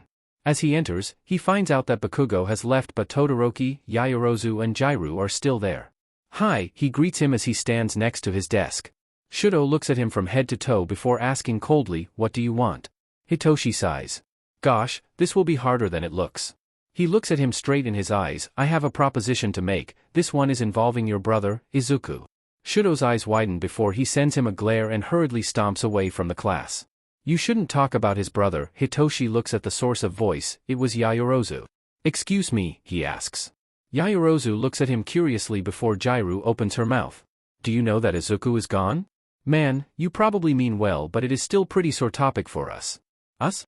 You guys know about me, I mean Izuku, he asks trying to mask his enthusiasm. Why do you call him Izuku? Do you know him that well? We're his childhood friend. Plus Ida-san, Yaoyorozu continues. Great. Then that makes it easier. Yes, as a matter of fact. I need you guys' help. Both Jairu and Yaoyorozu look at each other before saying. We're listening.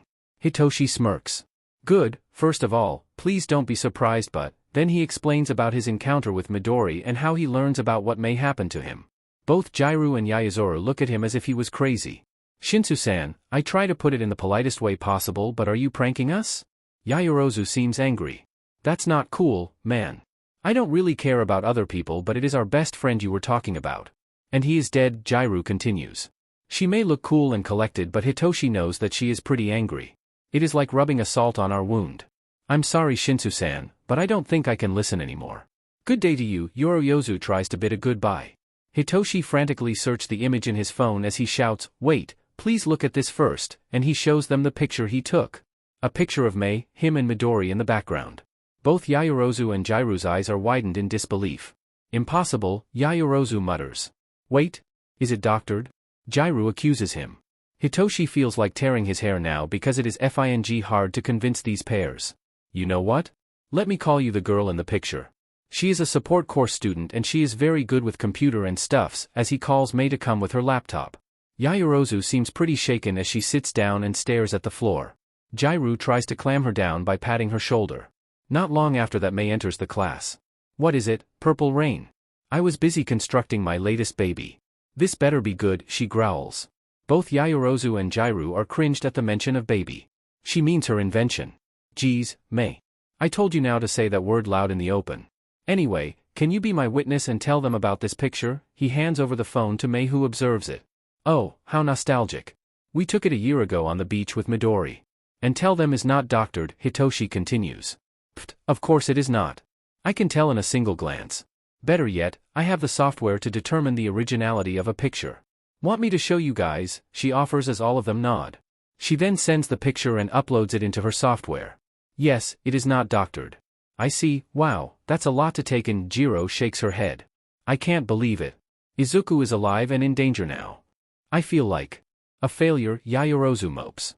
We can help saving him but I need you guys' help. Plus, Ida, Todoroki and Bakugo, as he looks at Mei who looks bewildered for not knowing what the hell is happening now, and Yao too, Mei. I can understand Todoroki and Ida but why Bakugo, though? Jairu tilts her head in confusion. Hitoshi shows them his wallet and both of them are surprised. Oh, I see. That is why the Bakugos and Todorokis had a weird atmosphere when we met them in Hirosaki. Yaoyorozu nods in agreement. What the hell, Hitoshi? What do you mean with Izuku and Midori? Mei asks. I will explain to you later, Mei. I promise but first thing first, will you help me convincing Ida, Bakugo and Todoroki to join our plan? We can but what is your plan exactly? Jairu asks. I heard that there will be a discussion about the next step to rescue Izuku. We can sneak into the meeting and maybe help them in the process. Shinsu-san, as much as I want to help, do you know that we may get expelled if we get caught? Yaoyorozu seems conflicted. I know, but I owe everything to Izuku. I can't let them kill him or turn him into a villain. If we let the heroes continue with their investigation, it will take longer. Hell, it has been going on for 9 to 10 months now, he explains. He sounds pretty disappointed with the heroes. I'm in, Jiru says. Kyoka-san. Shinso is right. I can't let them harm Izuku much longer, and heroes have been pretty useless in handling this case anyway. Besides, Todoroki can call his daddy when things go bad, right? I don't understand anything, but I'm also in. It will be a good opportunity to test my latest babies, Mei quips. Her eyes shine in maniacal glory. This doesn't calm my nerves one bit. But I can't let you guys doing something stupid, so I will go with you. Yay! However, we only go do rescue him. Not to make ourselves get in more trouble. Don't even think of using our quirk. Yaoyorozu sends each of them a pretty terrifying gaze. Sounds good, Hitoshi shrugs. That night, in a woods near Mount Fuji, Shizuoka Prefecture. Byakuya is wait patiently under the tree. She may look calm and dangerous most of the time, but this time she looks normal. Because Yanagihara Byakuya is not a real villain. Her real name is Shimura Hana. 5 minutes went by and suddenly a portal made from smoke appeared before it dissipates, leaving a man with blue cloud-like hair and blue eyes standing. Oboro, she sighs in relief. Hana-san, he greets back at her. Thank Kami that you're here. How is Izuku, she asks. He has fallen asleep. I made sure he drank the medicine you gave me. That is good to hear. Make sure he drinks it regularly at 3 times a day interval. It will help his brain cells recovering from all the damages from the past, she explains. Oboro aka Kurojiri nods in response. Any movement from the League? The doctor has begun to suspect me, it seems. Probably because Izuku has a bad acting skill, she chuckles. Well, it seems like they are planning to attack All Might soon. I'm not sure where and when, but they believe that All Might has weakened tremendously after the fight with Sensei 5 years ago, and they think it is the right momentum finally take down the symbol of peace, he explains. I see. I will be having a meeting with the investigation and rescue team tomorrow. I will relay the information to them. Thank you so much, Oboro. She holds his hands as she thanks him. No problem, Hana-san. Must be hard for you to see your brother turns into, well, he sounds apologetic. Tenko is a lost cause, as much as I hope that I was wrong. But Izuku is the only family I have. I will not let them harm him in any way, not even my own brother. I won't fail anymore, she says with a determination in her eyes. Your grandma would be proud of you if she was alive, Oboro continues. I hope so. I really wish I can save Tenko, but as long as All for One is alive, he can't be saved, she grimaces. Anyway, I need to go now. Please be vigilant and tell Izuku that Hananizan loves him so much and she will rescue both of you soon. Okay, she says. Certainly, Hana-san. I hope we can see each other soon, as he opens a portal and disappears. Hana waves at him and she walks slowly to her car. Next stop, Musutafu, she mutters as she listens to Drivers High by Lark and Seal and begins steering the wheel back on the road. Don't worry Izuku and Oboro, I will not let you down, she says as she notices something and smirks. She decided to call someone familiar with her phone. Konbanwa, Hawks. I will stop my car now. Why don't you land your feet on the ground and join me on a ride back to Musutafu? Anyway, aren't you supposed to be in Fukuoka now, as she stops her car on the road? Hawks is waiting there with a cheeky grin. Hana-chan, you know exactly why I am here. Commission asked you to spy on me, she sighs. Partially, mostly for the investigation meeting tomorrow. I wanted to meet my boyfriend beforehand, too. Never change, Kigo. Never change. Now, hop on, she shakes her head. Kigo grins as he shrinks his wings and sit on the passenger seat next to her. Wow, what a bop. You have great taste in music, Hana-chan. Hana rolls her eyes, seems like it will be a long night. TOBCONTINUED chapter text. Note. Italic is flashback and underline is telepathy. Somewhere on the highway to Musutafu, Shizuoka. Hawk's alias Takami Kigo has been knowing Shimura Hana all his life. They both joined the program for Exceptional Young Heroes when they were young. Hawks got in after he rescued some children in the playground near his house when he was 4 years old and got scouted not long after. His deadbeat parents happily accepted the offer and gave his custody to Hero Public Safety Commission without any fight since they offered them huge sums of money. Did Kigo wish his parent would fight for his custody? Deep inside his heart he wished his parents would, but then again, leaving him with Hero Commission was probably better than living in that abusive house. Though somehow, he still wishes that his parents would show him love, but it's a story for another time. Hana, strangely joined their program a year after he joined.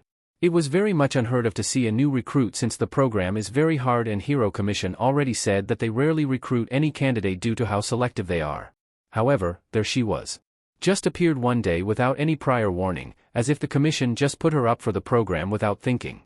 Kigo understood then that it only meant either she possessed a destructive and powerful quirk who would be very dangerous if she became a villain, or she came from a long-established hero family who put her up for an elite hero program. The former was more likely since he wasn't really familiar with her last name. They were in the training room when he first met her and she left quite an impression on him. Not a good one, since she looked like a mess with her deep eye bags, scars all over her arms and neck and pair of crimson eyes that reminded him of dead fish eyes. It took a long time for Kigo to make her open up to him, but any attempt to befriend her ended up in failure. The commission didn't help him as they kept her past a secret. Both of them were trained until they turned 18, with Hana, who are 2 years older than him, started her hero career earlier than her as an underground hero. Ironically, they got closer once both of them became heroes. She took the name Satori as a hero name, reflecting the nature of her quirk. Satori, the yokai who can read people's heart. Although she is more well known as codename S, Hawks himself doesn't really know much about her quirk in detail, but he knows it has some relation with brain. Hana also works as a neurosurgeon in the daytime with a fake name Yanagihara Byakuya, and she is quite famous for her research in the field. He was surprised when he first heard that she managed to infiltrate the league using her daytime persona, masking herself as a villain.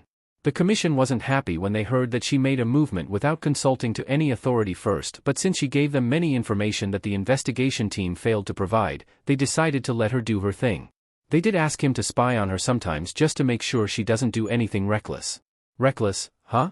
Hana-chan is the farthest from being reckless, he thought at first, but when he spied her going on Aokigahara Forest to meet someone and came back with a hopeful expression, he knew something must have happened. Nah, Hana-chan, he asks. Hana is driving her car carefully while enjoying the radio show as she nods her head according to the rhythm. What? She asks with a monotone voice. Just wondering why, you seem really fired up with this case, he says as he throws his hand on the air and pulls it back behind his head. Well, frankly speaking, we're not that close to unlock my tragic backstory, she chuckles darkly. Geez, Hana-chan. You knew mine already and we've been friends for 18 years. I think we're close enough, he grins in response. Hana gives him a glance for a bit before looking straight on the road, concentrating on driving. You'll find out soon enough. I have no plan to hide my past for long, Hana sighs. Hawks nods. Because this case is personal for you? It must have some connections with your past. So observant. As expected from Hawks, she rolls her eyes before cackling. She seems pretty amused and it confused Hawks. Before he can say anything, she says, you can hear it later during the investigation brief. Hawk sighs, but secretly he feels better to see his comrade is better now as he looks at the road and realizing that Musutafu is only 10 kilometers away. He smiles as he can't wait to meet Tuya. The next day. Shudo woke up with a conflicting feeling today. Yesterday was not a good day at all. The first day he had to undergo a silly quirk apprehension test and his homeroom teacher forced him to use his dad's fire, and it set him off more than anything. Despite all the efforts, Shudo still can't forgive his father who had made his life and his other family members' life hell when he was a child.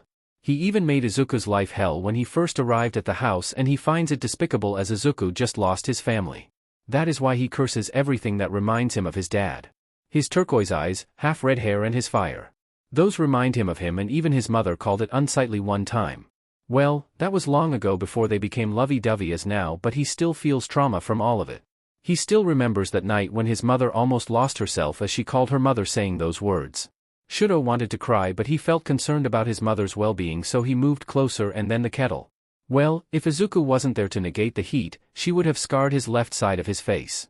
Mother went to mental ward for a year after that, and for some reasons, his father changed his attitude. Izuku. Shudo owes him a lot and he can't even repay it. The sweet Izuku who came to his house after losing everything. The one that he treated horribly at first but always responded in kindness. Izuku who became a Todoroki after his dad officially adopted him posthumously. Izuku who is also his first love. They promised each other to be always together, yet he couldn't fulfill his promise because he was too weak to protect Izuku. He will show him. He will become stronger and he will become a full-fledged rescue hero as well as a #1 hero. Also, he will reject his father along with it, using only his right side. However, know that his nosy classmates found out about his left side. It will be more troublesome to find a way not to use since his homeroom teacher threatened to expel him if he didn't use it. But he will find a way. He suddenly remembers the purple-haired guy.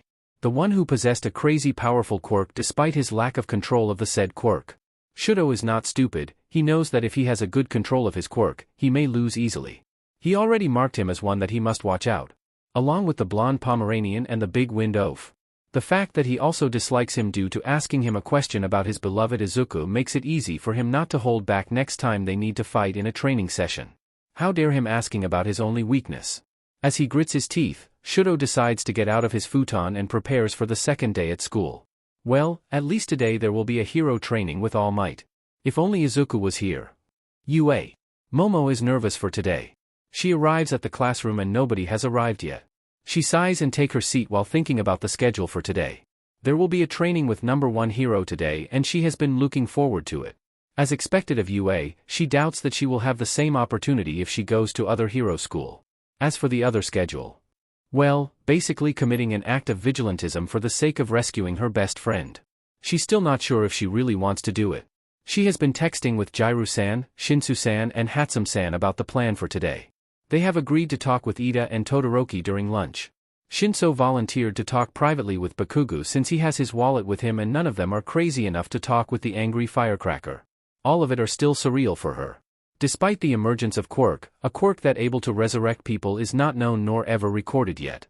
However, it may as well exist in this world where anything is possible since there are quirks that allow new life to be born such as quirk that allows same SEC couple to have children biologically or quirk that gives life for couple of second to inanimate objects.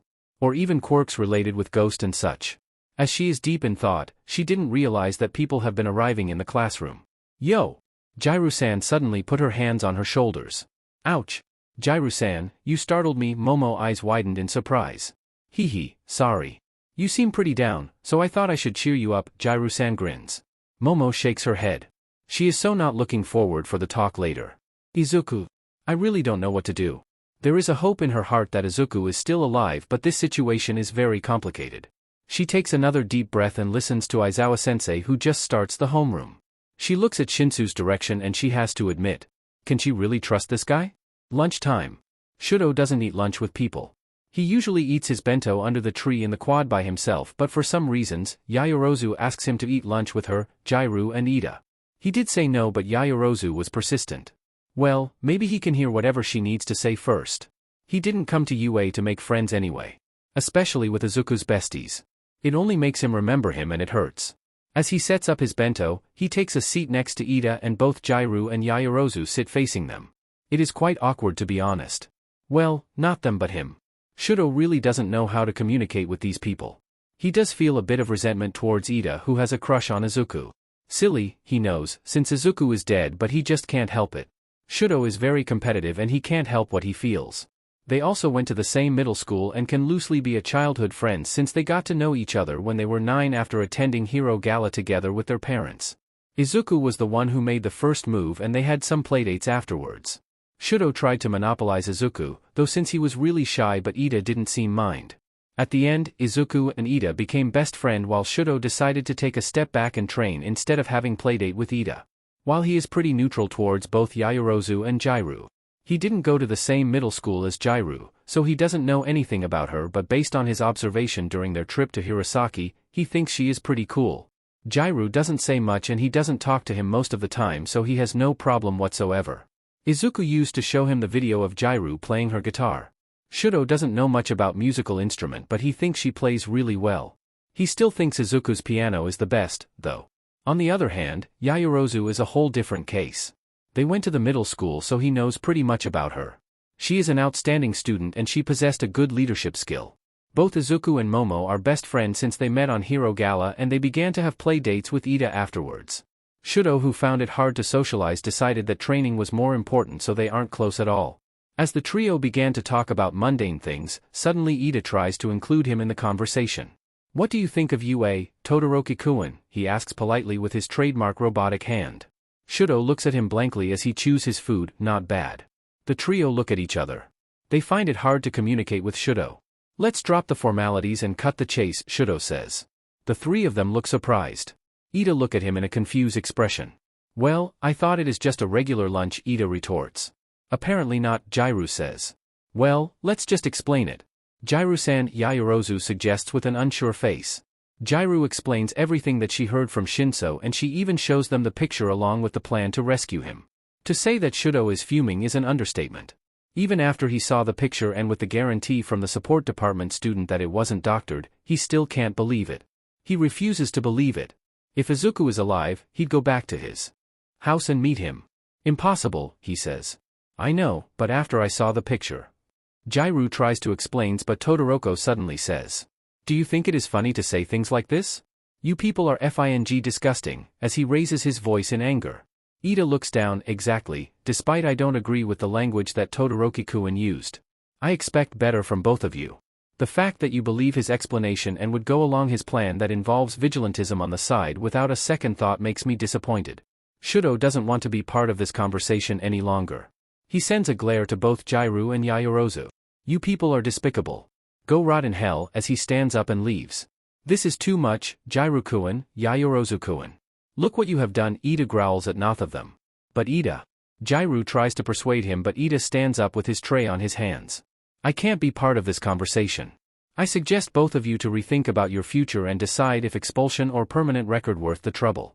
Izuku is dead and maybe we should all accept the fact and move on. They stare in disbelief as they watch Ida leave. Well, that went well, Momo says sarcastically. Yamamo, I'm sorry, Jairu looks like she wants to cry. Ida-san is right? There must be a mistake. Let's just forget about the conversation and move on. Maybe we should apologize to Todoroki-san later. Momo is shaking as she tries to keep her emotion. Jairu hugs her and both cries. While Shudo goes to the nearest toilet, locked himself inside a stall and cries silently. Izuku, Iken. Male toilet in UA. Hitoshi has been trying to find the right timing to give back Bakugu's wallet but he is kind of intimidated by him and Bakugu doesn't eat lunch with others either. He basically stalks him as he is sneakily trailing him from behind with his wallet. Sheet, I don't really want to talk to him, he thought. Hitoshi sees that he goes to an empty toilet and he thought that he was lucky since he can talk to him now as he enters the toilet. He clears his throat, trying to make his presence known. Bakugu looks at him with so much rage in his eyes, it is scary. The F, do you want? Did you stalk me? He asks violently. Hitoshi shudders in fear. Sheet, it may not end well. Well, I accidentally picked up this, as he shows the wallet. Bakugu eyes widened and he takes it quickly from his hand. The F dash. You stole my wallet, he accuses but Hitoshi looks offended. Hey, you dropped the wallet by yourself. You should be more careful as not everyone will return it like me. Hitoshi tries to defend himself while shuddering. Bakugu looks at him closely with an intimidating stare before he backs off and checks the content. Nothing is missing. Tisk, good thing you didn't steal anything, he quips. Hitoshi rolls his eyes. Bakugu put his wallet on his pocket and walks straight to the door before Hitoshi pulls his shoulder. Wait, you haven't said thank you, he taunts. Well, looking closer, Bakugu is just all barks. Bakugu looks at him as if he was crazy before mumbles, thanks. Hitoshi grins. There is something I want to tell you, he continues. Hitoshi then explains that he knows about Bakugu's relationship with Izuku and how he knows him. He also asks him to join his rescue mission. What the F dash is the reaction Bakugu gives when he sees the picture of Izuku with Mei and Hitoshi. F you. This must be fake, he yells before throwing his phone on the sink and storms out the toilet. Hitoshi tilts his head in confusion. Sheet, he doesn't believe him. TOBCONTINUED chapter text. Note. Italic is flashback and underline is telepathy. Somewhere in Kamino Ward, Yokohama. The day before the investigation meeting. All for One woke up in his medical bed after having a fruitful night. He is giddy to the point of creepy knowing full well what is happening outside his lair. He is currently being attended by his attendant, Dr. Ujiko Daruma, who has been caring for him ever since All Might almost killed him in a fight 5 years ago. He chuckles as the doctor told him about another betrayal within his organization after a careful background check conducted by him. Another betrayal, huh? Nothing surprising. He won't rashly do anything to him or her now but he knows he needs to take action soon. In fact, he has planned it yesterday and the plan is currently being realized as he cleaned himself in the shower. After all for One is a patient man. With a longevity quirk that allows him to live for generations, it is expected for him to develop patience more than most people. You know, as many people said, wisdom and patience came from experiences and he has experienced a lot. Heartbreaks, disappointments, betrayals, love, joys, you name it and he can tell you many stories with each experience he had with a mesmerizing style that will make you awed with amazement. If only life took a different turn, He may even become a good person who lives for his own family and love, but something terrible happened in his past that made him the way he is now. You see, he wasn't always trying to try destroying society and build it up from grounds up. Everything he does now is driven with an intense emotion of vengeance. Wait, vengeance? He couldn't remember exactly what happened, but he recognizes it as his strongest driving force to build his underground society, but he just can't figure it out what it is exactly made him to hold such an intense emotion in the first place. He only knows that he needs to destroy the current heroes-obsessed society, build it up from the grounds up by returning the freedom to use quirks to the population. He finds it ridiculous to see only heroes are allowed to use their quirks for the sake of protecting the people. Those nitwits only care about fame and money anyway. He has seen too much of the so-called heroes using their money and celebrity-like status to do evil things that are mostly attributed to villains, yet they are protected and deemed as the good one. While some people resort to become villain because they have no choice. Having a villain quirk? Boom, people will bully you to the point that you think that's the only way you can survive in this world. Quirks are a wonderful thing, but to be defined by your own quirk? That is the worst sin this society created. After all, what is evil and heroic quirk? Heroes are just a profession, same as the police, and they are meant to protect the civilians. Why they are being worshipped as if they were gods or goddesses? Why they make so much money? It attracts greedy souls who can't care less about their duty besides the rewards, power and fame it brings. All for One hates this society. The society that is built on hypocrisy, and he is looking forward to change it. Grudge is a scary thing, you know. Come to think of it, he has bone to pick with this society because something happened to him in not so distant past, but what was it? He knows that it had to do with the heroes, and he had asked his personal confidant, the doctor, to wipe off his memory clean but to leave the emotion behind so it will help him to fulfill his own goals. He tries not to remember the past, but sometimes he wakes up in the morning and he catches a glimpse of long, curly, green with gray streaks haired woman who gives him a warm feeling in his chest. Who is she? Seems like he is doing what he does for her memories, but it has been erased from his head. All for One gets headache every time he tries to remember her. Just stop. Then he remembers the Shimuras. His archenemy, the beholder of One for All, Shimura Nana. He had lots of respect for her and the previous beholders. At least they are what he called a real hero. Too bad they shared the same weaknesses, self-sacrificing to the point of recklessness. He wonders if the quirk does imprint that quality into each of beholder, or do they choose their successor who has the same personality as them? The latter is more likely. When she cornered him, he actually was having a peaceful life and mostly retired from underground ring of villainy, but she thought that he was still a threat. He was flattered, of course, but he couldn't let her taking away his happiness.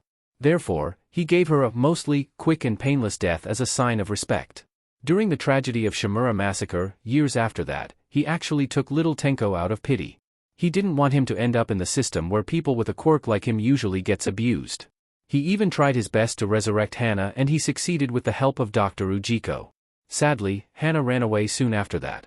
His memories became blurry during that time and he couldn't find out why he feels familiar of Izuku and why he desperately wanted to resurrect him. He might have lost some of his humanities as he let Tenko, now Tamura, to torture Izuku, but he does feel some sort of affection towards this boy. Almost parental. Now after he found out that he and Kurojairi have been acting to fool him, it only gave him more pains in his chests. He will not let part of his family that he cares so much to betray him. He will do anything, even erasing their memories, to make sure that they have an absolute loyalty towards him. He grins as he heard a happy melody on his intercom. Yes, he asks. Izuku and Kurojairi have arrived at the facility, Sensei, Dr. Ujiko responded. Let them in, he says. All for One hurriedly changes his bathrobe into his perfectly tailored suits and waits in his room. Suddenly, he hears a knock on his room and smirks evilly. Come in, he orders as the door is opened, and there they are. Kurojairi in his smoky glory and Izuku in his Rokujo costume. Lady Rokujo and Kurojairi, he calls as both of them enter his room. I see that you are now completely loyal towards our organization, he calmly says. Too calm, even, but it makes both of them more relaxed. I hope you will be a great help during our next mission of killing the symbol of peace, he continues as he picks that both of them seem flinching when he said the sentence. Well, since you need to prepare for the upcoming days, I won't keep you for long, he continues. He turns his back at them, but he did catch the glimpse of Izuku eyes gleaming with hope while looking at Kurojairi, who looks at him lovingly. He knew it. As both of them are walking towards the door, suddenly he says. Well, before that happens. The door is opened automatically and outside Dr. Ujiko has been waiting for them alongside some numas and scientists who are grinning at them. Dr. Tsubasa is one of them. At that second, they knew they were screwed over. Well, It seems like Hana-chan has betrayed us. Thinking that we wouldn't see through her poor disguise, Dr. Ujiko scowls. What a disappointment, Dr. Tsubasa responded, looking distraught. You! Kurojiri looks at them in anger as he activates his quirk by opening a portal. Izuku! Quickly, get inside, he orders before he got shot with a quirk-suppressing bullet and the portal is instantly erased. Izuku looks at him in surprise. Oboro-san, he screams as Oboro is slowly losing his consciousness and falls on the floor. As he was distracted, Dr. Tsubasa quickly put a quirk suppressant on his wrist while one of the scientists injects him with a tranquilizer. Izuku sends a glare at them and to All for One. You won't get away with this. The heroes and Hananizan will come for your butt, he screams before slowly losing consciousness and falls back to sleep. All for One sighs. Yes, she will, and I will have a surprise for her. The scientist then carries their body carefully as they leave him alone. Sensei, I will begin the procedure now, Dr. Ujiko bows. Proceed with caution, All for One orders. The doors are closed. Be ready, Hana. Your friend and your nephew are waiting for you next time you meet them and they will be more than ready to kill you, he smirks before opening a glass of wine. He pours it into a crystal wine glass. Cheers to your death, Shimura Hana. Send my regards to your grandma, as he sips on his glass. Back to original timeline. 1A classroom. Ochako has been really nervous for school. She was really happy when she received her acceptance hologram and letter as it means that she is one step closer to her dream. Both of her parents are also overjoyed when they saw the holographic All Might told them that she has the heart of a hero when she came to present Mike asking if she could share her points with one of the candidates who rescued her. They are so proud of their big-hearted daughter, but Ochako can't help but feeling guilty for making her parents pay her tuition fee. UA's tuition fees are no joke and her family is currently struggling financially. They made sure that they have all the resources needed to send her to UA, but Ochako still feels that her parents are forcing themselves for her education's sakes. It doesn't help that she needs to move out from her home to a small one-room apartment in Musutafu since she lives far away from there, which adds more expenses that her family need to pay alongside her living expenses. Granted, Musutafu is not as expensive as Tokyo or Yokohama, but looking at her family's financial struggle at the moment, Ochako feels like she has burdened them enough. The first thing she inquired when she confirmed her enrollment to school's administration was if it was possible to receive scholarship or for a student to take part-time jobs outside campus. The school actually listened to her inquiry and told her that scholarship is given to hero course students who fulfill certain criteria such as financial difficulties and having more than 80 average grades on all subjects in the latest semester of middle school. Ochako decided to try her luck as she was confident in her scholastic abilities, and she sent her report card alongside financial statement of her family expenses. The school granted her 80% waiver for her tuition fee with a note that she needs to keep having at least 70% of her scores and attendance. Ochako was so happy that she cried of joy when she heard the news. 80% waiver helps so much with her financial condition since UA doesn't allow their student to work part-time. She needs to, however, be mindful of her expenses and try to be as frugal as possible. Something that comes naturally with her everyday lifestyle, so she isn't worried too much. She does feel a bit intimidated with her friends in the class since most of them came from either middle-class background or some even have connections to hero industry such as Yaoyorozu and Todoroki. She has been watching observantly her classmates yesterday and she had begun to make her opinions on some of them. It doesn't take a rocket scientist to find out that there is a weird tension among Jairu, Yaoyorozu and Shinso. Although is more like a everyone versus Shinso. She wonders what happened since they seemed pretty friendly in the morning with Yaoyorozu, Jairu and Shinso were talking and being buddy-buddy towards each other. It's really fishy. Even weirder, Ida and Todoroki seem like collectively hating Shinso by glaring at him from time to time.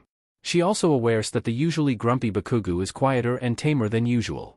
Just what exactly happened in course of 2 days in this class? She did see that Yaoyorozu, Ida, Todoroki and Jairu had a lunch together. She was sitting in the same seat with Azui, Kalmi Tsuchan, Ashido and Hagakure near their seat, and she saw it when Todoroki and Ida left the girls earlier. She also caught them crying. Ochako decided not to pry since she is not close to both of them. As she is sitting at her desk, she can't help but stealing glance at Shinsu's seat. She can't deny the fact that she is very much intrigued by him. Shinso seems jaded, confident and having a dry sense of humor. A type that she hardly met in her previous school, but he somewhat draws her attention without much effort. Maybe his powerful and unique quirk who made her interested in him, or maybe because he saved her during entrance exam. Who knows? But one thing for sure, she wants to be his friend and she plans to talk to him when they have the chance. Now, as she is sitting on her desk waiting for the remaining half-a-day lesson which will be a heroic practical class, she hides her internal turmoil about her financial life and smile widely as usual. After all, her family name is Uraraka, which means bright and peaceful. There is something really wrong here. Shinso can feel it as he feels two eyes are burning a hole on his head with their intense stare or glare. Something must have happened during the lunch recess as he steals a glance at Jairu, who looks at him with an emphatical look while Yaoyorozu blows him off altogether. Jairu did send him a message telling him that they need to talk after practical lesson today. Hitoshi lets out a deep sigh. He is not in a good place. Not at all, with him worrying endlessly about Midori and with how the adults are being secretive, and it drives him crazy. He just needs a little push before he blows up, and suddenly the doors are slided loosely. I am entering the classroom like a normal person. A roar can be heard from there, coming from the one and only All Might. The class suddenly erupts in awes and people began squealing in delight. He can see his dad rolls his eyes towards the podium. He loves All Might with all his heart, but that entrance was too extra, just like his persona in public. Hitoshi wonders how would he survive as a spotlight hero in the future with his personality. He listens to All Might, who gives them instruction to gather at ground beta for a practical lesson, with his dad telling him, "Don't screw this up," with some venoms in his voice. He can see that All Might flinches at those words, but well, when you deal with Aizawa Shota's child, you have to be extra careful or you have a papa bear to deal with later. Hitoshi giggles as he changes into his costume. His costume does mimic his parents, with a black leather jacket from his papa, body-fit black jumpsuit, utility belt, voice-changing mask and capture weapon like his dad. His aesthetic is pretty dark and he designed it with Midori. Midori was actually the one who suggested the voice changer and the capture weapon. He holds it firmly on his hand as he remembers him. He will save him. He doesn't realize that two guys are glaring at him from his behind while one of it are looking at him with a puzzled expression. But he will learn about it soon. Soon, all of them gather at the ground beta.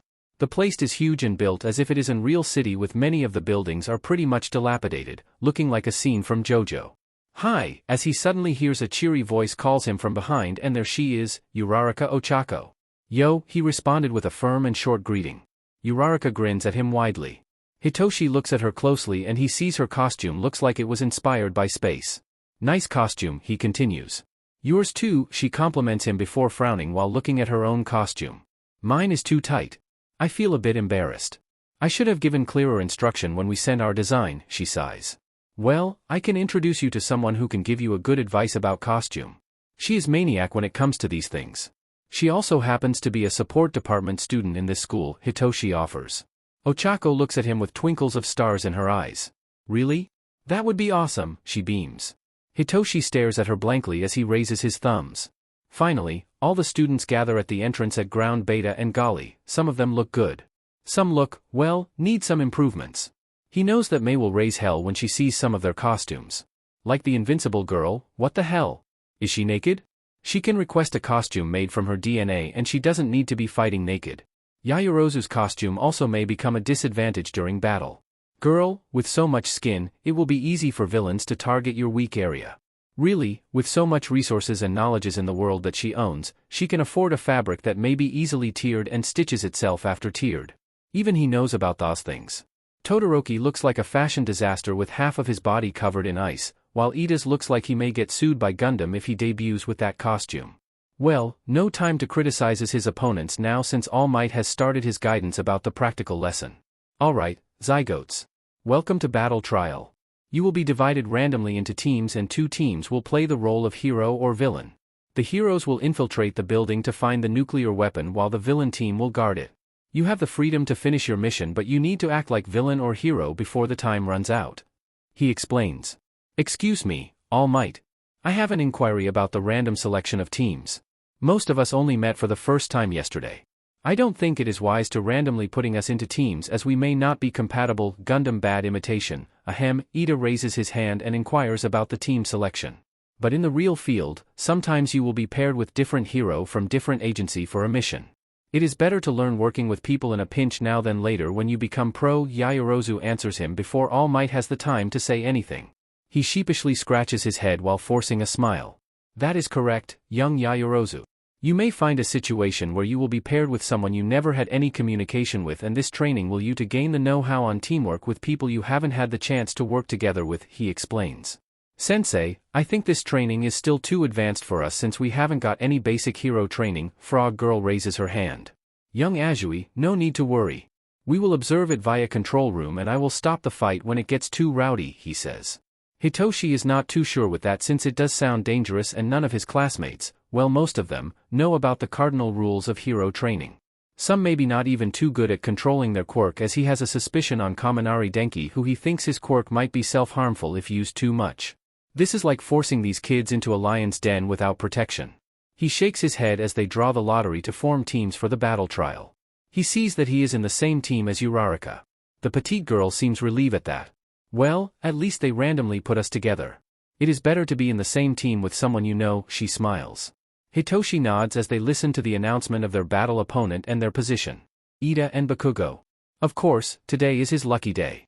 Yayai, both of them hate his guts. And they also got the hero's position, not sure how to react on that. He takes a deep breath. I think Bakugo will try to subdue me first, he says. Ochako looks at him in confusion. Why would he do that?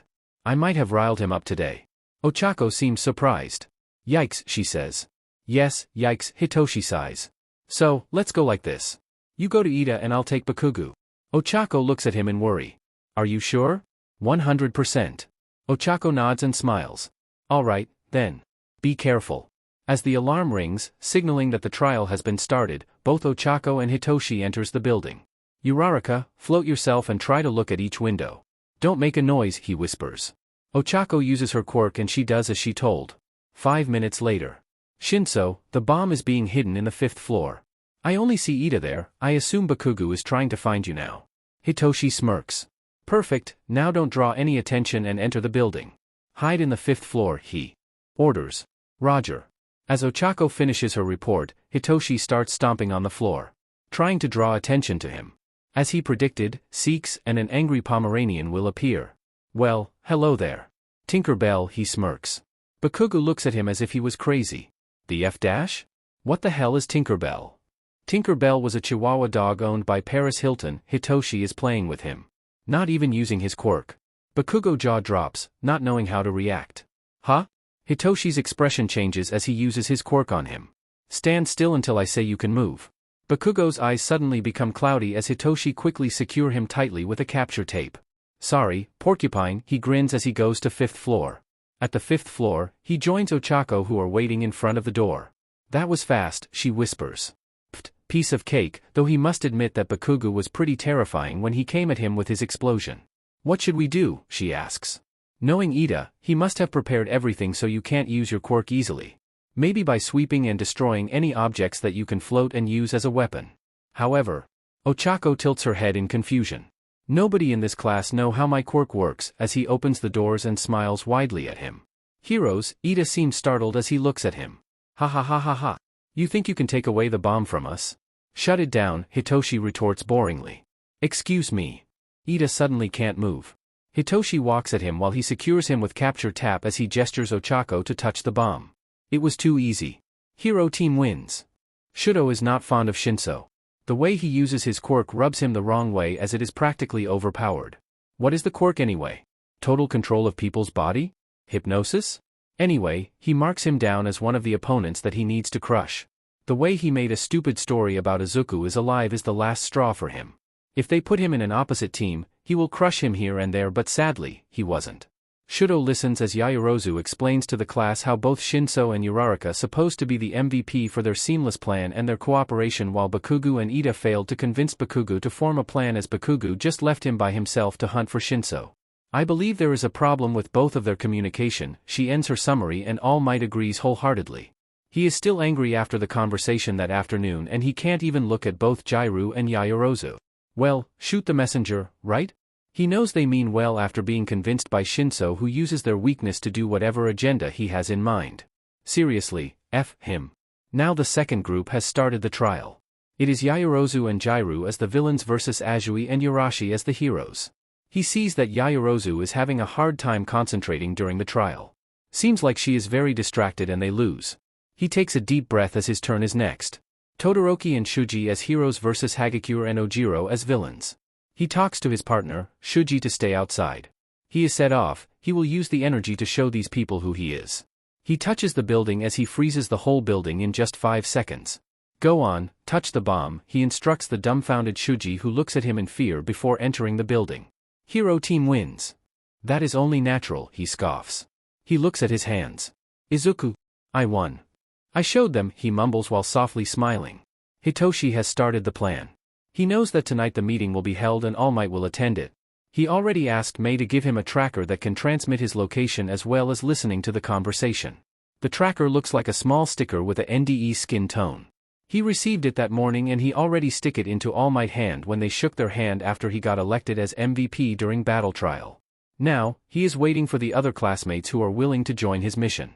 So far, only Mei who has come the park near the school where he picked as a gathering spot.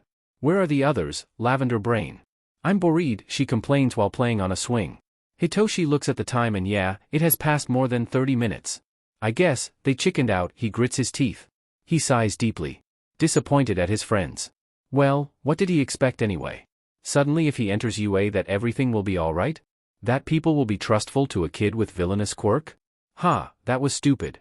Maybe everything that he wanted to believe is a lie. As his thought begins to spiral out of control, suddenly someone nudges him. He looks up from his bench and he is surprised to see Jairu there. Yo! Sorry for being late, she grins. Jairu, his eyes widen in disbelief. I'm sorry, I tried to convince Momo but yeah. She doesn't think it is a good idea. She says it while looking away. She seems disappointed. But I can't just let my friend suffer by himself. Izuku was. No, Izuku is my best friend and if I don't try to save him, why would I become a hero in the first place, she says while smiling widely at him. That's right, earphone. Suddenly they hear a growl and there he is, Bakugo Katsuki. I don't know how many people you have invited for your FING plan, mindfuck, but those people chickened out and thus, failure as a hero. He walks to them.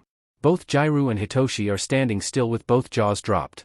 They should just quit playing hero in UA and cry at home, he continues while smirking.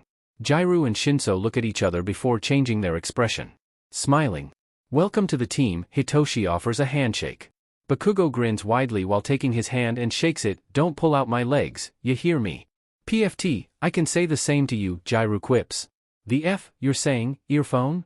Wow, another member? Nice to meet you, blonde hedgehog. Shut up, pink dreadlocks. Hitoshi sighs looking at the already bickering members. Well, it seems fun. TOBCONTINUED chapter text. A cat cafe near the park. Katsuki is bewildered. He doesn't understand why he is here. In his short, 15 years of lifetime he never imagined entering a cat cafe. He looks around and sees his new friends are relaxing on the cutely decorated cafe, sitting on the carpet while playing with some cats who are really friendly. He seriously doesn't know what to do in this situation. What did he get himself into? When the purple mind freak told him about Deku, he thought he was out of his mind. There is no way he was still alive yet when he showed him the picture. He was shocked. Katsuki thought that the picture was doctored, but at the same time he had a hope on his heart that Deku is still alive. If he is, he can't forgive himself for not taking part in his rescue effort.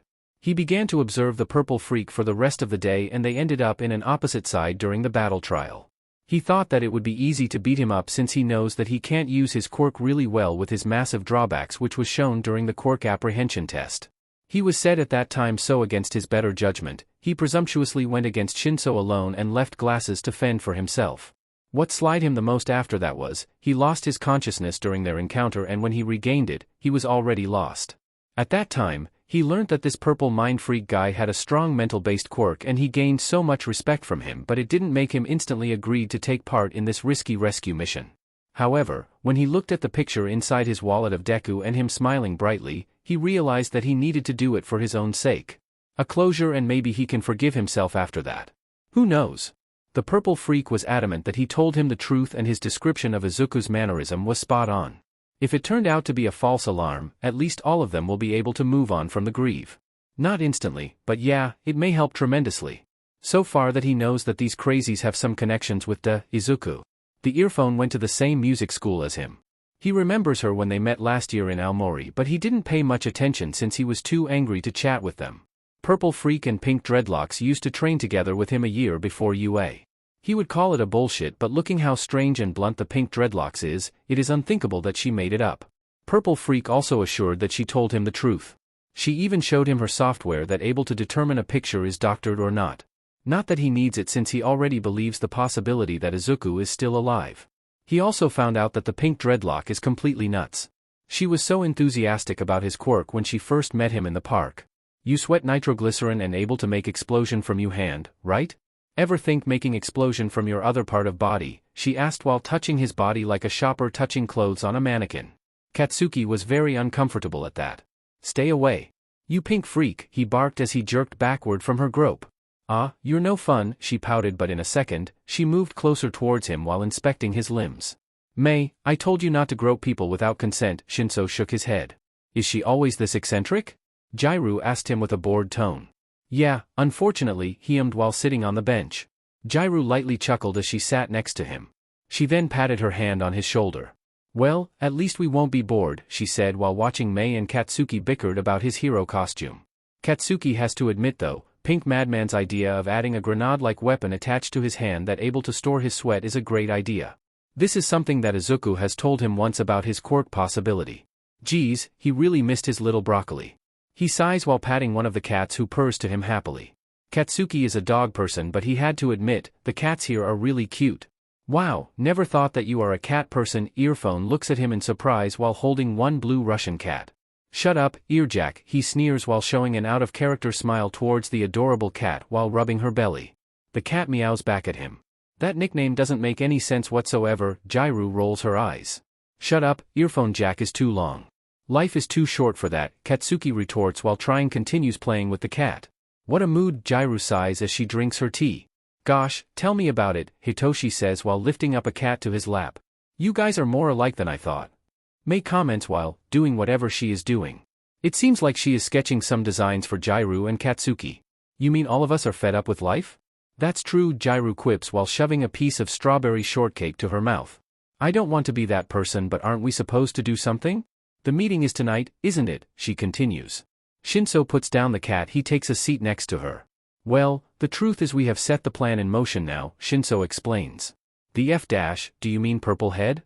I thought we will blast our way off to the villain's den. Katsuki barks at them. Looking offended. Then again, he probably didn't hear Shinsu's plan thoroughly. Interesting, could you elaborate more? Jairu asks while ignoring the pineapple head poodle behind her. Why are you ignoring me, Earjack? Katsuki barks. Shinso grins and he points at Mei. My good friends, our resident genius, Hatsum Mei here. She has gracefully provided us with a tracker that looks like a NDE sticker. We can also listen to the conversation via the tool. Jairu nods her head in amazement. Mei looks really proud at herself.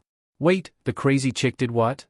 Katsuki looks befuddled with the fact that Mei may be a legit genius. That's right, angry Pomeranian. Pleasure to make you acquaintance. The name's Hatsum Mei from support department of UA. You better remember that, my future guinea pig, she introduces herself proudly. Katsuki jaw drops at that. Guinea pig? The F-? He was even more surprised that she attends UA too like the rest of them since she doesn't wear her uniform.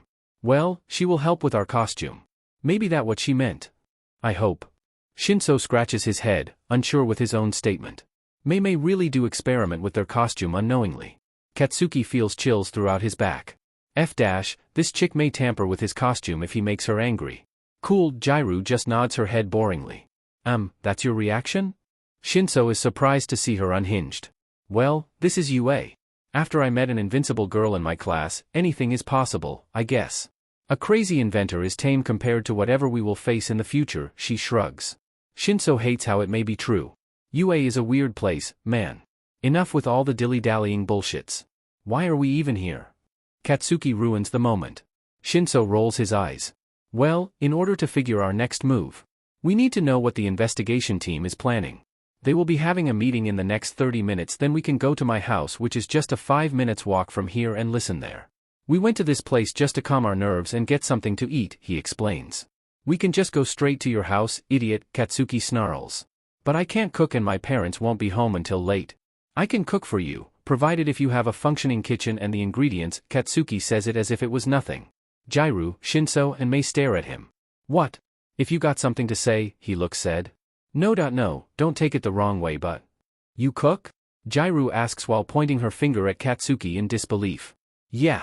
And sure as hell that it tastes good, he answers proudly. Shinso just claps his hands with a bored expression. Why do I think that it was a sarcasm, Katsuki growls. Wow, congratulations, you understand my intention correctly, Shinso grins. I'll kill you, purple head, he yells. Guys, please don't kill each other before the mission starts, Jairu sighs. They end up leaving the cafe after the waitress asked them politely since Katsuki's yell was too loud and it scared the poor cats there. Needless to say, Katsuki got banned from the establishment. Shinso was relieved that only Katsuki got banned since he loves the shop and the cats there. Anyway, after that they leave to Shinsu's house that is very close to UA. Kyoka is amused, to say the least. She wouldn't imagine herself making friends so early and even goes to one of their homes. Without Momo. Well, she considers herself pretty easy to make friends so it won't come as surprise.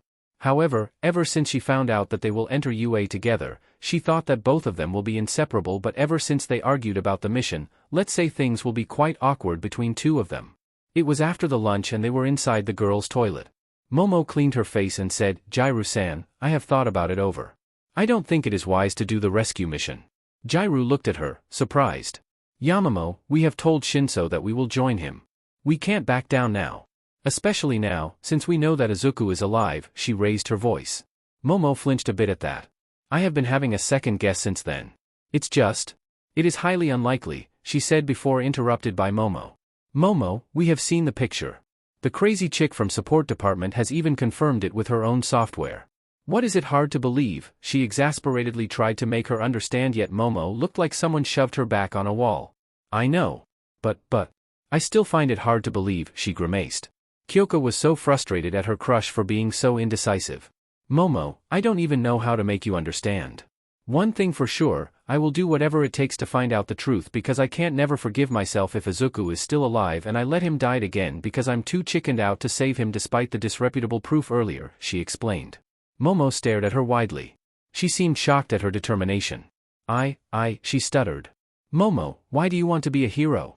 To prove to your rich parents that you can open your own way doing something out of their reach. Kyoka scowled. What? Of course, because I want to help people. Momo yelled. Offended at her statement. Kyoka let out a mocking chuckle. Really? Aren't you doing it for your own selfish reason? Princess is bored with her controlled life and want to play hero to feel thrills of dangers, she mocked. Momo gritted her teeth in frustration. Jairu-san, you of all people should know that was not the truth, she said.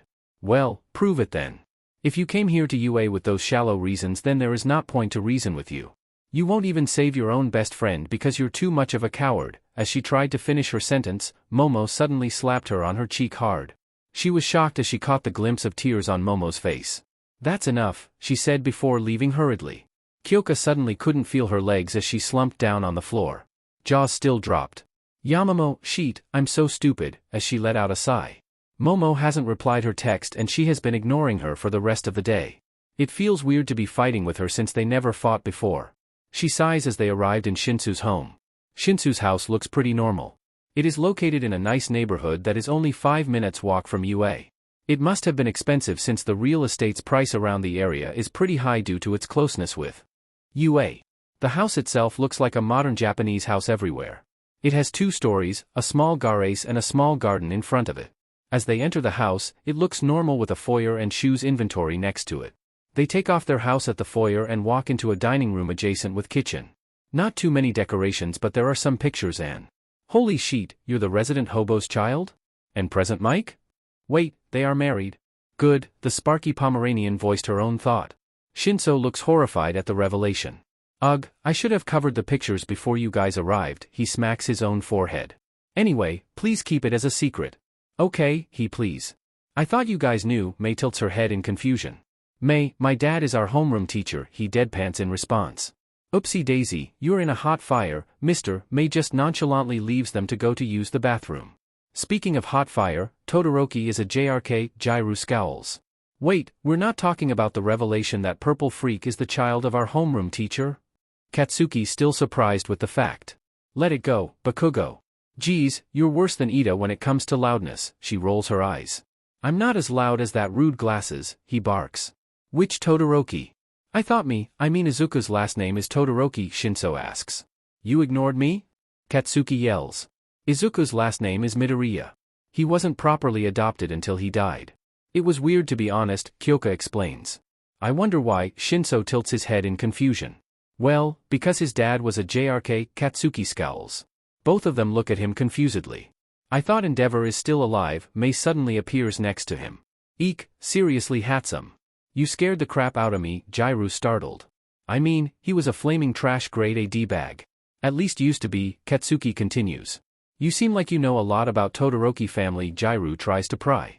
I know what you're doing, Earjack, and I won't tell you all the story. I can only tell you that Izuku and I were childhood best friends since my mom and dad shared the same hometown with Izuku's biological mom and they were besties too. That explained the picture then, Hitoshi nods. What picture? May asks. Katsuki feels the intense stare from the genius inventor and he takes a deep breath.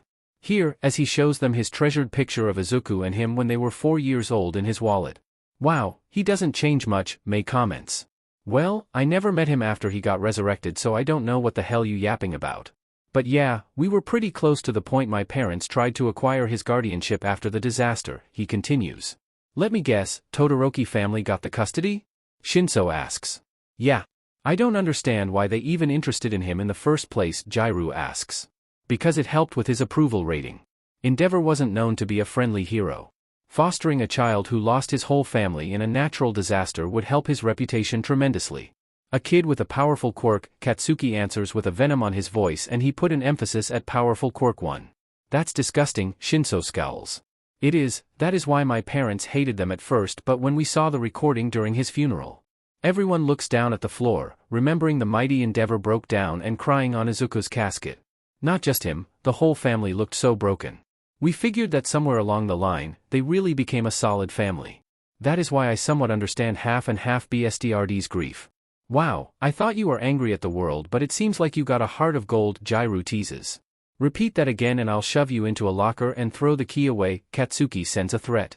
Oh, how scary, Kyoka mocks him while rolling her eyes. Ha ha ha ha ha, you're so funny earphone girl, May cackles. Oh, dear. Shinso shakes his head. Then he checks on his watch and realizes that the meeting is soon. Guys, it is almost the time, he reminds them. May, he calls and May nods. Gotcha, as she put radio transmitter on the table and turns it on. Hero Commission Branch Office, Musutafu. Meeting room. Toshinori is nervous. He arrives there with his bulky version and sits on one of the seats provided while pretending everything will be alright. He feels bad for keeping it as a secret from Endeavor who looks perpetually sad these days ever since Izuku's presumed death. He even feels guilty for planning not to tell Shinso about what will be discussed today as it will be related with his archenemy. He doesn't want to put him in danger as he is too young and he doesn't know how to use his quirk well either. The biggest reason is definitely because Aizawa is glaring at him from the opposite side of the table now. He hasn't told him about his son's possible future predicament but he needs to sooner or later. Well, maybe sooner than he expected since tonight he may need to tell the investigation team about his own predicament since the case is related with All for One. He continues pondering on his head with thoughts that he can't shake away until the doors are opened. From the team, all of them are present there with All Might, Dabi, Eraserhead and Hawks. Not long after that, his former sidekick, Sir Night-Eye enters the meeting room. Toshinori had made up with him ever since the start of this case since he needs his intelligence unit in his agency. Looks like he will be the mediator for today's discussion. Good evening, everyone, and welcome back to Musutafu for Hawks. He looks at the bird hero and he smiles widely in response. Today I have the pleasure to mediate the discussion for the latest update on the case of Todoroki Izuku's kidnapping, he continues. Since the proofs are pretty solid, they changed the case's name into kidnapping a month ago. First of all, I would like to welcome Satoru-san from Hero Commission, he sends a gesture, letting someone to enters the meeting room. A woman with black suit enters. Toshinori suddenly stands up as this woman reminds him of the one and only Nana, he blurts out. The woman seems surprised at first but when she realizes who he is, she smiles softly at him. You mean Shimura Nana? That was close but no, I'm not her, she says. Ah, sorry. My apologies, he chuckles awkwardly. He can see Sir shakes his head in embarrassment behind her. No, it's alright since I'm related to her, she drops a bombshell out of suddens. Wait, I thought Shimura-san's family has been massacred 16 years ago? Sir asks. He looks really shocked. Well, it's true. One survives and he was groomed to be a villain now. I, on the other hand, died but brought back to life like my lovely nephew, she continues normally. Not realizing how it affects the other attendants. Aizawa raises his hand. Wait, who are you, he asks. Satori smiles at them before introducing herself. Sorry for the late introduction but my name is Satori.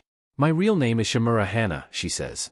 Everyone besides Hawks look surprised to see her alive with all of their mouth hang open. Hana-chan, you love teasing people, aren't you? I've been knowing you for 16 years but you never told me your story and you just dropped it nonchalantly here, he teases. Hana sends a smirk towards him. I told you I won't hold the secret longer, did I? Wait, Kigo. You know her? Dabi asks. Bewildered. Well, we are part of the Hero Commission program for gifted children, he grins. Dabi takes a deep sigh. And yes, I took this case because it is personal since the person who resurrected me was the same person who resurrected Izuku, Kurojirai, and attacked All Might 5 years ago. She continues with all the bombshells. Oh yeah, Izuku is my nephew. Izuku's mother real name is Shimura Takako before she got adopted by the Midoriya family in Hirosaki and she became Midoriya Inko. She kept on dropping bombshells as if it was a world war. Toshinori becomes paler and paler. Wait the minute, that was a lot of information to take. Sir seems uncomfortable with all the information. That's not all for one, the boogeyman of the underworld. He used to marry a green-haired woman named Takiko and guess what, Shigaraki Hisashi was his son.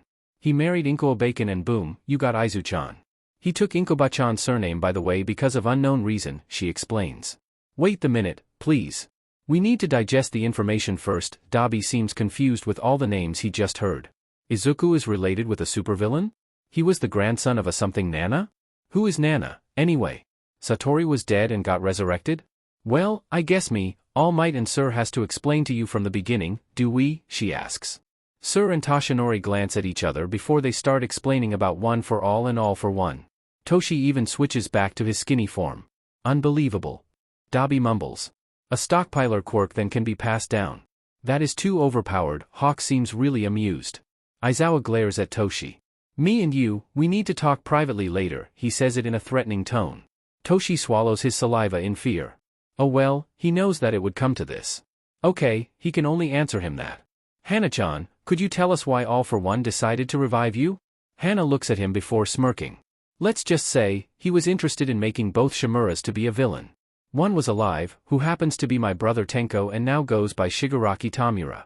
He took Izuku and revived him for the same reason because he is still related with Shimura, she answers. Oh my god, Toshinori seems hasn't recovered from his shock.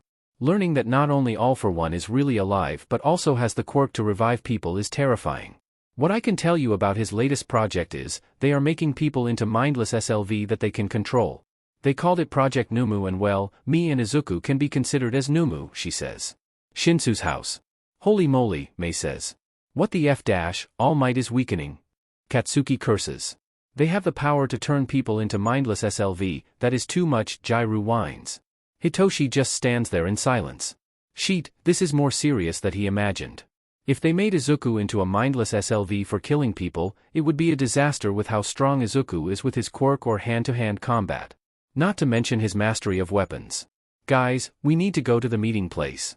My guts are telling that something will happen, Hitoshi orders. The rest of the team nod and they hurriedly head to the place. During the trip they keep listening to the conversation and find out that Satori has been undercover as a doctor who works for League of Villain. League of Villain itself has the sole purpose of killing All Might and destroy the hero system in Japan. Izuku is currently held captive by them alongside a revived Nomu called Kurojirai, also known as Shirakumo Oboro. What? Aizawa stands up. Aizawa-san, relax. Oboro-san is alive and he is very much eager to escape the hellhole he is in. Good news, he regained his memories, Satori assures. Still, that is too much. Hitoshi can hear his dad's voice tremble as if he wants to cry. Maybe he should ask him who is Oboro-san later. Later, they learn that Izuku has been objected with torture every time he tries to regain his memory back and he even died once. Hitoshi remembers that day in the festival when Midori suddenly fell down in pain. Sheet, I failed him that day, he thought. Satori has been helping him recover by taking all those chips that were planted on his brain to make sure that he won't regain his memories. She also has him some medicines to help him with his memories and to heal his brain cells that were damaged by those chips. She mentions that she will meet them later because they contacted her today saying that they have figured out the League next move. She specifically says that she will take on the mission alone. The investigation team will be called if she needs a help. Maybe later when they attack the League before their next movement. Aizawa, Sir and Dabi protest on how slow things are but she assures them that soon, it will be over. Oboro and Izuku will be free. Hitoshi rolls his eyes, yeah right. It has been a year and they always say the same thing. That is why he is adamant on saving Izuku with his friends. Friends? Can he call them friends? As he busies with his thought, finally they have arrived at the meeting place. They hide behind a tree when they see Aizawa exits the building, looking distraught. Not long after that, Todoroki, Tuya and Hawks both exit the building. Tuya looks shaken while Hawks is comforting him. Hitoshi feels bad since he knows that Tuya is Izuku's adoptive brother after he did a research when he found out Midori's identity. Mei shows them the picture of a woman with long black hair and beauty mark on her chin. This is Shimura Nana, we need to put a tracker on her granddaughter. They mention that she looks like her, right? Nice initiative, Mei. Hitoshi gives her a nod of approval. Not long after that, the Nana look-alike exits the building and Mei hurriedly runs to her direction. She purposefully bumps into her to put the tracker on her bag.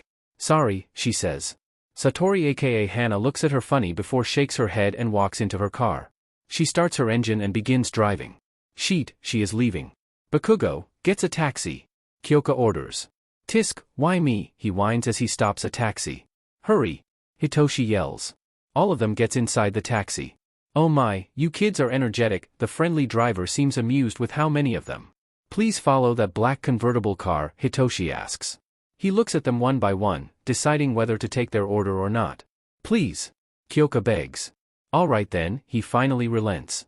Izuku, we'll save you, Hitoshi thought. Kyoka looks at her smartphone and whispers at Mei. Hatsum, can you send the live location to our phone? She asks. Mei nods as she sends her the live location of the tracker. Kyoka sends a quick message to Momo with the live location link. She takes a deep breath, praying silently that it will end well as the car goes to follow Hana's car. Momo's house, Musutafu. Momo feels really awful today. She had her first fight with Jairu. Her crush since middle school, and she stupidly let her emotion engulf her to the point of slapping her. But Jairu was out of line. What she said was a low blow and it hurts. But deep inside, Momo began to second-guess why she decided to become a hero in the first place. Is it enough to just want to help people? Momo sometimes feels like she is out of touch with reality since she was raised really wealthy with minimal contact outside her parents' circle. Jairu was her first friend outside that circle and she taught her many things. Momo didn't really have many real friends. Many of her upper-class friends are more like social friends instead of real one. They are viciously judging and will wait for the right opportunity to attack you at the most vulnerable. Unlike Jairu. Friendship with Jairu is relaxing and real since she never had to pretend and deal with any upper-class mannerism bullshits. Needless to say, Jairu is her first real friend before Izuku. To be honest, it is kind of embarrassing to admit that she wanted to try UA because Jairu wanted to go there. It is true what she said, Momo wanted to pave her own way, but she chose heroism because it allows her to be more independent. Having Jairu in the same profession helps a lot too. She always imagined them, Izuku, Jairu and Tenya together forming a hero team. Although, Izuku always insisted on forming duo team with Shudo. Izuku is alive, huh? What a bad friend she is. As she stares at her phone, suddenly a message pop up. A message from Jairu-san. She opens it and she only put a live location there. Gosh, what does it mean, she asks. Izuku is there, that is the only message she received. Momo takes a deep breath before hurriedly changes her clothes. She calls her driver and orders him to bring her to Ida's house. She tells Ida via phone call to get ready. As she meets him on the entrance at his house. Ida-san, we need to hurry. They have begun chasing whatever criminal who holds Izuku captive. Momo doesn't know much about the plan, but she made that up to convince Ida. Yaoyorozu-kun, I have told you that I won't take part in vigilantism, he argues, but Momo quickly sends a rebuttal. Ida-san, they are currently on the way there as we speak. We need to hurry and make sure they won't do anything stupid. Ida seems taken aback as he puts his hand on his chin, contemplating. Alright, I'll go with you. Just to make sure none of them will do anything illegal, he warns. Momo nods. Now, please get inside, she asks. Momo looks straight at the direction on the map. Her eyes shine with a new resolve. Mr. Fujioka, please starts the car, she orders. To be continued. Okay, sadly the chapter is over. And if you enjoyed the video, just leave a like and subscribe with post notification, so when the next chapter is ready, you will be notified. Okay, see you in the next video. Bye.